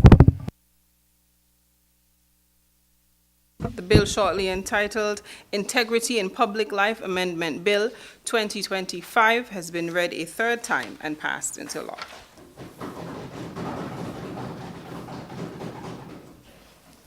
Next item. Motions, resolutions. I recognize the honorable member for St. Christopher 8. Rise to lay before this honorable House a resolution on the statutory rules and orders number 4 of 2025. The resolution of National Assembly of St. Christopher Nevis to approve statutory rule and order number 4 of 2025 made by the Minister on the section 27.2 of the Valued Added Tax Act, Cap 18.47, in respect of a special VAT reduction from the 1st day of January 2025.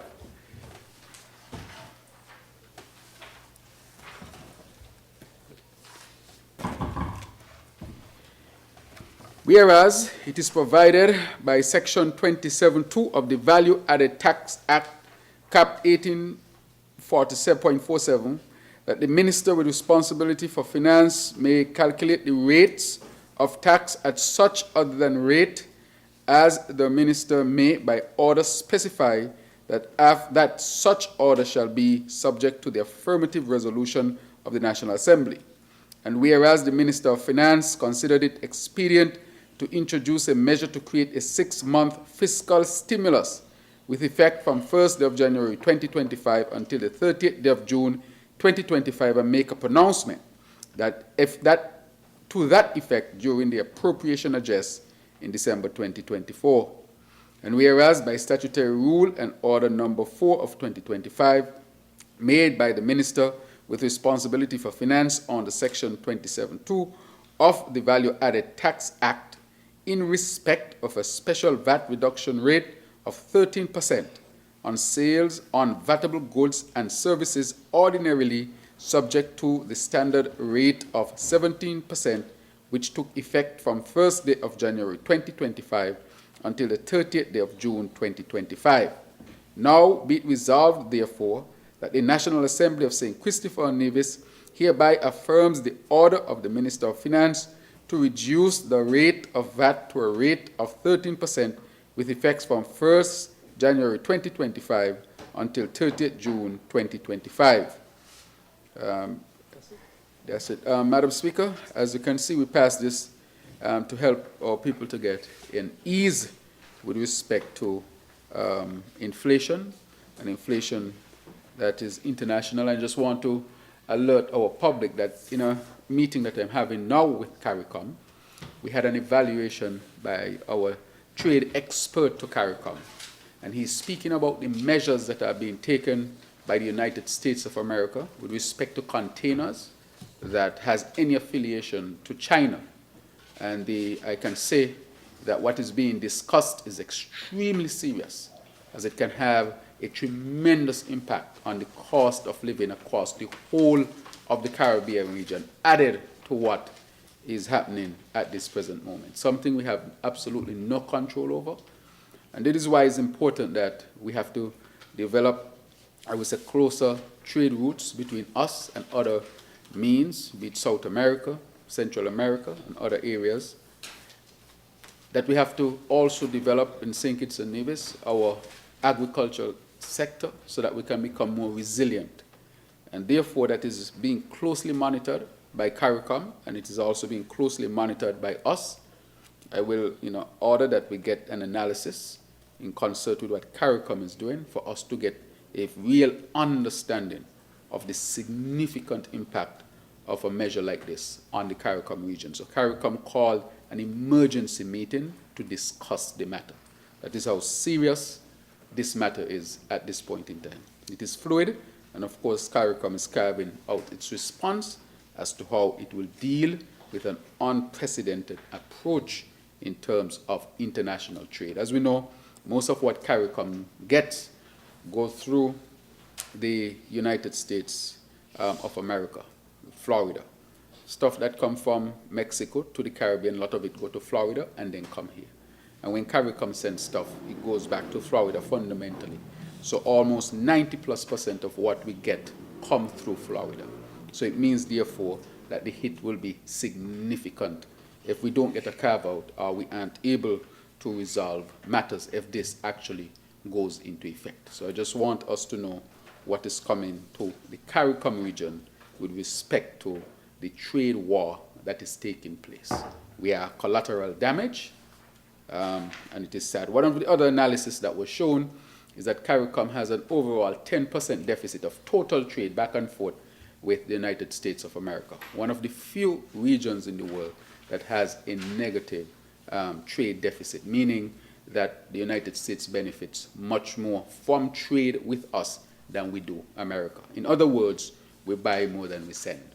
So that is different to the other countries or region of the world, such as Europe or as far East, China and so forth.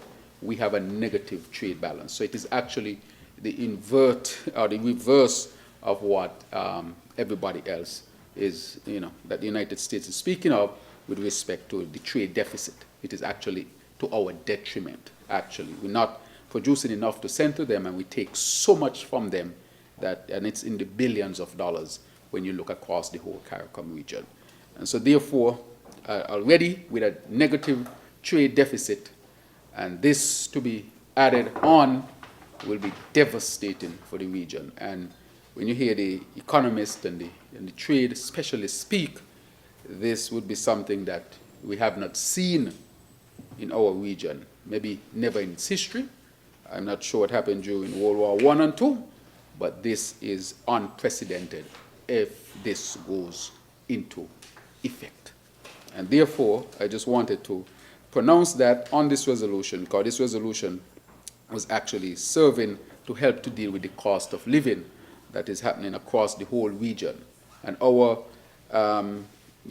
inflation has already begun to stabilize at 2%, and been stabilizing for a while, which means we weren't expecting any serious jump in costs. We would have passed COVID, would have passed all of that, and so prices are now stabilizing. But with this new trade war, this certainly has the potential to blow everything out of the water, Madam Speaker. And this is not to alarm, but is a fact, and I saw it going around in social media, but I did not want to speak on it until CARICOM would have met and we would have discussed the implications of such measures. So I wanted to bring it here. Nonetheless, we will continue to do what we can do to help to ease the burden of our people here in St. Kitts and Nevis. We were actually anticipating that the inflation would stabilize, and by 6 months into the year, it will come down even below 2% and stabilize, which means prices will be much more stable, and therefore the issues of inflation would have basically been resolved. But based on what is happening, we have to prepare ourselves and not just wait and see, but we are being proactive, and we are doing it collectively as CARICOM, because our voices joined together is stronger than any individual voice. And therefore, I will be able to update the country again, maybe within a week or two, with respect to the impact of the trade war, where we are collateral damage, already suffering from a deficit trade relation with the United States of America. Now to have this added on will be a double whammy that can have significant impact. But again, we wait and see if it will go into effect, but we are not waiting and seeing without doing anything. We are acting as one region. So thank you, Madam Speaker, with your leave. Thank you, Honorable Member. Seconder. I recognize the Honorable Member for St. Christopher 1. Thank you, Madam Speaker. I rise to second the motion and resolution. Thank you. The question is that a resolution of the National Assembly of St. Christopher and Nevis to approve statutory rule and order number 4 of 2025 made by the Minister under Section 27(2) of the Value Added Tax Act, Cap 18.47, in respect of a special VAT reduction from the first day of January 2025 be adopted. Those in favor? Aye. Those against? The ayes. Those in favor? Aye. Those against? The ayes have it.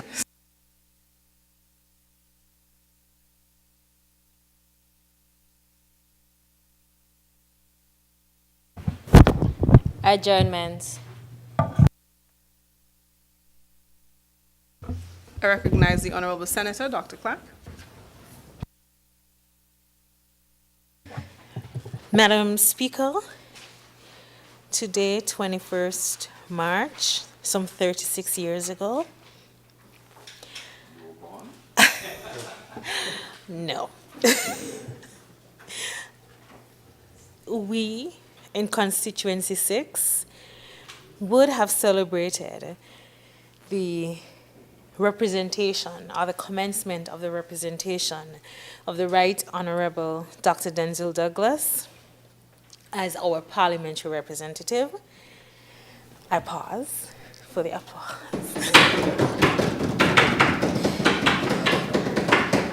So it gives me such great pleasure to stand here, albeit in his absence as he represents the nation and government business, to wish Dr. Douglas serious congratulations for such long-standing service to nation and people, to acknowledge that no normal person can serve for so long in such a difficult role, and no normal person and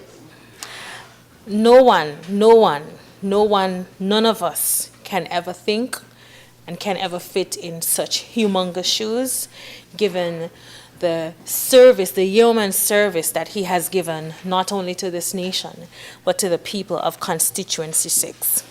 We celebrate Dr. Douglas for his outstanding achievement to and contribution to the development of our constituency in the areas of education, sports, housing, business and economic development, and infrastructure. And given that it's 36 years, permit me to read a few.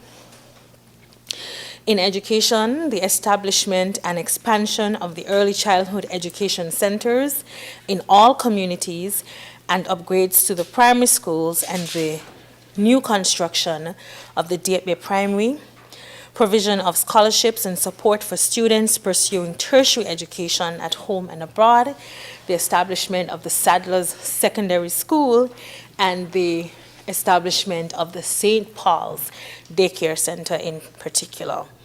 In the area of sports, the development of community sporting facilities in Newton Ground, St. Paul's, and Sadler's.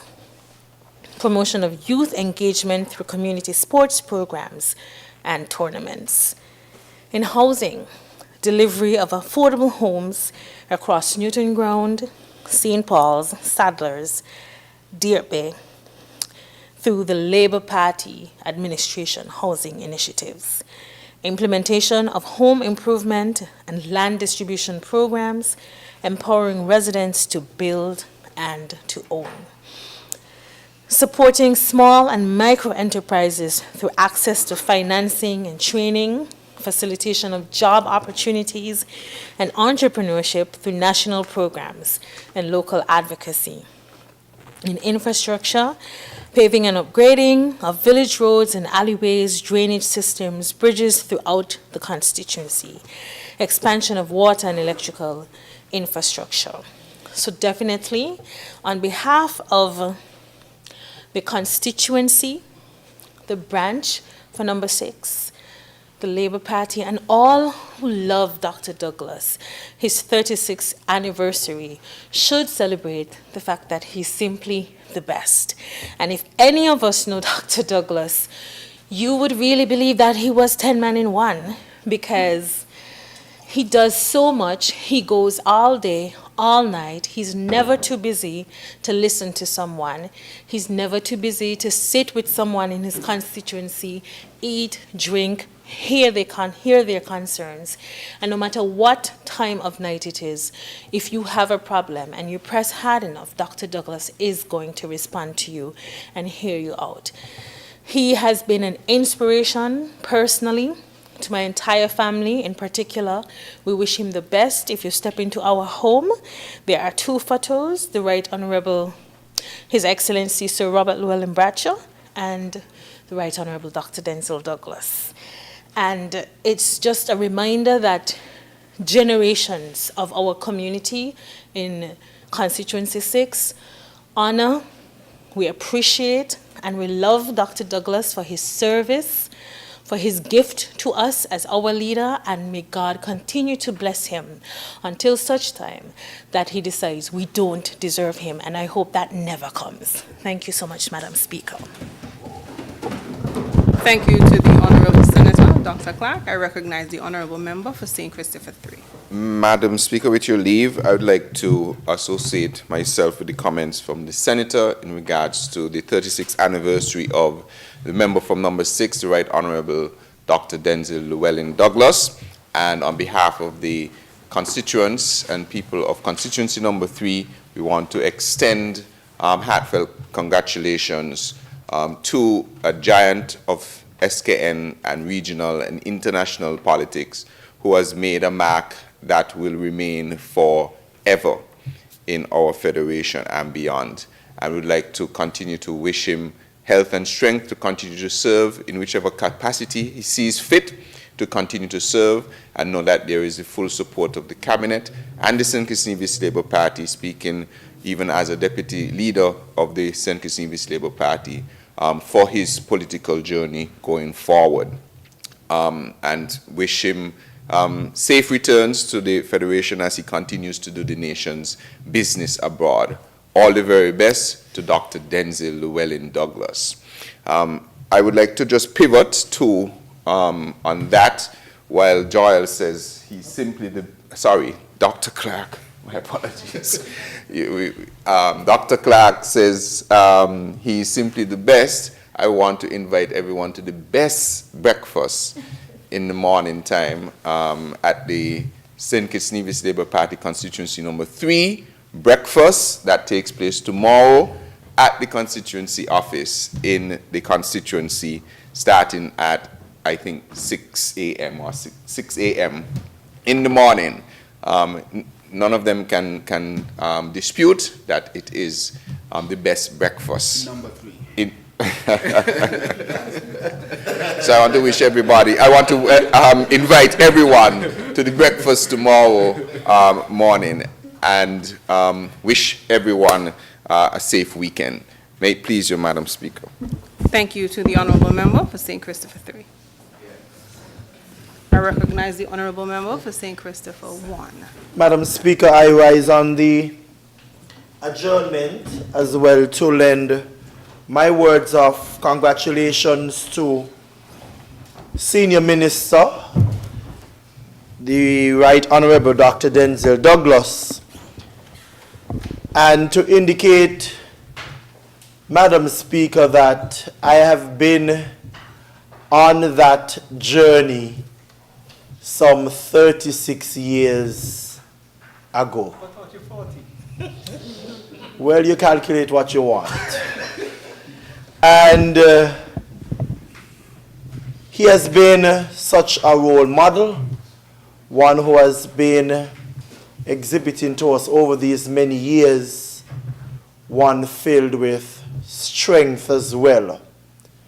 And on behalf of the constituents of East Bastille, in particular, that I'm so able and happy to be representing at this time, to convey congratulations to him and invite them out with me on Sunday as we worship with him. Look at that young picture. Oh boy. As we worship with him, yeah, about 10, at the Newton Ground Church of God of Prophecy on this Sunday, starting at 8 a.m. in the morning. And Madam Speaker, I want to publicly at this time thank all those men of East Bastille and by extension other areas who came out to our first Just for Men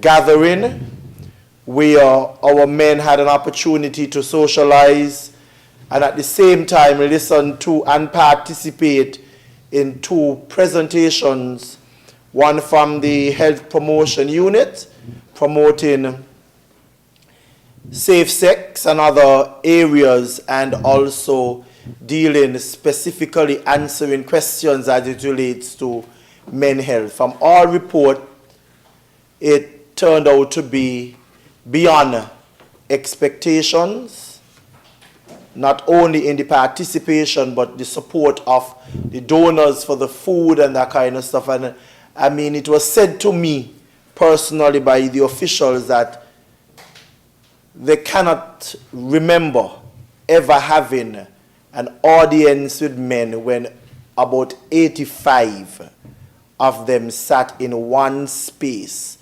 listening and participating.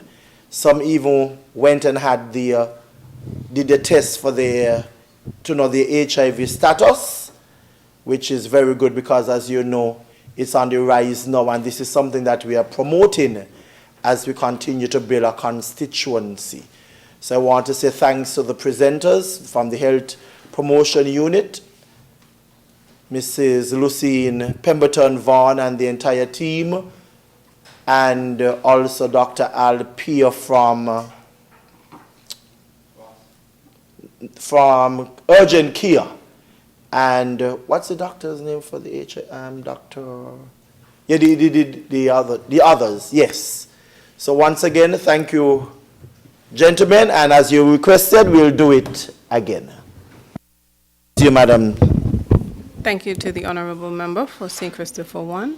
I recognize the Honorable Member for Nevis 10. Thank you, Madam Speaker. I want to join as well in congratulating the member for St. Christopher 6, Dr. Denzel Douglas, on his 36th anniversary, and I wish him continued success.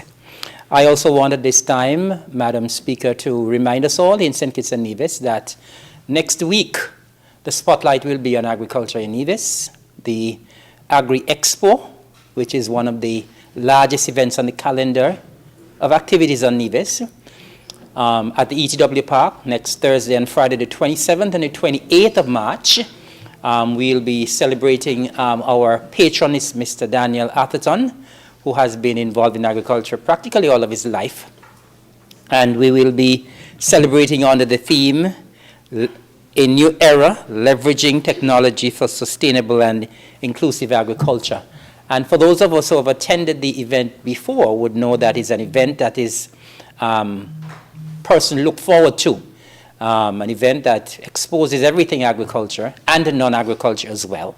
And so we're expecting folks to come. I know we normally have a lot of patrons from St. Kitts, and so I would invite all the patrons who normally come and others who have never come to come and experience what our Agri Expo is like on the island of Nevis. We promise you that it will be an event that you will never forget and you will always want to come to. So I just want to remind all of us in St. Kitts and Nevis to be at the ETW Park next Thursday and Friday for the spotlight to be on agriculture. May it please you, Madam Speaker. Thank you, Honorable Member for Nevis 10. Madam Speaker, I recognize the Honorable Member for St. Christopher 5. Allow me a few minutes on this, the wrap-up. To, in the first instance, extend happy birthday greetings in advance to a young lady from Sandy Point who is my wife. She has dubbed herself that particular way. And that is Miss Angeline Rivan, who is making 103 on Monday of next week. So on my own behalf, on behalf of the constituents, and certainly on behalf of the Parliament and the people of St. Kitts and Nevis, I want to wish her happy birthday in advance. I do intend to visit her on Monday as usual. On a different note, I extend condolences to a number of grieving families in Sandy Point. I think thus far for the year, Madam Speaker, we probably have had perhaps more than 20 deaths in Sandy Point. And just within the last week or so, we have had 5. So I extend condolences to the family of Snowman, the family members of Maxwell Richards, Evelyn Freights, Elroy Douglas, better known as Sully, and Elva Lake of the Mount Idle area. I should also add Betsy Hutchinson, who was buried on Monday of this week. May their souls rest in peace. They have all made a significant contribution towards the development of Sandy Point. Snowman was a well-known mechanic to the bottom of the Brimstone Hill Road area. Mrs. Freights had been an entrepreneur for quite a number of years. Sully, who summoned the opposition bench, may know because he's the brother of the Labour candidate for Sandy Point, who would have served as the postman for the area for quite a number of years.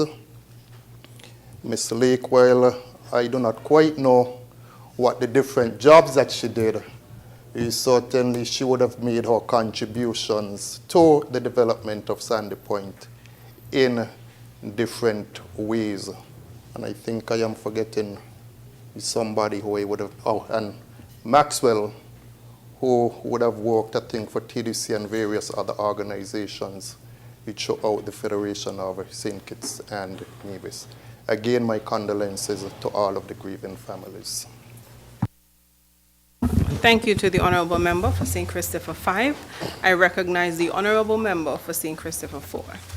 Madam Speaker, with your leave, I rise at the adjournment to join my colleagues in celebrating a man who I call the icon. Member for St. Christopher 6, the Right Honourable Dr. Denzil Douglas, a man whom I've always admired for his composure, his leadership, and his ability to command the room. His stature may say otherwise if you look at it from size. When he walks into the room, his presence is huge. And that speaks to the capacity of the man. He has a huge heart, a wealth of knowledge, and he's just, as they would say, 10 men in one. And we can't deny that. But I also, Madam Speaker, want to welcome everyone to church with us in St. Christopher 4 and Challengers on Sunday morning as we venture to the Challengers Church of God and give blessings. And I want to extend the invitation to all to join us in St. Christopher 4 for our church service, our monthly church service. And as we go and continue to remain connected and do the good deeds for our people. And with that, Madam Speaker, may it please you. Thank you to the Honourable Member for St. Christopher 4. I recognize the Honourable Member for St. Christopher 8. Thank you very much, Madam Speaker. With your leave, I speak on the adjournment again to really join with all of my colleagues and the Parliament in general to recognize the anniversary on entering into this Parliament, and I'm speaking of the Right Honourable Dr. Denzil Douglas. He brought me in to the politics when he was the leader in 2013. It was August 2013 when I first stepped on a stage for the Labour Party on Bank Street. I will never forget that night. I was not even declared properly yet to be the candidate. I was in the crowd, and he saw me, and he said, "Come up on the stage." And I think that's the first political speech that I ever had. And so it shows that this is a grand party where transition is critically important. It is the oldest party in the English-speaking Caribbean for a number of reasons, and this is one of them. How do you continue to progress and pass on leadership in a very, I would say, a manner that is pleasing and a manner that ensures continuity. That has always been the hallmark of Labour, and we intend for it to continue that way. And so that example that came from way back in the 1930s, I admire significantly, and to really appreciate that he's a part of that as well, and to congratulate him and his long years of service to the people of constituency number 6 and to the party in general, and overall to the country, the region, and the world. Congratulations, Dr. Denzil Douglas. Right Honourable. I want to take this opportunity to really extend condolences to our caretaker for constituency number 5, the Ambassador Kenneth Douglas, His Excellency, on the passing of his brother who recently passed, and I think the funeral is coming up next week. And so on behalf of all of us, I want to extend condolences to him and to his family, and to let him know that he has our full support in this most critical and, I would say, bereavement period. Also want to extend condolences to the Bazzi family of Lower Monkey Hill in the great state of St. Peter's, and the passing of the matriarch of the family. She passed just recently. She was a stalwart in the Lower Monkey Hill area. She has been very influential. Her family has been very influential as well. And to all of the surviving members, I want to extend our deepest condolences and our support to them as well. Madam Speaker, today is a day when we recognize Down syndrome. And of course, my socks reflect that we really recognize this day as well. And to say to all of our people, our community, that those who need our support, that we must always give them our support. We must be compassionate, and our compassion should extend to those who need a helping hand. And through that community, I want them to know that this administration will do everything in support of them having a normal life here in St. Kitts and Nevis, despite their challenges. Want to wrap up by saying we will be having, Madam Speaker, in Keon, a grand affair where I'm inviting the whole of Keon and beyond. And it's dubbed, let me give you the name, I don't want to get the name wrong, Madam Speaker, but I want to give you the name, yes, because this is called the Flaming Red Grill and Chill, Saturday, 22nd March at Maynard's Park, Keon, starts at 5 p.m. And it has here drinks, $10 for 3 beers and $10 for any top shelf mixed drinks. And then you can get what food, you have chicken, you have pork, you have ribs, and you have grilled fish, you'll have dominoes, draft, bouncing castle, a whole family atmosphere for all, Madam Speaker. So I want to invite the whole of Keon and the environs and all of my colleagues to the Flaming Red on Saturday night in Keon. Just to add, my dear wife, who has the Joy Project, she will be handing over the Pediatric Learning Area Center that her foundation has refreshed and renewed. New painting, new toys, new this, new that, so that the children who go to the pediatric ward as patients can have a very safe space where they can continue their learning and their education would not have to be disrupted. She thought that this area needed to be enhanced, and she has enhanced it. And so tomorrow, she will be handing it over officially to the hospital. So that I wanted to highlight, and so I will be at the hospital tomorrow as she hands this over. So, Madam Speaker, with that, may it please you. Thank you to the Honourable Member for St. Christopher 8. May I have a motion? If there is no other presenter. Madam Speaker, I move the motion that this House stands adjourned. Standard aye. Is there a seconder? Madam Speaker, I second that motion. The question is that the House stands adjourned. Sign a die. Those in favor? Aye. Those against? The ayes have it. House stands adjourned. Sign a die.